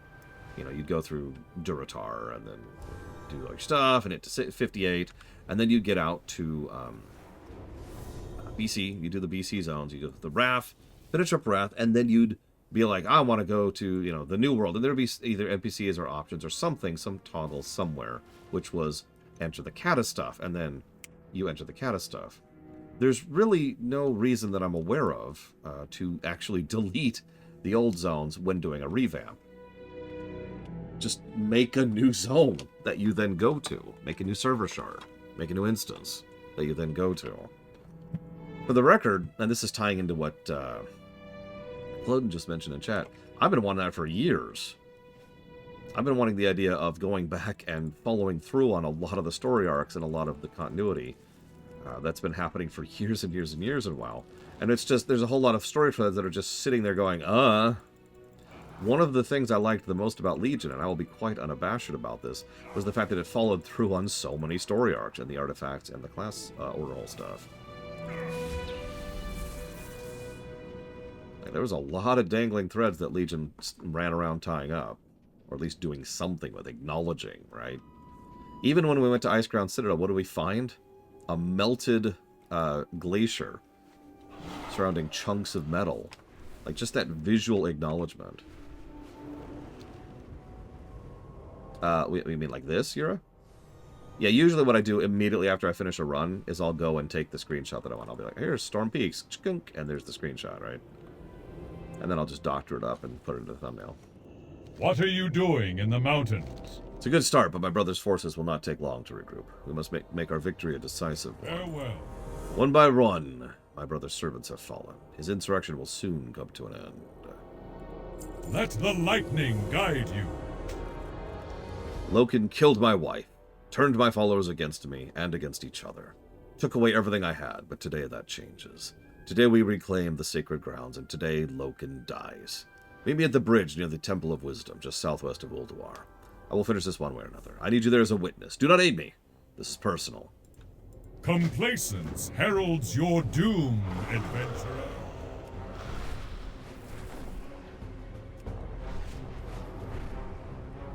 I agree with you, actually. Speaking of someone who is an unabashed enjoyer of kata, I think they really needed to execute it better. And I am still mad that they got rid of vanilla. It was one of the biggest reasons why I was happy that they brought back kata, or classic, excuse me. Let's start with C. Because that was a huge chunk of game that they just Thanos'd out of existence. What? There we go. There's Thorum. Alright, Thorum, let's do this. I am Thorin, Lord of Thunder. And there's Loken. So we've been dealing with Loken for 3 zones now. Let's go ahead and knock this guy over, shall we? Oh god, I'm too short. I'm too short! There we go. Stand up and fight me, you worthless traitor.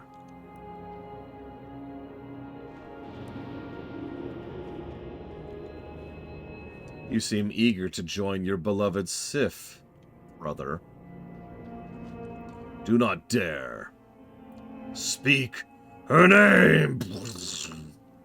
Enough! Looks like you can beat me in a fair fight, little brother. Unfortunately for you, this fight is anything but fair. Thanks to your little friend, you've left the Temple of Storms where you're at your strongest. Instead, we fight closer to my master's power. Minions, take my brother and his drake to their new dwellings. Make sure the beast makes it alive. I have special plans for the Broodmother. As for your life, mortal, I will be generous. After all, why would I destroy my most useful servant? I waited for you for weeks inside that stupid mine. The shape wasn't mine, of course, and had you not been so reckless, you would have seen past my illusion. But you came through for me, and for that I must thank you.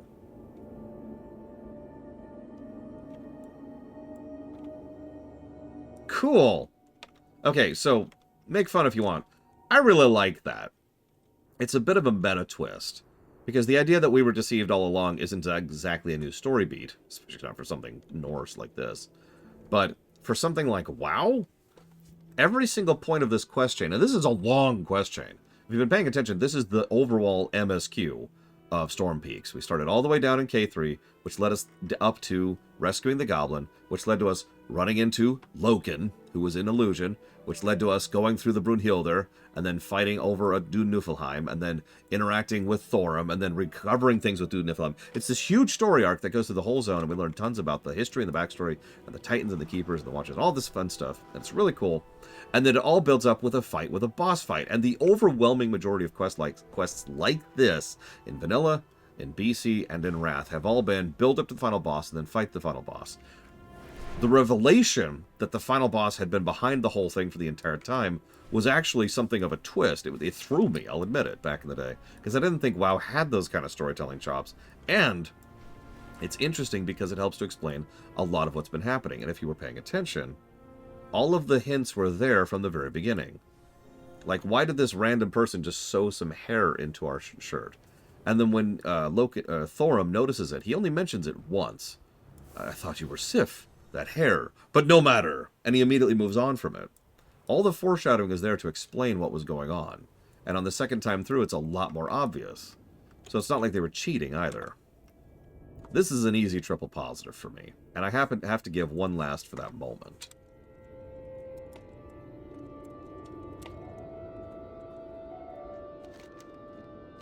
It cannot be. No one can defeat Thorum in single combat. Not a giant, not a beast. No one! Especially not that coward of a brother of his. Loken will pay for this. So, he then sends us to the dungeons.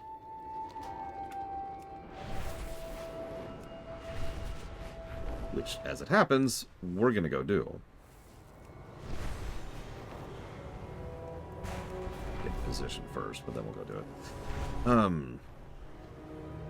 it. Enough! Yeah, I agree with that, Uthor. There really was no reason for that to even be there. The cutscene itself is lacking because this is still Wrath-era cutscene construction. Plus, I know what you're talking about anyways. Verlictum asks a really good question. Yura already answered it. but I want to make sure to say this out loud. Is there a good way to brush up on WoW's story if you haven't played it? No. One of the biggest sins WoW has ever made is that it is a great story badly told. And actually getting caught up on everything that happened is a huge thing. It is a huge problem that there really doesn't exist a strong mechanism to do so. It has been pointed out multiple times by friends of mine that I have actually pulled through WoW, that they really like the story of WoW, that I am guiding them through in order. Because I'm sitting there playing with them, I'm questing with them, right? The best answer to that is the World of Warcraft series. And that is the reason I put together that entire series, is so that people would be able to have the chance to enjoy the incredible story that does exist in this game. A little bit of, some people have looked at it and said, oh my god, I don't want to, it's too overwhelming. I don't want to go into it without knowing the game. But the whole point of the Warcraft series is for people who don't know the game. It is intended to be an initiator, a lead-in. Because there's a lot to cover there. There's a reason the very, very, very first episode starts with vanilla stuff. But the reason the second episode actually starts with, 20,000 years ago, ...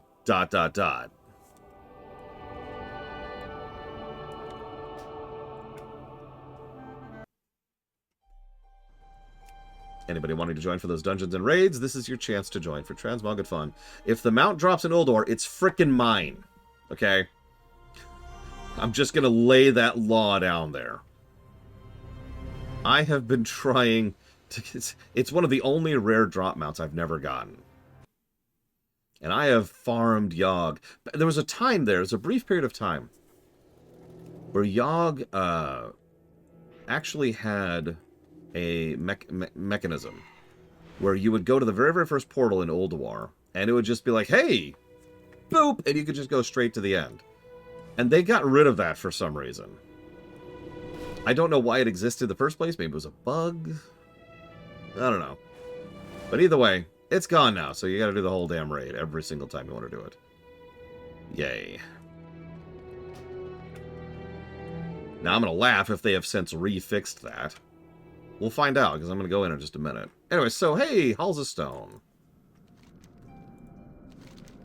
I would gladly give my life for the makers or their creations. However, since Loken's betrayal, it seems all of Ulduar has turned on the world. One in particular, the Maiden of Grief, seems to reel in agony at her new orders. Please lay her to rest and bring me one of her tears. I mean, we could do Halls of Lightning first, Cloden, but, like, why would we do that?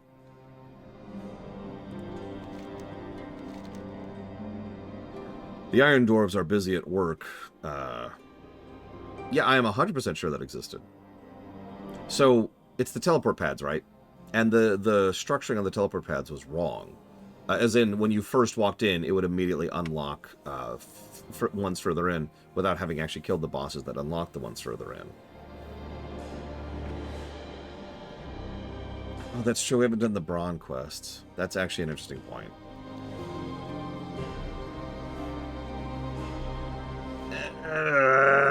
Okay, fine. God damn it. Hang on, dungeons are delayed by another hour or two.